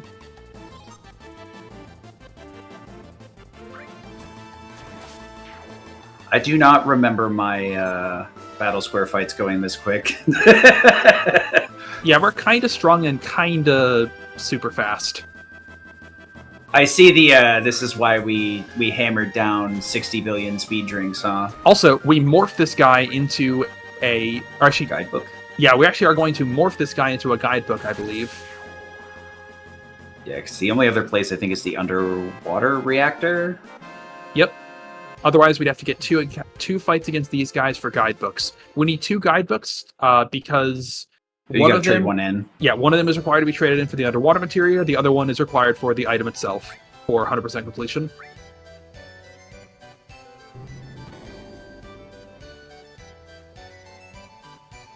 I guess this answers my question from an hour ago why we were jamming speed drinks. Or speed sources. Drinks and speed sources are 2 different things.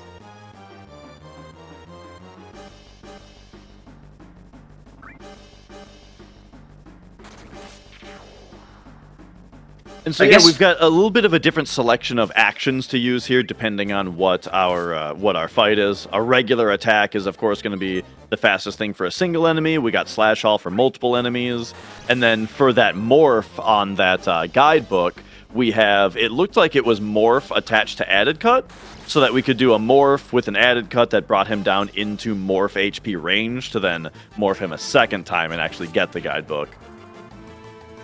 Yeah, I think that was the case with the second morph being a crit. Since YouTube chat brought it up, the guidebook is traded for the underwater materia, which just removes the timer from the Emerald Weapon fight, unless it has an alternate function I'm unaware of.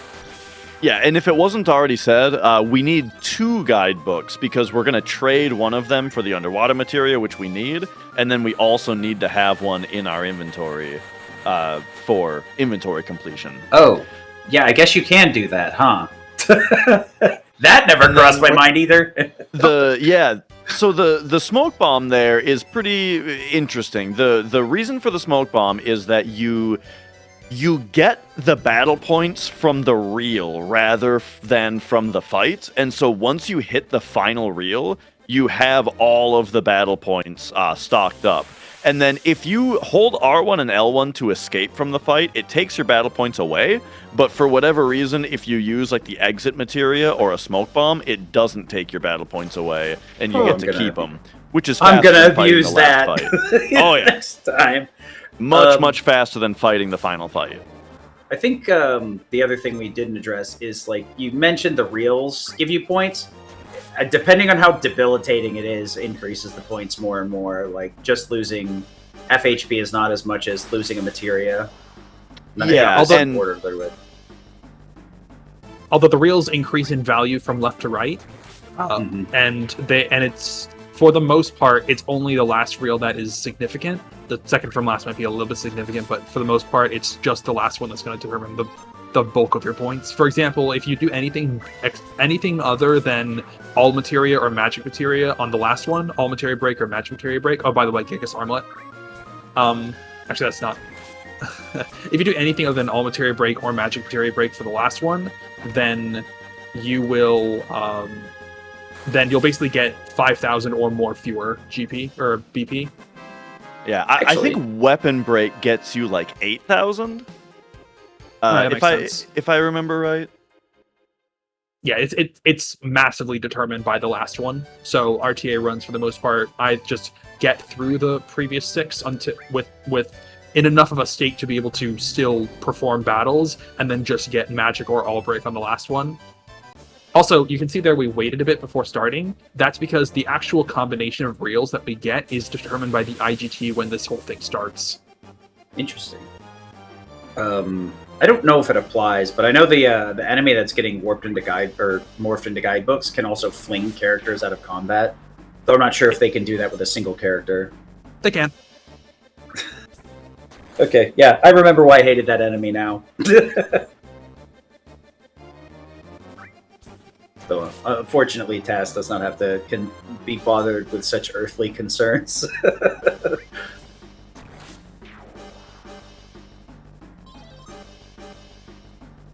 Oh yeah, and there's a whole bunch of items that we're getting from this whole segment anyway. I think we got the water ring from this segment. We, I don't know if we got the adamant... Yeah, we got the adamant bangle earlier, but we could have gotten it here as well. We got our guidebooks, we got a bunch of things.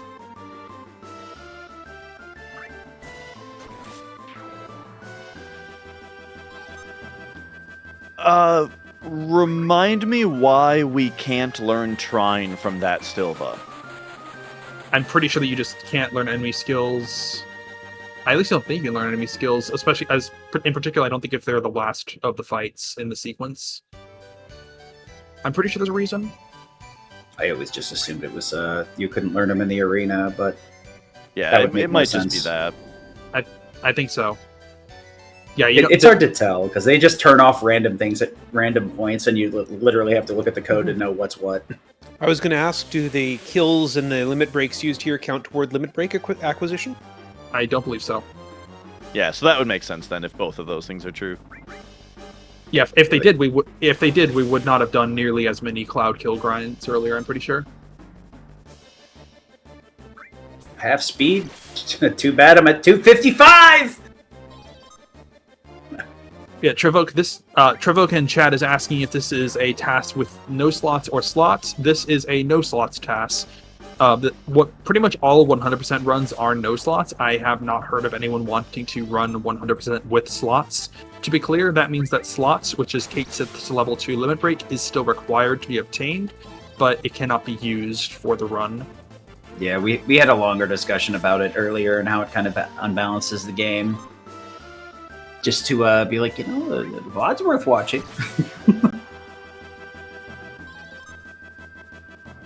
Although, honestly, lilgecko had mentioned wanting to do another task with glitches and stuff, so maybe that'll get thrown into the mix or not. Who knows? It'll probably be slower than this one, but it'll be a lot more of a super play or something like that, kind of a play around. One thing to point out is, so you mentioned that taking the reel that gives half speed didn't seem to do very much. One thing in just the way that the game works is that your character's base dexterity is stored in a different memory location from their bonus dexterity. So when you use like a speed source, it brings up your dex bonus. And I'm not 100% that this is true, but I'm fairly confident that when you get half speed on this, it only halves your base dex and not your bonus. Okay, so that means the dex was closer to 200 then? That's funny. Oh.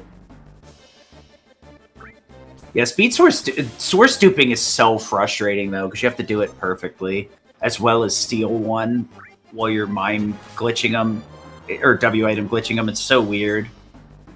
That's probably like the hardest dupe in the game, at least in my opinion, casually. But it's definitely a lot more efficient than morphing for them. Yeah, there was our water ring back there, by the way. Ace keeping us on track as usual. We might have gotten one earlier, but we definitely have one now. Water ring is an item that's usually obtained from a chest before Genova Life, but we didn't get it here because we don't need it.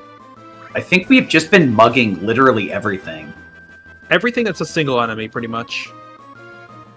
And is it the case that steel as well is being used here on Master Command? Or oh no, we don't have Master Command yet. Never mind. No, we don't. I think it's just mug. I think it's slash as well, because I'm seeing a second hit every once in a while when something doesn't get nuked. Slash as well as on Morph, I think. No, it's morph added cut. We also have slash all Yeah. for multiple enemies, and we have mug for stealing things and doing a single attack, which is, I think, a little faster than slash all. All right, that's just the eat my shoe moment after complaining about not having enough command skills that do offensive things in part 1, and then just literally getting a list of all the cool things that we actually have access to. Yeah, and that's part of like what is so great about 100% runs is getting to actually, utilize what is the fastest from a huge selection of options, which is also then once again why it's a no slots category, is because you wouldn't want the answer to still just be slots. I know the other limit that Kate Sith comes with is dice. Is that just like complete garbage, or It's Not pretty really. good in any percent. that's what I thought? But I figured I'd ask just to for clarity's it sake. sucks that it's really random. Like sometimes it can do as little as 300 damage, which it sucks when it rolls for 300 damage. But it's good. Yeah, it's pretty rare, and 300 isn't nothing. Yeah. Because the way that limit breaks are prioritized in the turn queue, we generally use limit breaks we'll use dice at a time where it's a completely free turn, because it gets, it's an extra turn that gets jammed in via prioritizing in the queue. Gotcha. And so, yeah, even then, it's just 300 damage for free. It takes time, though. It's more or less like the dice/fixed dice in 6. It's like it can be good, or it can be terrible.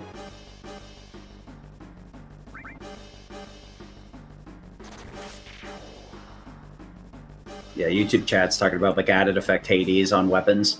That's been my go-to, but we've been talking about added effect Hades in terms of armor to get the poor man's ribbon, so to speak. Yeah, when I was younger, though, or just like playing casually, added effect Hades on a weapon and then using slash all is such a fun strat. Who needs damage when you could just stone everything, or stop it, or slow it?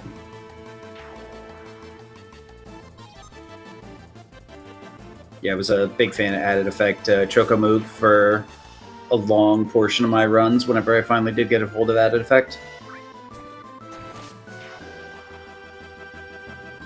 I really do appreciate the added effect in Elemental, giving like physical combat a little bit more dynamicism or dynamicness than just hit things for physical damage.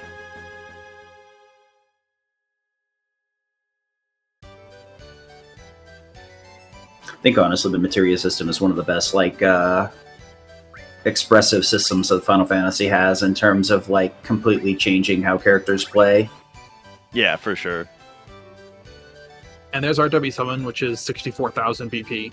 So we got Omni Slash, we got W7, we got Preemptive Materia, we got Enemy Lore Materia, right? Yeah. Yeah. And probably some other things as well. We can get Omni Slash on disc 2, but it's the 64 grand instead of the second tier, right? I think so. Yeah. But you can't get W Summon until disc 3, I think, if I remember correctly. I believe so. And I'm a limit otherwise- grind monkey, so yeah, so this is the fourth and final run through of Speed Square. We just had the Flare to win. We did all of our other Speed Square back on disc 1.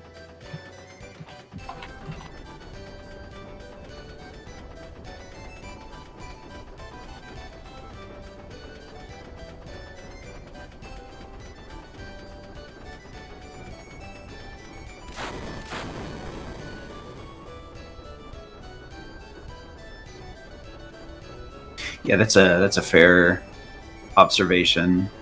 The YouTube chatter saying like the materia/battle system and its dynamic nature in 7 versus like Crisis Core, where it's a lot more limited, is probably why people didn't jive with it. You do kind of have to do like the weird thing of crunching the materia together and give like the bonus effects to the materia you actually want to use. I think they did a good job trying to make a single character work with materia system with like the hell and adding the effects to the other materia to get like your stat bonuses, but it just makes the materia fusion system so convoluted that it's kind of preventative to play optimally casually rather without looking at a table for 2 to 3 hours of gameplay minimum. You shouldn't have to do that for a casual playthrough. I've always been a guidebook junkie, but yeah, I can definitely see that that you like should be able to explore the systems and grasp them fairly well casually without needing a table to tell you how to do things. That said, I do think some people give up too easily in exploring a system that's even a little bit esoteric. Yeah, there's the opposite end, for sure.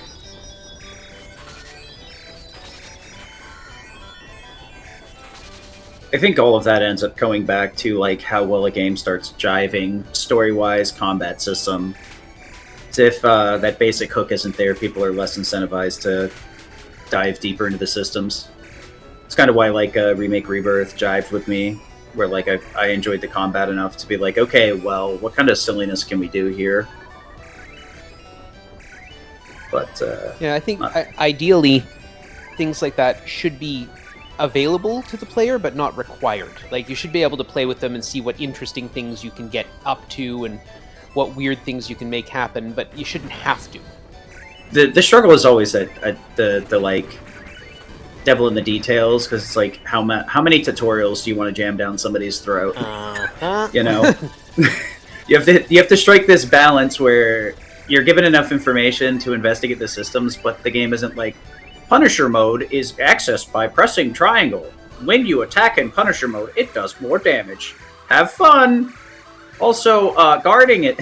You're just like, bro, I don't need this many tutorials to know that square attacks. Thank you very much. Yeah, that's actually been something that also I feel like is kind of a long tradition in Final Fantasy. Games are like extremely long-winded tutorials. Like, even in this game, if you take the materia tutorial that's at the start, it's, man, does it over-explain, you know? I think I have accidentally selected yes on that casually and actually turned the game off and turned it back on. I'm like, no. Sorry, this was an 8,185 point run, which, again, I believe is the maximum known to be possible. Congratulations. You get the same prize if you did 3,000. Same price as 5,000. 5,000, okay. No. That's what you guys are here for, so I can lie and then you can correct my lie immediately.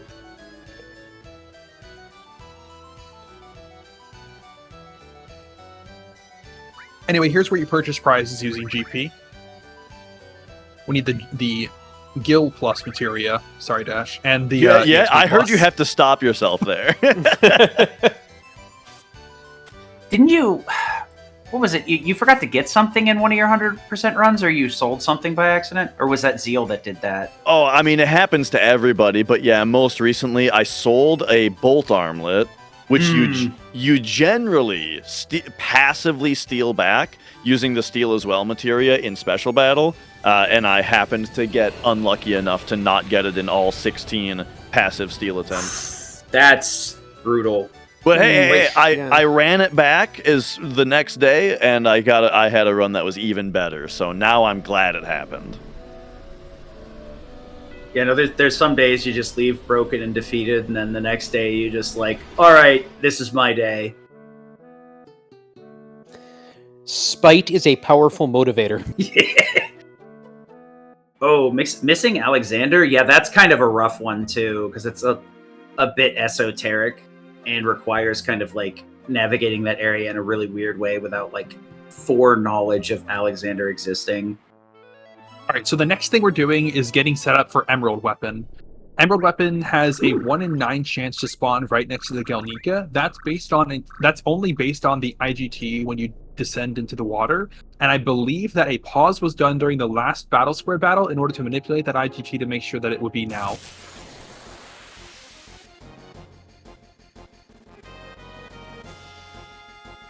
It's a little disappointing that there isn't special music for this fight. I'd imagine we'll get something, and then somebody will backboard it. Yeah, this game does have a wealth of unique boss musics, especially like at the very end. But yeah, it is interesting that this is just not even the regular ding-da-da, but like just the battle music, just encounter music. Yeah, I guess it kind of says something about the team that implemented these fights. Oh yeah, Yuffie used Knights of the Round that got skipped there. Just a little bit of damage. Don't worry about it. And Omni Slash got skipped, and Omni Slash is being mimed now. Yeah, Vincent Muglich Omni Slash into now a mime chain of Omni Slashes, which is once again, Cloud being our speedy boy. Very good to not have to wait for his to have less time waiting for his ATB bar each time. Emerald Weapon is already under half HP. Yeah, that's what I was getting at, Quexel, that they didn't have any special music because they were just added in the NA version. That's true. I'm notoriously been the kind of person where it's like a lot of our community is very active chatting about music and stuff, and it just kind of exists in the background to me and is additive. The only game that's really like pushed the needle on me recently and kind of changed my perspective is honestly Deltarune. The tracks are so additive to the gameplay that like I'm listening to them after I finish a chapter and I'm like, wow, this is okay. Well, I guess I'm gonna have to eat my crow here. Well, Toby Fox does good music.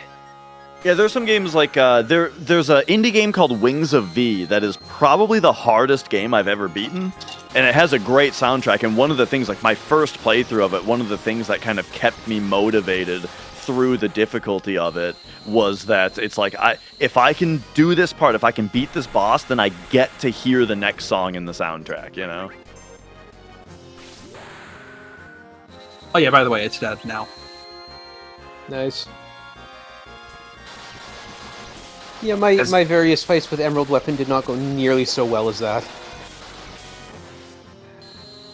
I mean, considering you get punished for doping on materia with this boss, when like the point you're at, you're going to want to like just over-equip materia, and it really isn't very obvious that you're getting punished for coming in maxed out. I didn't know that Airtam Storm did damage based on materia equipped until like the last couple years. Yeah, same here. To me, it was just a move that quad 9'd your whole party every time, and I had no idea why. You just had life 3 ready to go or whatever. I love that it's materia storm backwards. Yeah. You're like, wait a minute, hold on a minute, I've been had. All right, welcome back to Midgar.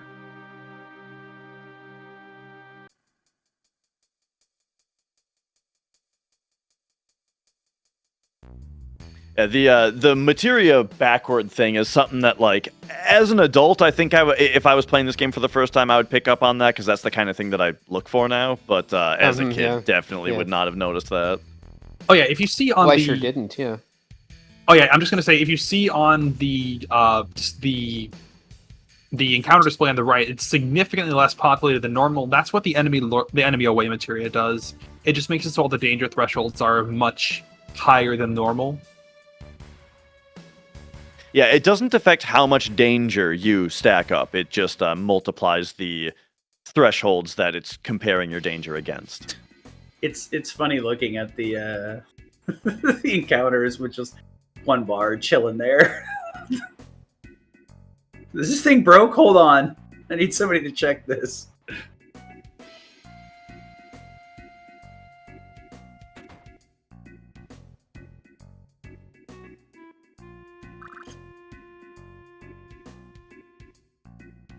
I appreciate that, like, we got into the menu so fast the screen hadn't fully loaded in. Yeah. So there we got the sneak glove accessory. That has kind of a unique effect. So how it works is when you steal from an enemy, the only thing that matters to the percentage chance that you get the item, besides the item itself's rarity, it's like there's 3, I think, different like tiers of steal difficulty for items. But then the only thing that you can do to affect it beyond that is it looks at the difference in level. It's your level versus the enemy's level. What is the difference? And then that gives you your steal chance.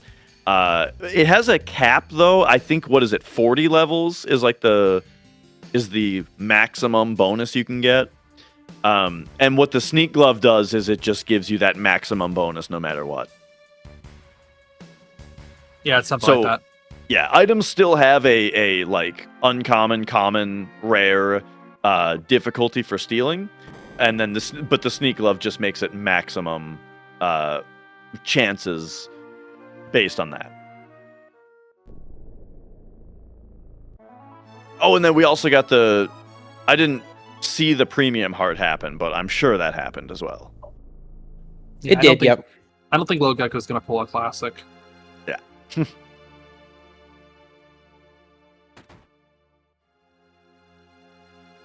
Here, the Earth materia is chilling only here, so we finally got that. And yeah, we're back in Calm doing a couple of things. This is the place that we haven't gone to Calm at all yet, I'm pretty sure.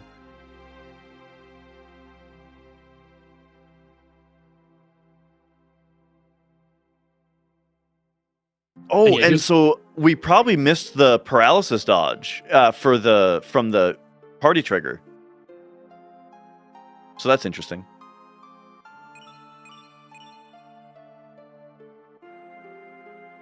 I mean, the party trigger, the cutscene trigger at the start does not result in a cutscene happening if Yuffie and Vincent are in the party. Oh, okay, that's what it is then. It does pause you for 1 frame, but that's it. Gotcha.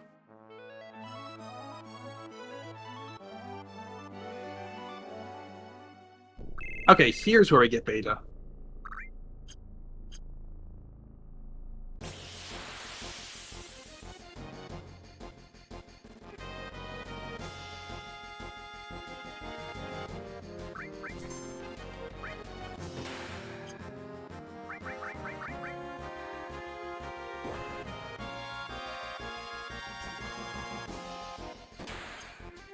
So beta happens based on an HP threshold, so we gotta get the Zolb down to that.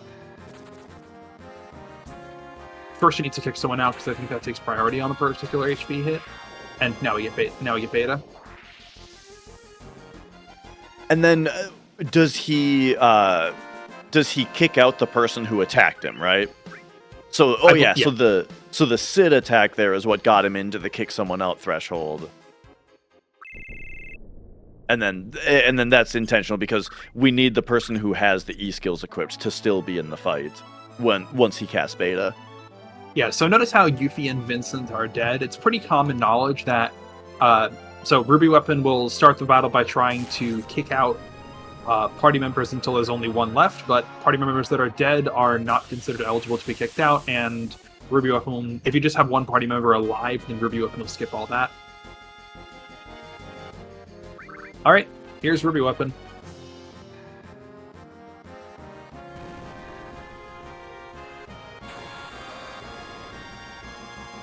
I think I remember beating Ruby Weapon and then thinking, I get a gold chocobo for that? How am I supposed to do that without Knights of the Round? Right? Yeah. Yeah, casually, I found, like, I mean, this is years ago, but I found Ruby Weapon to be harder than Emerald even. But I'm curious now, if I was to play through again and not use Knights of the Round, not use Dazers on him, because he is immune to paralysis, so we'll see that paralysis really trivializes this fight also. I wonder what I would actually do. So here we are, each of these mugs that you see Vincent do is followed by an invisible Knights of the Round happening that's getting Vincent mug glitched. That's why Cloud is getting all that MP restoration on him. That is a Knights of the Round with MP absorb attached to it going off. And he's dead. Yeah, that looks pretty familiar.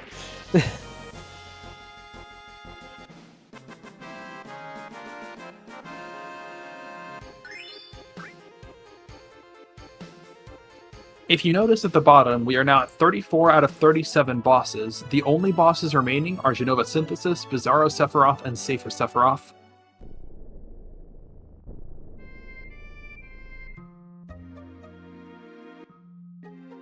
We're also actually at 127 out of 127 weapons. So we have every weapon. We have all but 1 armor, all but 2 accessories, all but 10 materia.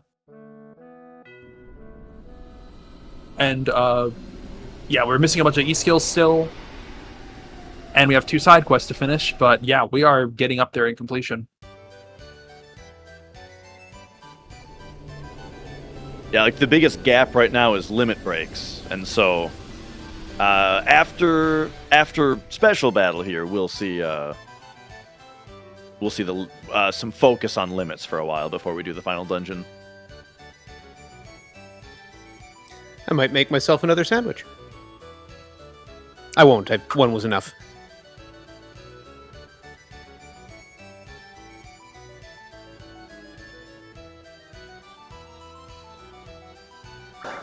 Though on that note, we are coming up on 4.5 hours that the stream has been running live.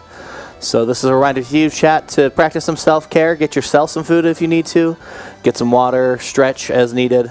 The stream is still here, still going strong, but you can watch it on your phone or whatever you need to make sure that you're still taking care of yourself. I will mention that we are not very long until the very long grind at the end of the run. But first we have Special Battle. We did the weapon fights between regular battle and Special Battle because we needed the Omni Slash to do Emerald Weapon quickly, and we want 4 times cut from Emerald Weapon and Ruby Weapon's AP to be able to do this battle quickly. And now also we're going into this battle with Fury on Cloud, which is interesting because Fury, it makes you miss 30% of your attacks. 30% of the time, I think, after all the other hit calculation. I might not be right about that part, but there's like a flat 30% that comes off of your hit ratio. And maybe that's not true, though, because all of these are hitting. But anyway, it also increases your limit bar gain, though. The benefit that it gives you is it doubles your limit bar gain.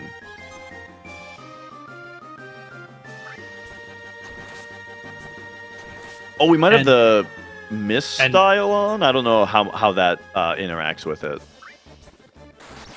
Yeah, importantly, we basically got attacked by Ruby Weapon once to set our limit to nearly full. Proud Claw's going to do 1 little bit more damage, and that's going to set our limit to full.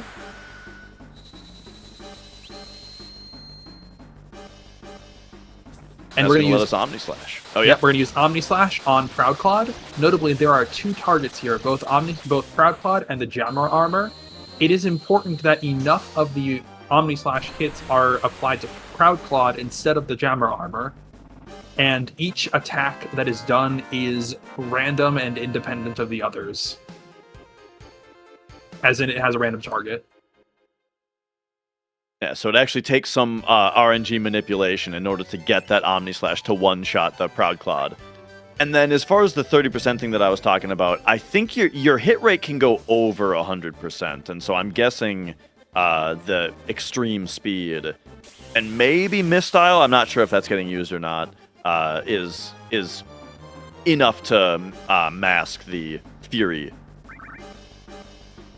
Yeah, so we completed a single run through of Special Battle, which is enough to complete the Special Battle side quest, but we still need to do a total of 4 runs to win the final attack materia, combat book, gambler, and there's 4 total things we need. The autograph, the gambler, and the combat book, I think. And final attack materia. Yeah, the final attack materia, which we obtained the first one.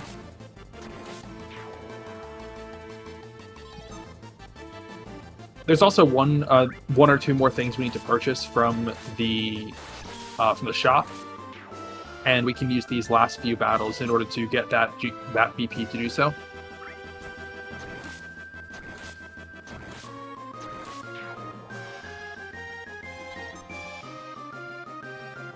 This is just kind of a random thing to yak about, but so we mentioned earlier, especially talking about Vincent Mugglitch, that all of the damage in a turn is instantly calculated and applied on the first frame of the turn. And so the interesting thing about that, though, is that each of like the 13 hits from a Knights of the Round does its own amount of damage, or each of the hits from the Omni Slash here does its own amount of damage. So that means that there is a place in RAM somewhere that the game has to remember how much damage each of the individual hits that it already calculated did, so that it can recall them during the animation. And I just think that's interesting. Yeah, there's a big queue, and it's actually where I'm reading that information on the right side from. Oh, nice. Yeah, I do appreciate that there's a lot of like multi-hit things in that. Knights of the Round, Omni Slash, Tifa's Limit 2. Now, do you know off the top of your head then, Ace, is there a limit to how long that queue is? I think 256. Oh, okay. So there's probably no way reasonably to fill it. Yeah, not in a single turn at least. And it only takes from when the animation starts, right, or the turn starts. So, like, if you had 3 people here all doing multi-hit attacks, it wouldn't stack them all on there. It only stack them for whoever's turn it is, right? I honestly don't remember. I haven't really, like, for any particular queue itself, I don't actually remember. I have not done too much actual work. I just kind of figured out how that worked, and yeah. Speaking sorry to cut you off, Mike, but I did want to say, by the way, guys, the GUI that you're seeing here with all the information of damage, actual tracking of things, and the button inputs, as well as the timer, was all provided by Ace. I did ask for that so that we had a little bit better visuals of what was going on. There has been a decent amount of work that's gone into this, so if you guys have appreciated that throughout the course of the run, you know who to thank.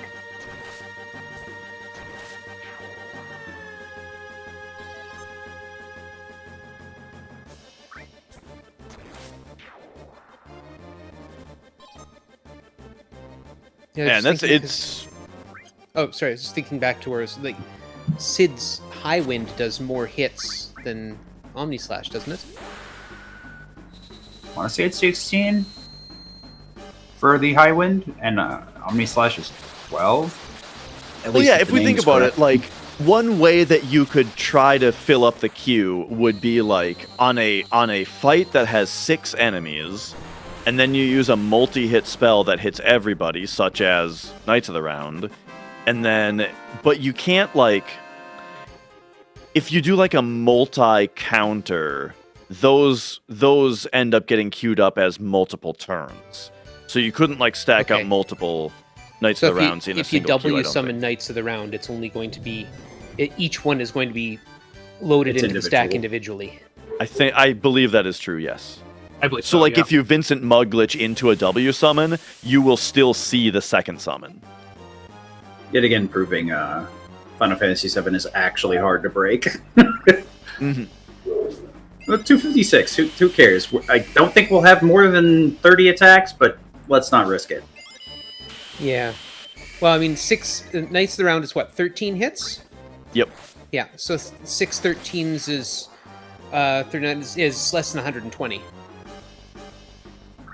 So even doing that twice, you wouldn't hit 255. Mm-hmm. The other thing is you have to have something that survives that many. Well, they don't. Oh, yeah. Like, okay, right. Because if you W summon 2 summons, but the first one kills everything, then that wouldn't happen, right? But that's also then goes into why, like, they are queued individually. Otherwise, there wouldn't be, like, time for the game to think about whether the enemy is dead or not. Because, like, something dying is something of, like, a status update that occurs between each turn. It's kind of interesting to think about, like, the different stacks of priority on the different queues, right?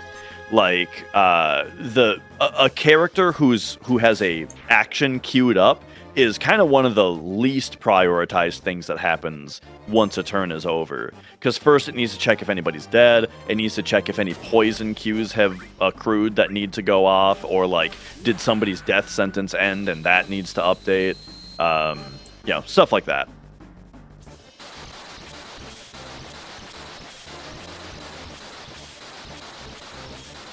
I love that we're still doing max damage at half HP anyway. I mean, Omnislash actually doesn't get affected by that, I'm pretty sure. Oh, really? Interesting. Yeah. Regular attacks will, and 4x cut and such will, but Omnislash is not affected by that.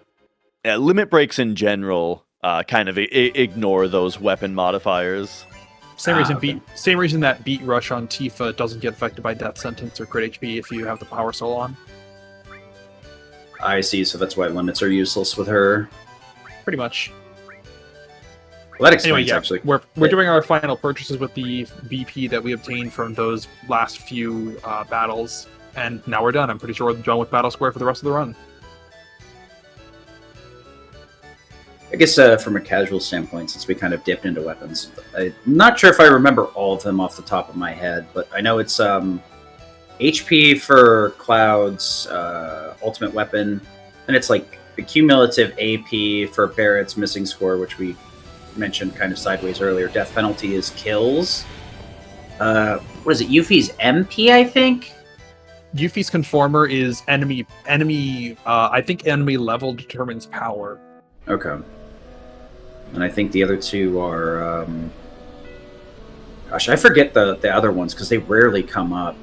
Venus Gospel, I think, is the amount of materia equipped or something weird like that. Let's look this up. So all the ultimate weapons have like a gimmick that determines how strong they are, which is okay, it's MP. That sounds about right. So there's a use for the HP MP switcher then. Mm-hmm. HP MP switch actually sees some use in the Rebirth runs, so we can just spam a lot of magic. Also, there's a move on Red that does damage based on if they're in critical or not, so we can use HP MP swap to force that out as well. That's what we use it for in this speedrun as well, is if you just equip it and then unequip it, it puts your character in critical. Oh, look, Kate Sis HP Shout, non-surprisingly, does the exact same thing. Current HP. Now, if I'm reading these notes right, we've just started a new grind section. That is correct. That's going to last for over an hour. That is also correct. Vlad enabled! organMike, will you do the honors for us here? Take her to ludicrous speed. I will say, this is not entirely just repetitive grinding. Right now, we are doing limit break usages, or right now, yeah, it's, I think, I can look at the battle queue and see what's happening. Yeah, okay, it's Yuffie that's using limit breaks. Yeah, so, right, two things happening. We need to get kills in order to unlock level 2 and level 3 limit breaks, and then we need to use the limits in order to get the secondary limits of each level unlocked. Well, that's interesting. I'm looking it up. Assuming that Google has not lied to me, which is very likely, it's saying Princess Guard in damage increases as active party members are dead, like the Yoshiyuki, which... That is correct. I would not think that would be her ultimate weapons effect, but okay. If you say so. My friends are murdered, I must fight harder.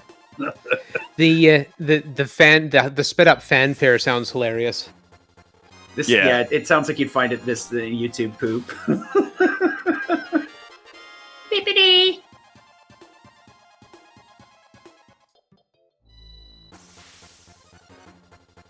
I do believe we just hit 69 eye drops. Well, nice.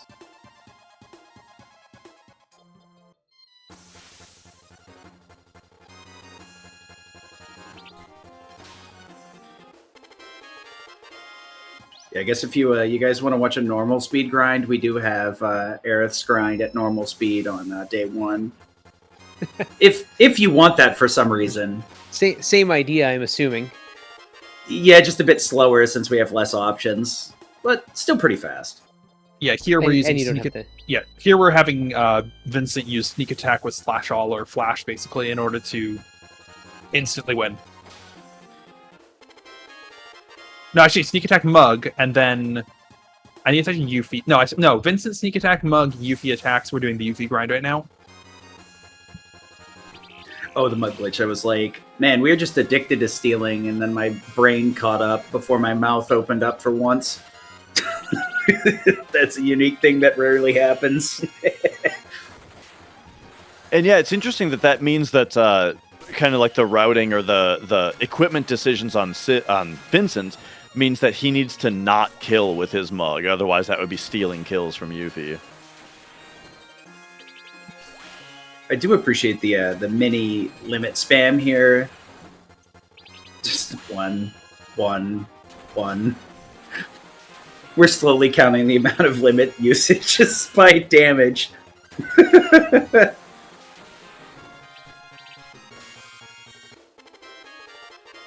It's not that they never attack, it's that we're setting up the turn in such a way that we're keeping them from attacking, rather. Well, no, I think they're talking about the battery caps in front. They're all dead. Their death animations were skipped with Vincent Mug. Yeah, so if you, during a fight, if you check out the extra information that's on the top right, you can see each of the enemy's ATB bars. And, yeah, I mean, when they empty out, that's when they're dead. So next time we get to a Valron fight, you can see how that goes up there. You can see both their HP and their ATB bars. Yeah, it's the nice thing about the GUI. Provides a lot of information that's very hard to glean from regular viewing. It's the perfect marriage of lilgecko's resourcefulness in creating these TASs and adding the additional information that's frankly impossible to understand without deep understanding of the game, or somebody kind enough to code a visual to let you know what's going on. Yeah, and so Ace, is this BizHawk Lua that is reading all this info? Yes. And then how did you go about like rendering it out into video?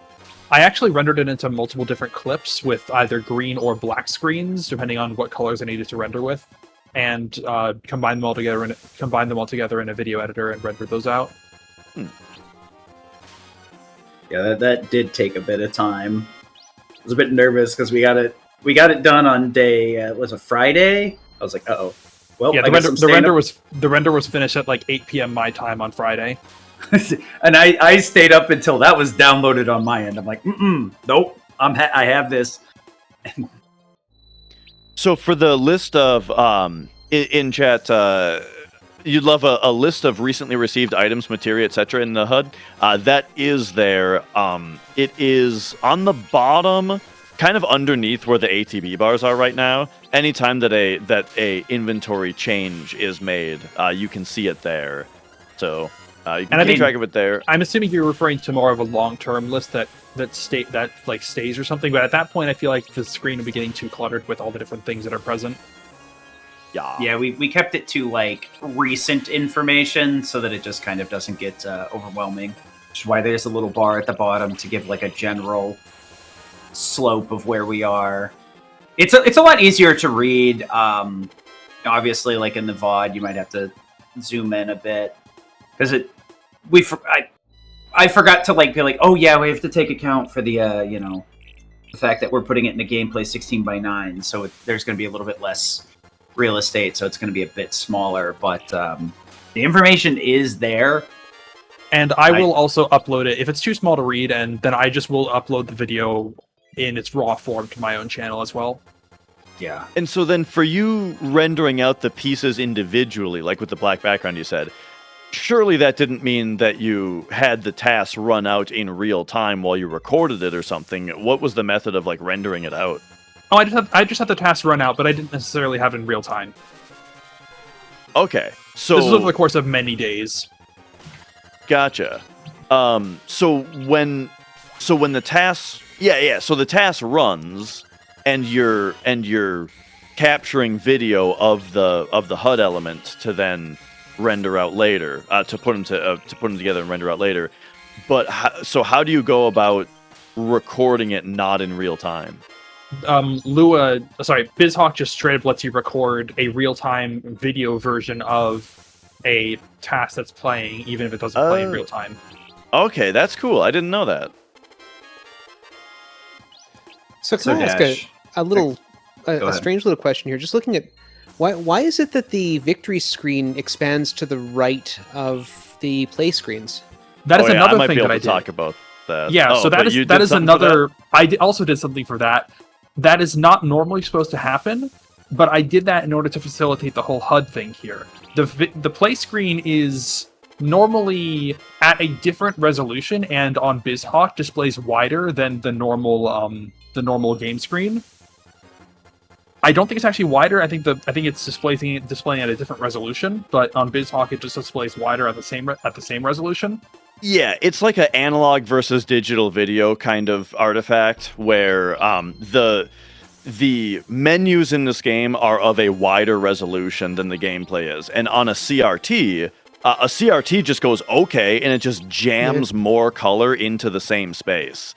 But there's not, like, when you want to display that on a digital current display that has like a specific pixel count rather than a cathode ray that's just changing colors, you need to decide how to do that. And so if you keep the pixels 1-to-1 square pixels, you're going to end up with a game that changes how wide it is when it changes resolutions like that. But then there are also options within the emulator to make it just do its own different type of scaling. So actually, I'm sorry, you finish first. I was just going to answer in chat. T Murdoch was asking, menus are 480i and others are 240p. It's not a 480i 240p difference. It's a horizontal change. It's a cursed thing that we always kind of have to deal with the event too. There's just some games where like the menu is wider than the gameplay screen, so it's one of those things where you have to like take account for it, and then people be like, "There's black bars," and it's like, bruh. It's either get black bars and have the whole menu, or have the menu cut off. Pick one. So actually, the game does not put the extra bit of display to the right. It puts it to the left and to the right. I went through the entire run and had a script that I wrote, keep track of the left and rightmost edges of the boundary, and had an FFmpeg thing. Oh, nice. Manually go through and re-render the video to be shifted over to the left only by the amount that it was actually present on the screen. Yeah, that's awesome. So this is all compensated for in order to keep a consistent amount of room on the right side, except when there's menus. But now you could have just enabled the option in BizHawk to have it squish the menus a little bit, though. I think I probably could have, but also I did all this before I knew about that option, and I also did all of this for the previous any % task that we did as well. Yeah. Makes sense. So Dash. But yeah, that's also why the character portraits are like actual squares in the menu in this game. But if you remember playing it like on a CRT, they're a little bit more narrow than that on their actual output. Yeah. You wish your the hundo grinds were this fast. RTA. Oh yeah, for sure. Like the kill grind is a little bit boring, and you kind of go a little bit insane while you're doing it. But at the same time, it is also sort of like a breather before you finish the run, you know. And it gives you a nice opportunity to like go through a mental checklist of all the easily missable stuff and be like, do I remember grabbing HP absorb? Do I remember, this or that? Which is kind of why Advanced Route is so insane, because this is no longer a breather at that point. This is now actively manipulated on the world map. It's like probably the hardest part. Gotcha. Anyway, yeah, this is going to take a while. There's not a whole lot more to talk about, though there will be a bit when Sid comes up. I'm going to go make a bit of a late lunch. Sure. I hope yours tastes as good as mine did. Dash, I know some of the versions have added like I guess the easiest way to put it is like a cheat menu, like speed up and like money and I think it's like max skill and some other things like that. Is the speed up allowed at all, or is it just part and parcel of the whole thing and it's just like not used? So if you just go to the HD version is the version that you're talking about, right? Okay. And yeah, they added boosters, we call them. If you just go to any percent, then they are allowed because, any percent is any percent. It's just Gotcha. beat the game as fast as possible, right? So in that way, it is a pretty unique run in that it's allowed to use speed up, they're allowed to turn off encounters, and given that, how fast can you beat the game, right?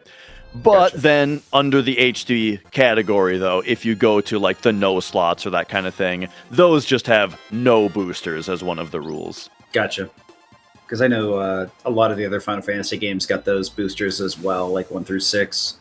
Yeah. So I was wondering if the speed multiplier was something considered separate or just the whole package. Because I guess it would make step routing kind of miserable, huh? I got a little bit of a gripe, which is that when you go to the booster menu, the on-off option is referred to as, I think it's activated or available or something. Like, they couldn't just write off or on. It's yes, like... no. Yeah, right. Yeah. Well, we have all this real estate on the screen. We got to fill it. We can't let them think we're stupid. We got to put in some fancy words here.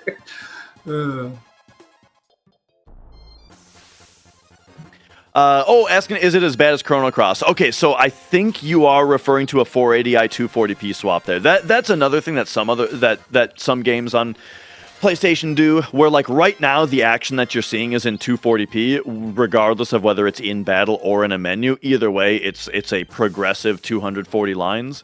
And so what the jargon there means is progressive or 240p means that the output is displaying the same 240 lines on every frame, while what 480i means is it offsets the lines a little bit. 480i still draws 240 lines per pass, but on one pass, it draws all of the odds, and on the next pass, it draws all of the evens in kind of a combed, cross-hatched way. Not cross-hatched, that's not correct, but like in a combed Interlaced. way, right? Yeah, they're interlaced. Exactly, that's why they call it. Word! There it is. So, Pog.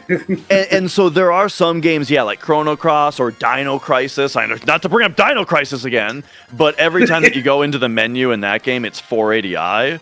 And the reason that they do it is because they're able to achieve like a higher, like a more easy to read text. Because when it's shifting back and forth between the odds and the evens, the way that your eyes receive the data is like you're seeing a higher resolution, basically. If you look really closely, you can see it kind of jumping a little bit, and, it doesn't look super great. The if you're really flickering paying that you'll attention. catch if you, like, hit it with just a camcorder. Yeah. Right? But yeah, so that's the difference then. 240p is where they don't do the interlacing; they just draw the same scan lines every single time, and that's kind of that's what gives you those neat looking scan lines is the space that's between them. I love YouTube chat. I thought this was supposed to be English only. Why are we talking in Greek? Oh. Well, I have a couple more fun facts, which is that Final Fantasy VII does use interlaced video for the disc swap screens. When the game wants you to change discs, that image that you see is in interlaced video. So that, because it's that big high resolution image of like, Yuffie with the high wind or whatever, and the please insert disc 3 or whatever. Mm-hmm. That is like nice high resolution 480i for just that. Yeah. And then the other funny thing about it. Oh, sorry. Go ahead. Go ahead. The other funny thing about it is that for some reason, 480i runs at when we say 60 hertz. Okay. When we say 60 FPS, we're kind of shorthanding 60 hertz, which is actually 59.94 frames per second, right? In 480i, the PlayStation does like a proper 59.94 frames per second, but for some reason, whenever it's running 240p, which is most of the time, by the way, it's running at more like 59.824 frames per second. Really? which is, I don't know, just a random other funny thing. That's part of why this game's in-game time doesn't actually count up fast enough. If you play the game for 10 hours and then you open the menu, it's not going to say 10 hours IGT. It's going to be 9 hours and 50 some minutes because they programmed it as if it was 60 FPS flat, but it's actually 59.824. And lastly, because the interlaced video, though, is at 59.94 frames per second, that means that technically, yes, if you were to sit on the please insert disc screen, your IGT is technically running ever so slightly faster than it does in normal gameplay because the frame rate is a little higher. Of course, why not? Yeah. I just think, remember, like, because I grew up well before these games, and I remember, like, on a CRT, you don't have this, like, crisp, clear image. You don't see the pixels unless you press your nose up against the screen and get the static shock. So you're the difference between the progressive versus the interlace makes a real difference between what you would use for moving images like this versus still images, because the still images can be interlaced much and give you a much nicer image, much more high resolution image, versus a moving image which will get blurrier if you interlace it. I'm going to pop in here real quick with a recommendation. The Slow-Mo Guys YouTube channel, its videos are a couple of years old now, but they got some slow motion capture footage of a CRT screen and also some LCD and other more modern technologies. So you can actually see the lines being drawn across the screen or see the pixels changing depending on which technology you're looking at. So if you're interested in more of those, definitely go give those a look. Yeah, and one thing I learned from that video is the fact that even modern displays that use like LED screens, even they update their image from top to bottom. It's not like an entire instantaneous image shift. Little bit back. I'll let you guys keep going, but I just to prove to chat we are actually engaging with the content. It was very neat that doing Tifa's limits, that they only did the beat rush and missed every other limit to limit the amount of actions and animations. Really cool. Oh yeah, that's a great point. Mm-hmm. Yeah, unfortunately, nobody else has a similar limit like that. Now, back to the mechanics of analog video signals. Back to explaining this CRT. Tonk! I actually have one in the next room, but no, it's the reason, because they scan from top to bottom, is the reason that your phone camera or your tablet camera, in my case, has to be much more still than just a straight, non-digital analog camera, because it's because that just takes the entire image at once, printed straight onto a film, right? It just exposes the whole film in one shot, whereas anything even slightly digital has to take it one line at a time, more or less. I think there are some high-end digital cameras that can take a complete frame in one shot, but I'm not sure. And then as far as the pixels on the CRT goes, I gotta say, as far as a lot of people's like memory of CRTs being really blurry and like the image being very blurry compared to what we have now, a lot of that is composite video. Composite video is terrible. Yeah. Yeah. You run that through the little plug that you used for cable. You were getting nothing. Oh yeah, that was RF. That was even worse. RF is great. So yeah, if you use like the YPBPR component video on a nice CRT, you actually do see the square pixels, and they look great.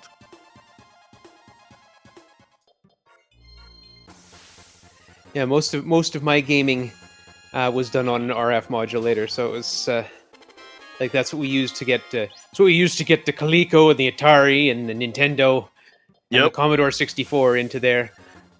Yeah, I remember thinking my older brother was the smartest person in the world because he knew how to hook up the RF adapter. So that leads to a very important question. Did you game on Channel 3 or Channel 4? I was a Channel 4 kid. Big time. Channel 3 over here, yeah.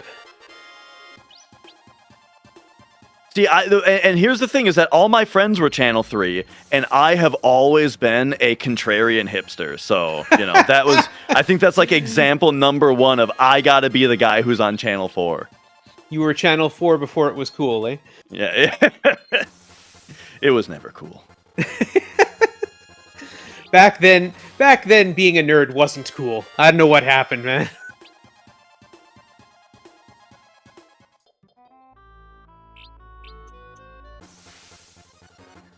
I still have some old RF inputs somewhere in my box of miscellaneous electronics.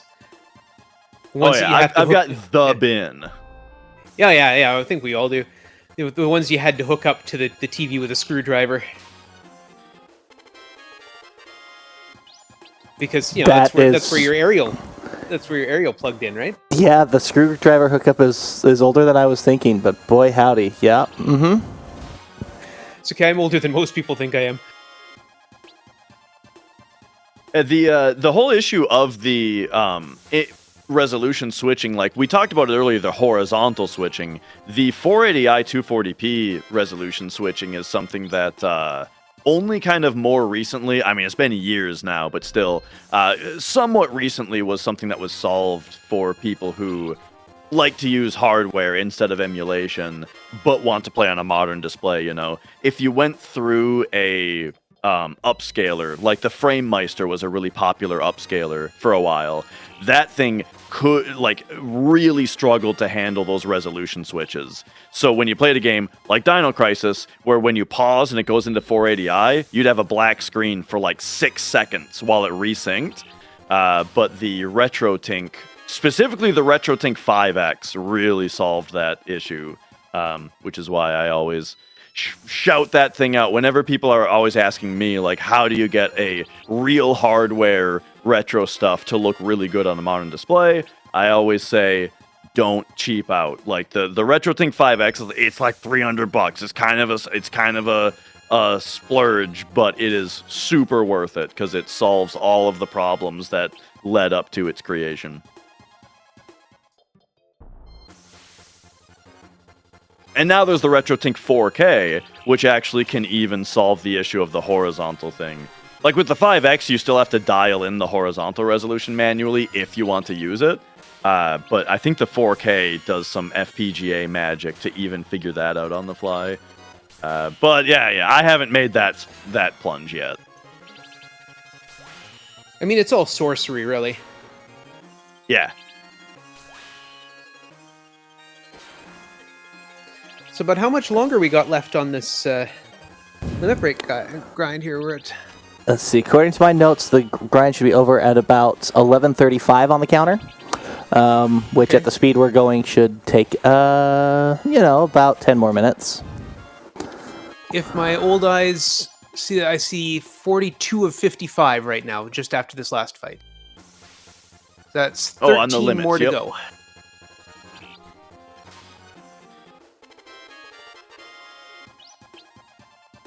I think, depending on how it's routed here, some of the later limits might go a little bit faster.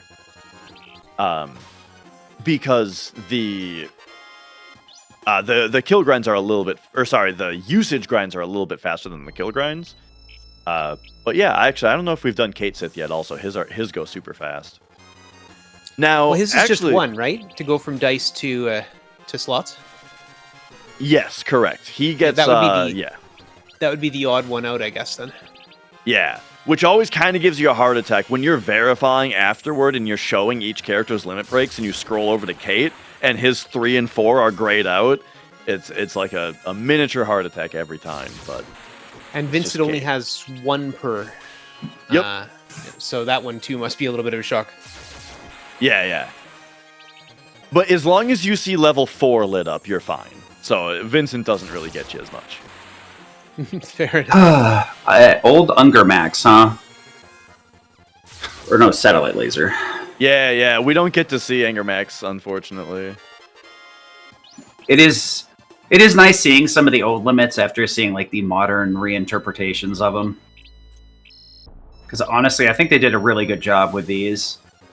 They very much do what they say on the tin, and they look about as cool as their description tells you it is. Hey, it's Dice Boy. Yeah. I will insist that there is something truly artistic about the way that graphics, which they knew could not be realistic, were made to be at least understandable. Yeah, design through limitations is honestly one of my most like beloved of the of more modern, where people are like, okay, I'm going to limit to this type of palette, to GBA, SNES, whatever have you, and then working around that. But it's even better in the older days. Well, I wouldn't say it's better, but it's like they kind of had to do it, and nowadays people do it as a stylistic choice, which is super cool. Well, it's a little different. It's the approach is different, because from nowadays, when it's a stylistic choice, you're going, okay, what can I limit myself to? Whereas back then, you're sitting there going, all right, here are my limits. What can I get away with? Yeah. How can I get out from these limitations? How can I make this do things it was never meant to? How do I make playing an Atari 2600 feel like actual good grief. Feel Thanks, like brain. tripping over AT-AT walkers on Hoth, right? Yeah, there you go. I love it when my brain starts a sentence and it just the hard resets in the middle. Like, what? No, don't do that.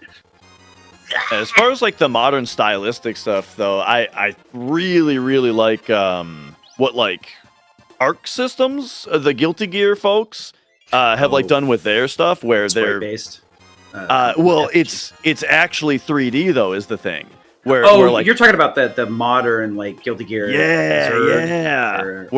Nowadays they use like they're doing their 3D models in a way where they look hand drawn, or they look like actual anime, and I think that stuff is so cool. Yeah, I don't personally play fighting games, but I do love the stylistic choices in some of them. They definitely. I don't play fighting games either. They make me want to. Yeah, then I realize I'm bad at them. This is why I play single player games, because I get angry way too easy and I'm way too competitive. And it's cell shading, Termak is saying, or Teamer Duck is saying in chat. I think it's what I'm talking about specifically with the Guilty Gear games is something even beyond cell shading, like the techniques that they use. Yeah, it's like CGI, but it doesn't have the hallmark like Uncanny Valley or like clearly computer generated. It still has the style of like hand drawn in just a way where it you know what it is, but it doesn't feel like that, I guess is the best way to put it. Tiny Sid jumping at things with his spear is hilarious. This is me at the event when I complain about stuff, and then I deal 1 damage every time. Like, yeah, but could we not do that? Yeah, but we're gonna do it anyway.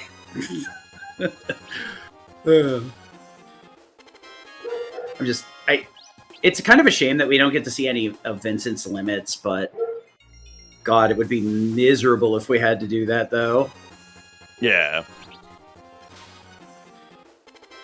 And then also the talk in chat about like chasing the beam or old systems where instead of a frame buffer you have to draw the frame during the scan lines, right? And like the console has to control like the H blank where it controls when the beam gets turned off so that it can return to the other side of the screen and that stuff. And there are even games that do processing specifically during those blanking phases. That stuff is really cool, and it's why like I always say if you want to play Mario or you want to play Battletoads and stuff, like you gotta have a CRT. The games just feel so much better that I think that like emulator is like almost unplayable to me in comparison.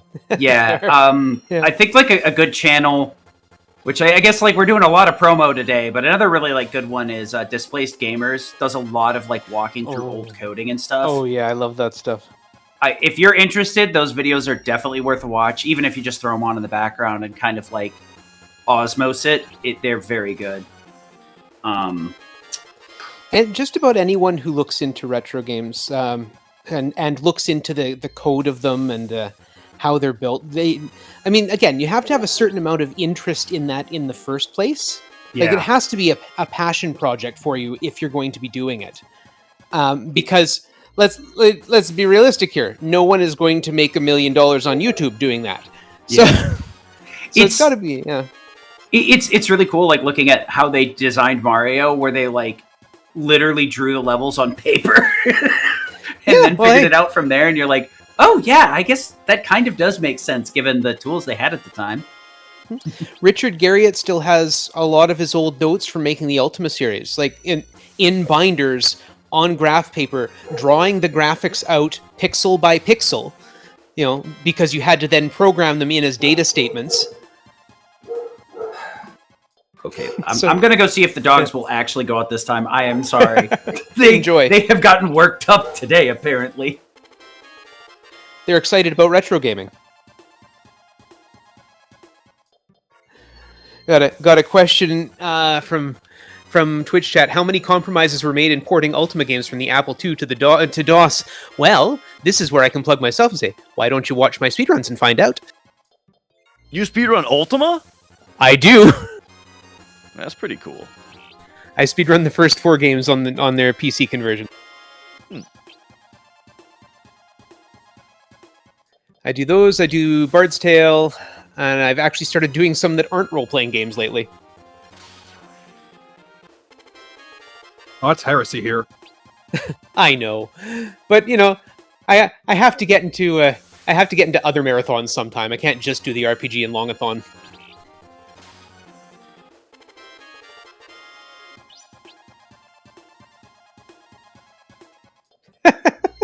Someone's threatening to get an Apple II emulator ready for next limit break.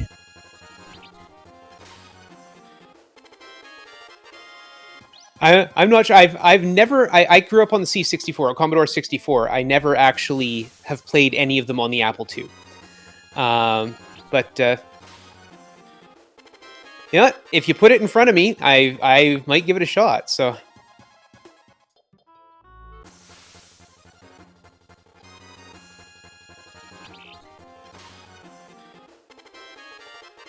So we're only a couple of minutes out at the 35-minute mark. We'll drop out of hyperspace. I'll get my seatbelt on. Commodore 64, surely that was also 64-bit, yeah? Was like the reason for the name? Or why was it called that? I don't know. There was... Well, because before it was like... It sort of followed on the heels of the VIC-20. But Commodore 64, probably... There might have been 64K of RAM. Oh, okay. And yeah, that makes more sense because like what I'm saying would be kind of gnarly. Yeah, I think it's considered an 8-bit machine, like the NES and the like of the same generation as the NES and the Master System.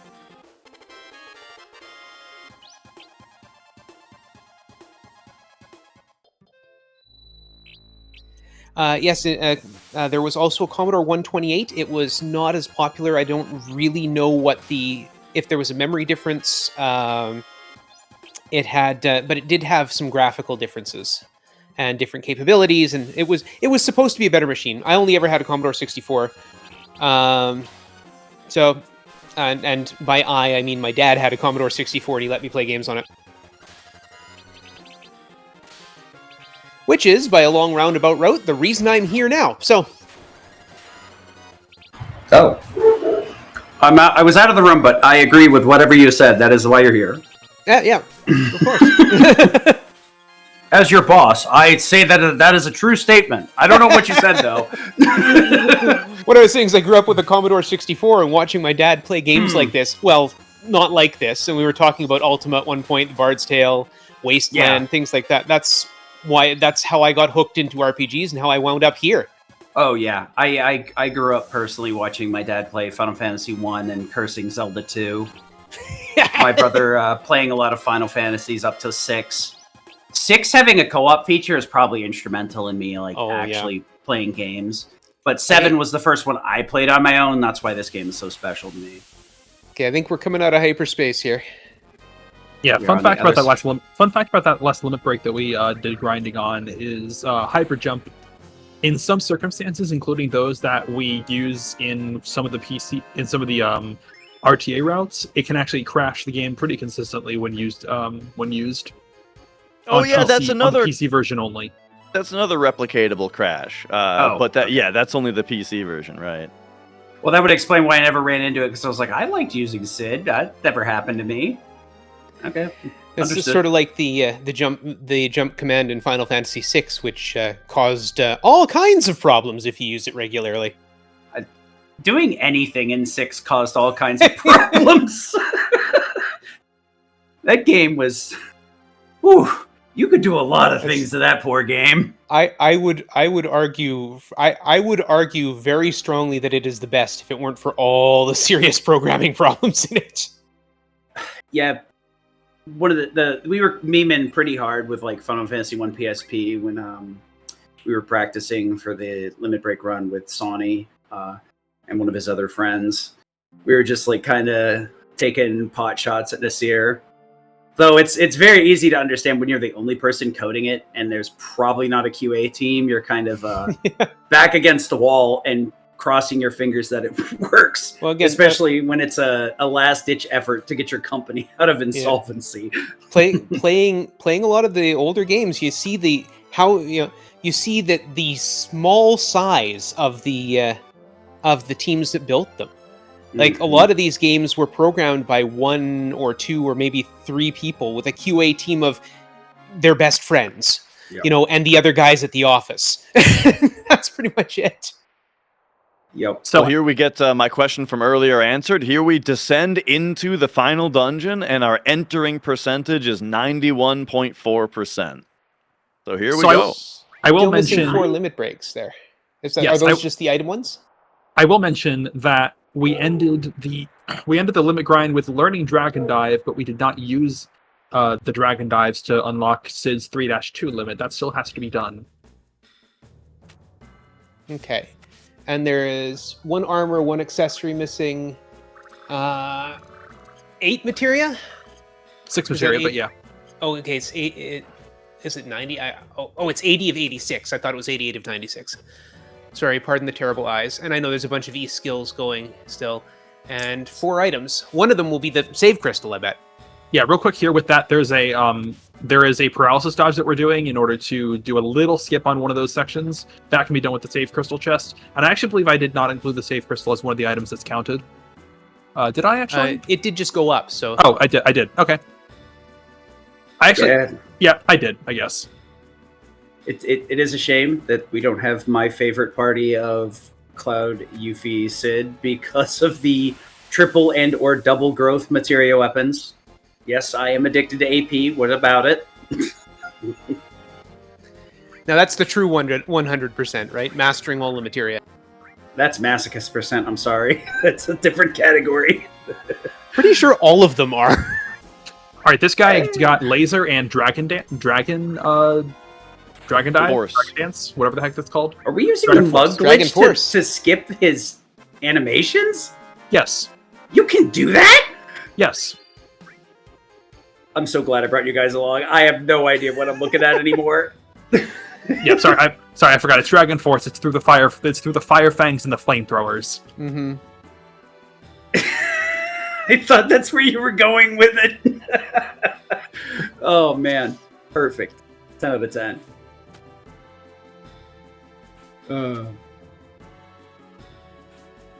So I know obviously that's cutscene for Cloud to just stand still after making those jumps, but it feels like really clunky. Yeah. Yeah, there's actually a couple spots in the northern cave here where if there's like, you can either do a big jump down a cliff, or if you run a little bit farther, you can do a couple little jumps, which then ends up being faster, even though it's farther, because he doesn't have as big of a follow-through on his jump. The landing lag. It's actually kind of weird to think like a PlayStation game has a landing lag. It feels like a modern invention to just torture players for jumping. Oh, that's something I complain about in modern games all the time, is when you can't like smoothly move your character without them constantly getting locked into little movement animations. Save crystal glitch. This is a paralysis dodge we can do with the save crystal on this ladder here. this lets us skip some animations that occur after we choose which direction the characters go, except we didn't even do that. We're just letting everybody go in their default directions, then doing another paralysis dodge right here with the save crystal, placed on the ground, interrupting a movement, an automatic movement that's performed down to the south, in order to be able to get out here without doing any party selections at all.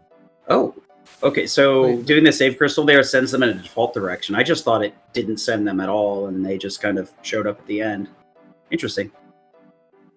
Do you still get the items? Crystal, yeah, save crystal left the item list. There's now 90 of 94. It was 91 a moment ago.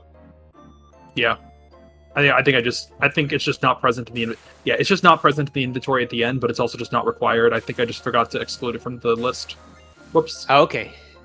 Yeah, because I think we said that was the same thing for... I have checked. It will end as 94 out of 94 at the end. Yeah, so perhaps those 95 items. So it just, like, it's counted even though it shouldn't be, right? Yeah, I should have excluded it and I forgot. Whoops. Yeah, because we talked about it in part 1 where the save crystal is used to double check that 100% is achieved after the run. So I guess it's the same thing for the TAS, that it's not as considered. Yeah. And then is the Also the cool stream skips. getting game audio right now and just we aren't? It is. The answer Same was thing, yes. yeah, I'm not... Yeah, sorry. Okay, great. All right, so we got I think we just grabbed W Summon and we also got the Earth Drum from Christopher. So yeah, here's kind of a funny just routing thing of going down one way, and now we are going to come back up the other way. Because there's 3 ways to go. If you go left, it splits into 2 different directions, and if you go right, it goes all the way down. So we can go down one way, then up this way, and then down the 3rd way to kind of snake through and get what we need to get from each of the different pathways. All those random missables.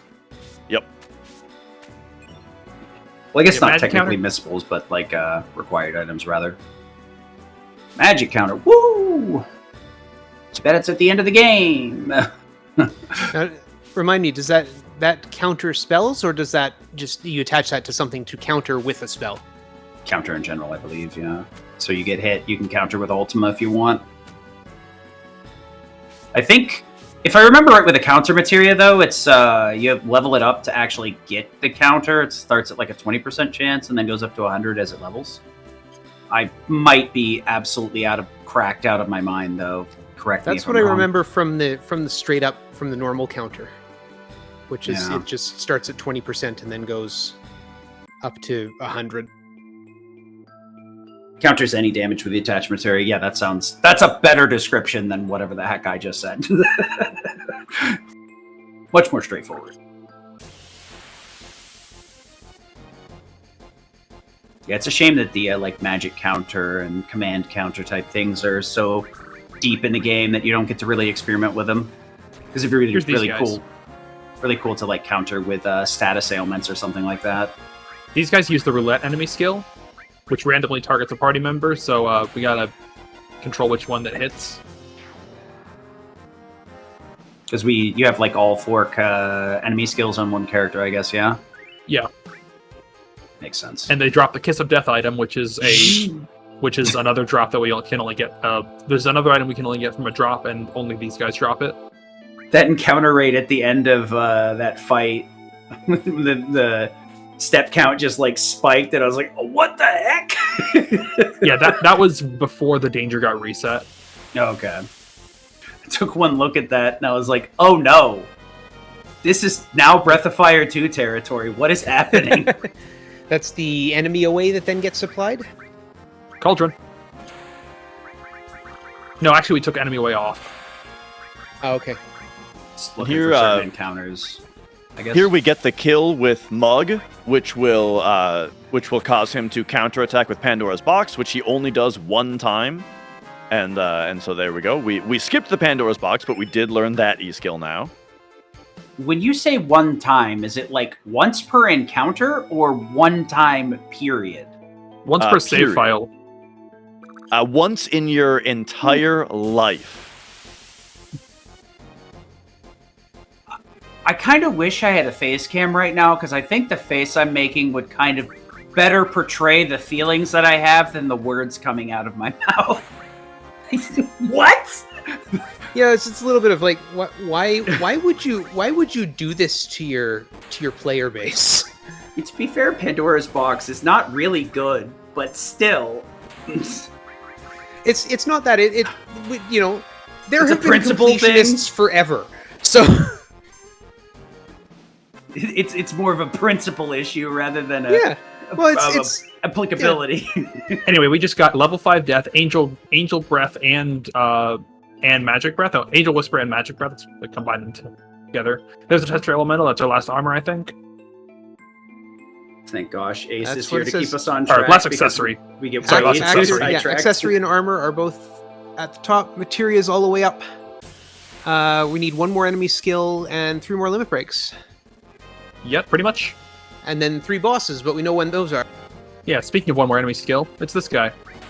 Bad breath. Bad breath. Mr. in every video game in the series. Those are well, they're frogs now, I guess.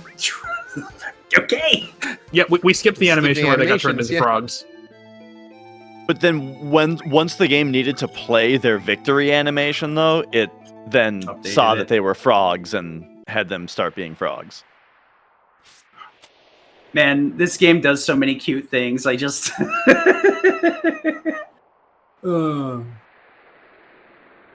Yeah, so we have 52 out of 55 limit breaks. Throughout this whole time, we have been mug glitching Dragon Dive usages from Sid, because Dragon Dive is such a long animation that this is worth doing.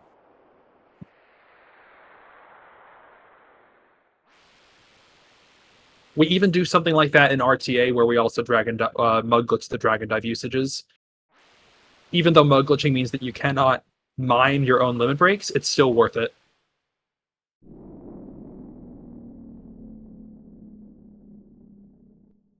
So then here we're getting to the final descent, where there are 13 rocks to jump down, and each of them has a random chance to generate an encounter. But that random chance is based on field RNG, which we are able to have be manipulated. And so don't be surprised if we don't get into any fights down these rocks here. Unless, of course, the fight would be good to get, but I don't think it will be at this point. Yeah, there's nothing else we can get. There's no other items, weapons, armors, accessories, materials, e-skills. There's nothing we need. So the 3 remaining limit breaks, are they all item-based ones that you just have to use? One is the SIDS 3-2 limit break. I actually don't know what the name is, to be honest. Which is just obtained from using Dragon Dive 1 more time. The second is Sid's High Wind, which requires knowing the 3-2 the break, and the third is Chaos for Vincent. Okay. my brain wants to say Is it dynamite, Dynamite? but I think that's Yeah. 2-2? Or is that 3-2? I was also thinking it was dynamite. We'll see in the victory screen in Genova Synthesis. Yeah.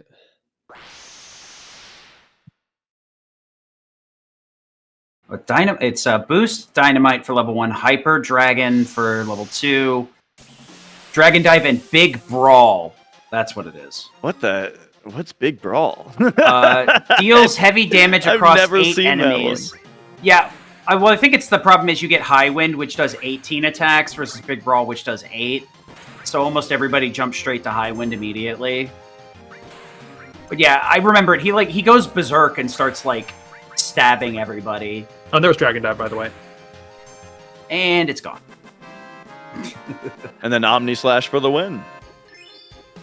So then that fight was also manipulated to have Genova be attacking Sid and giving him his limit bars back. So we did more than one Dragon Dive there. Oh, actually, I didn't notice that then. If there were multiple, because I know that we spread it's them not out like throughout they were many of animated. I know that they're spread out across multiple of the final fights throughout the entirety of Northern Crater.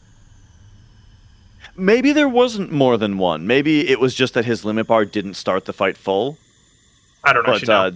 There was at least a manipulation to get Genova to slap Vincent and give him his limit bar during that fight intentionally.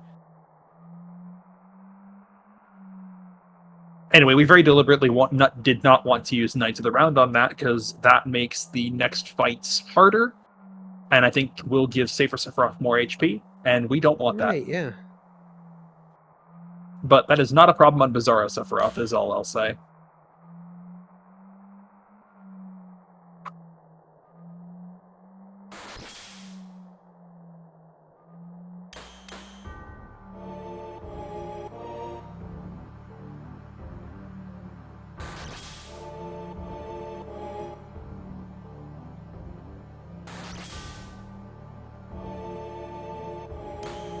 Just want to pipe in here to say Kefka did it first.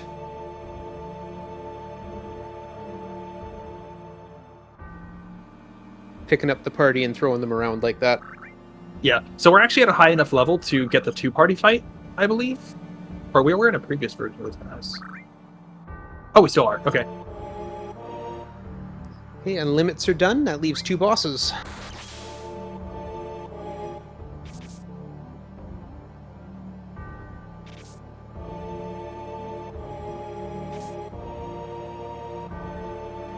Yeah, so there's sort of like a score system or a point system for how complex this boss is going to be.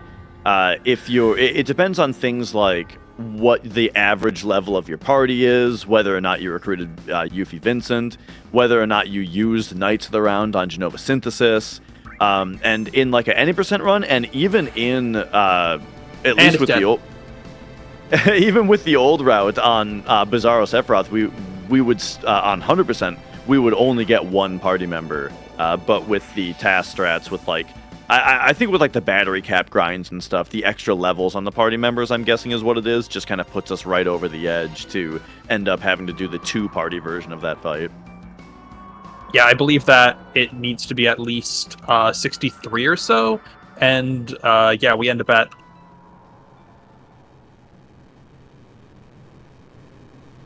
I was going to say what level we end up at, but I keep skipping past the ending screen of the Genova Synthesis fight in my local copy. 60. We do end up leveling to 69 on Cloud. Look, Nice. guys, we might get a sub 12. Never mind the time on screen. Don't look. Don't look. All right, so this fight's going to go over pretty quick. Vincent has a mug in the queue from the sneak attack materia right now. I do appreciate that this boss does get a buff for each character at level 99, but he doesn't get one right now. Yeah. Yeah, so I guess there was a fight.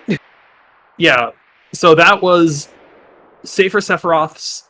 That was Safer Sephiroth defeated before it was able to use its initial opening attack of Wall, and killed with that last Vincent mug in order to skip the death animation. What happened there was Vincent sneak attacked with mug, and Knights of the Round was skipped. Knights of the Round was set up such that, like, I'm pretty sure it's on Cloud, but Knights of the Round was set up such that it did just under 80,000 damage, just so that Vincent's next mug would kill, and skip Safer Sephiroth's death animation.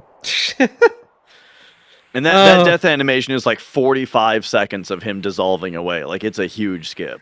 Mm-hmm, for sure. I guess, like, casually, it doesn't really, like, register how long you're sitting there, but once you're speedrunning, you're like, all right, well, I'm gonna go take a bathroom break. I'll be right back. I like that kind of tradition as well. Like, even Final Fantasy 1 on NES, when you fight Chouse at the end, like, he takes a long time to dissolve away when he dies. Still engagement baiting, I see. Yeah. Well, it's also, there's a feeling of having earned it, right? There's that breath of relief when you finally hit that last blow when it says chaos is defeated, or whoever, and it's that breath of, oh good, now I can unclench my toe muscles and yeah, blink again, breathe again. So yeah, the last input for the TAS, for the TAS is usually that last text box that was present there at the end of the conversation before here, because this final Sephiroth fight can be completed without any inputs at all. In fact, it is fastest to do so because Cloud simply counterattacks, and RTA is fastest where time ends on final damage numbers. But for the people, for the good of the show, he is tasked up in Omni Slash, and so time is done now. And yep, he is queued up an Omni Slash for us. Yeah.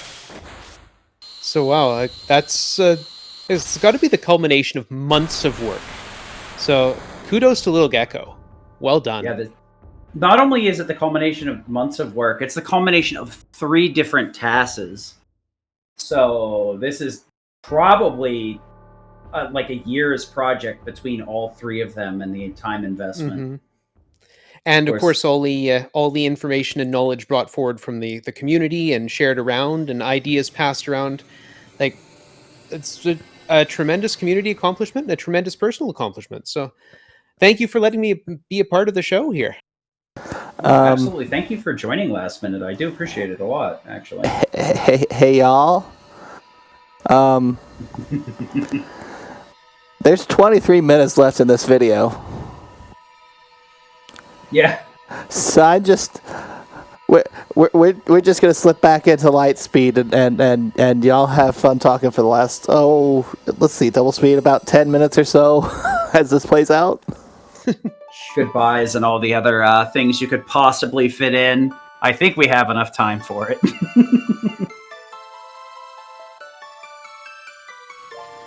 Also enjoy the chipmunk version of this final theme. So the 2 times on screen, I'm guessing the 5516 is the TAS timing of final input, and then the 5536 is that RTA timing of damage numbers? Technically, no, I did that from power on to damage numbers, which doesn't really match any timing method, but oh, okay. I felt like just doing that. Yeah. I felt like being arbitrary. It would have been hard to actually figure out the RTA timing, so I just didn't. Yeah, it's understandable. It's not as simple a process. I mean, the amount of work that you put in with adding the GUIs so that we can get a greater understanding, see the inputs, see the actual progression, as well as the individual equipment screens and stuff, because the original TAS, it is impossible to figure out what they are equipping, and just adding those visual elements, even if we can't really see them very good right now, you can always pause and, zoom in a little bit to see all those additional things. It's very nice to at least have them, because it would be impossible to see it in a test. I don't even know if the video would render, even if you put it at like times 0.1 speed, that you'd actually be able to read what is going on. Yeah, there's a lot to this to this task, and I really enjoyed working on the visualizations here. I have more that I can work on for this. To be honest, I probably have more that I've thought of that I can include in a couple of issues I want to fix. So I might have I might consider working on an updated version of the visualizations to be released later, but that won't get done for a while if so. Yeah, I mean, we could always slot it back into the video playback if we want to like go do some post editing, or far from the reality, I probably can be convinced to do this again at some point, especially since lilgecko has threatened us with a more interesting 100% versus a optimal 100% TAS. 100% all glitches. And I do want to throw out also, so as far as this timing of 11:55 goes, so the world record RTA of this category is, right now on speedrun.com, what you would see is 15:46. However, there is an unverified world record that just happened from Zeal that was almost 30 minutes faster, so more like 15:18 or something like that, I think it was. The thing to remember about this, about not only is this, what does that make? 3.5 hours faster? Mm-hmm. That is also with regular PS1 load times. When we run RTA, we run on a PS2 with the fast disk speed option enabled, so we have much faster load times. So yeah, that means that not only is this like 3.5 hours faster, but at a supreme disadvantage as well. Oh, unverified. That sounds like a good idea for a stream, Dash. Hey, I'm still working through his any percent record. I'll get through it one of these days. Yeah, Dash streams quite a bit and does a lot of verifications. If you don't know him, there was a video where he verified, or rather rejected a run that should not be verified. But Dash is very knowledgeable about this game, and if you want more Final Fantasy VII stuff, it's a very good stream to head to. Zeal is also another good option as well, considering he grinds Final Fantasy VII to a very absurd limit. Yeah, I appreciate it. I don't stream as much nowadays with the baby and all that, but Yeah. I'm getting into it as much as I still can. Zeal, on the other hand, streams like full time, so he's on all the time. And when the kid goes off to school, you'll find yourself with a bunch of time on your hands. Yeah, true.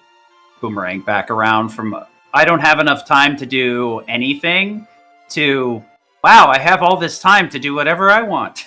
I have all this time for my wife to give me more projects around the house. Yeah, or to do things like catch up on 4 years of missed sleep. The honey-do list never ends. But, I mean, I said it a lot in the previous one. I'll say it again here. I tried to cut it down a little bit more, but, yesterday we had this on July 4th. Thanks, everybody, for joining us on that. And also, it was a non-standard stream day, so I really do appreciate people dropping by for that. Those of you that only came by today, we do already have the VOD or video of that up on the channel, so you guys can check that out whenever. That was commentated by myself.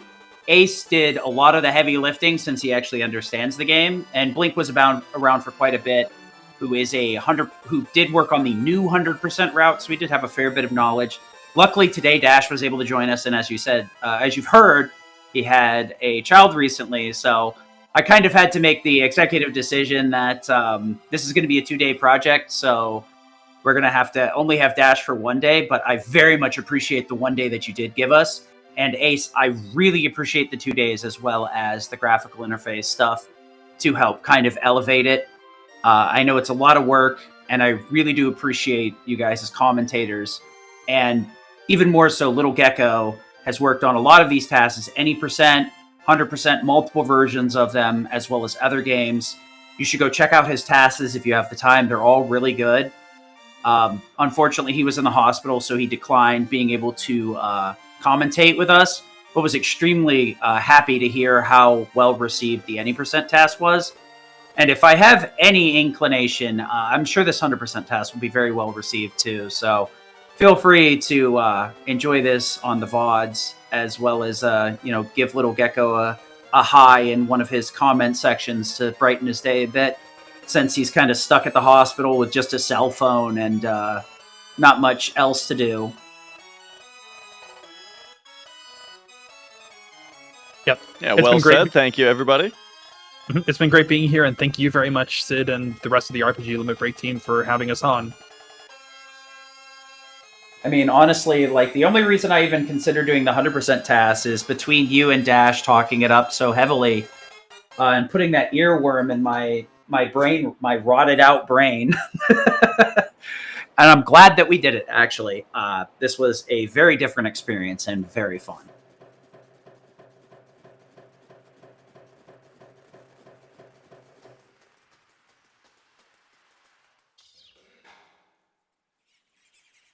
Doggo.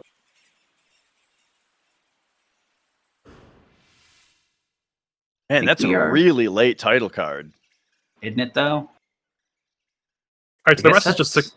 The rest of this Go is just 6 minutes of this ending thing that I put in accidentally. So yeah, we're done. Oh, just this, yeah. All right, I guess before we kick off, we do have a raid target, a little bit of a smaller channel, but they are playing Keiyoshi Cadre, which has done a show for us in the past. But before we raid, do you guys have any final farewells or things you'd like to promote, like the Final Fantasy VII Discord or anything like that? Sure, I can throw a link to that in the chat real quick. Sounds great. You can check out the Discord at discord.ff7speedruns.com. Should be a link to that there. Yep. That is the Discord for Final Fantasy VII speedrunning, and just check some technical research that is speedrun related that we do.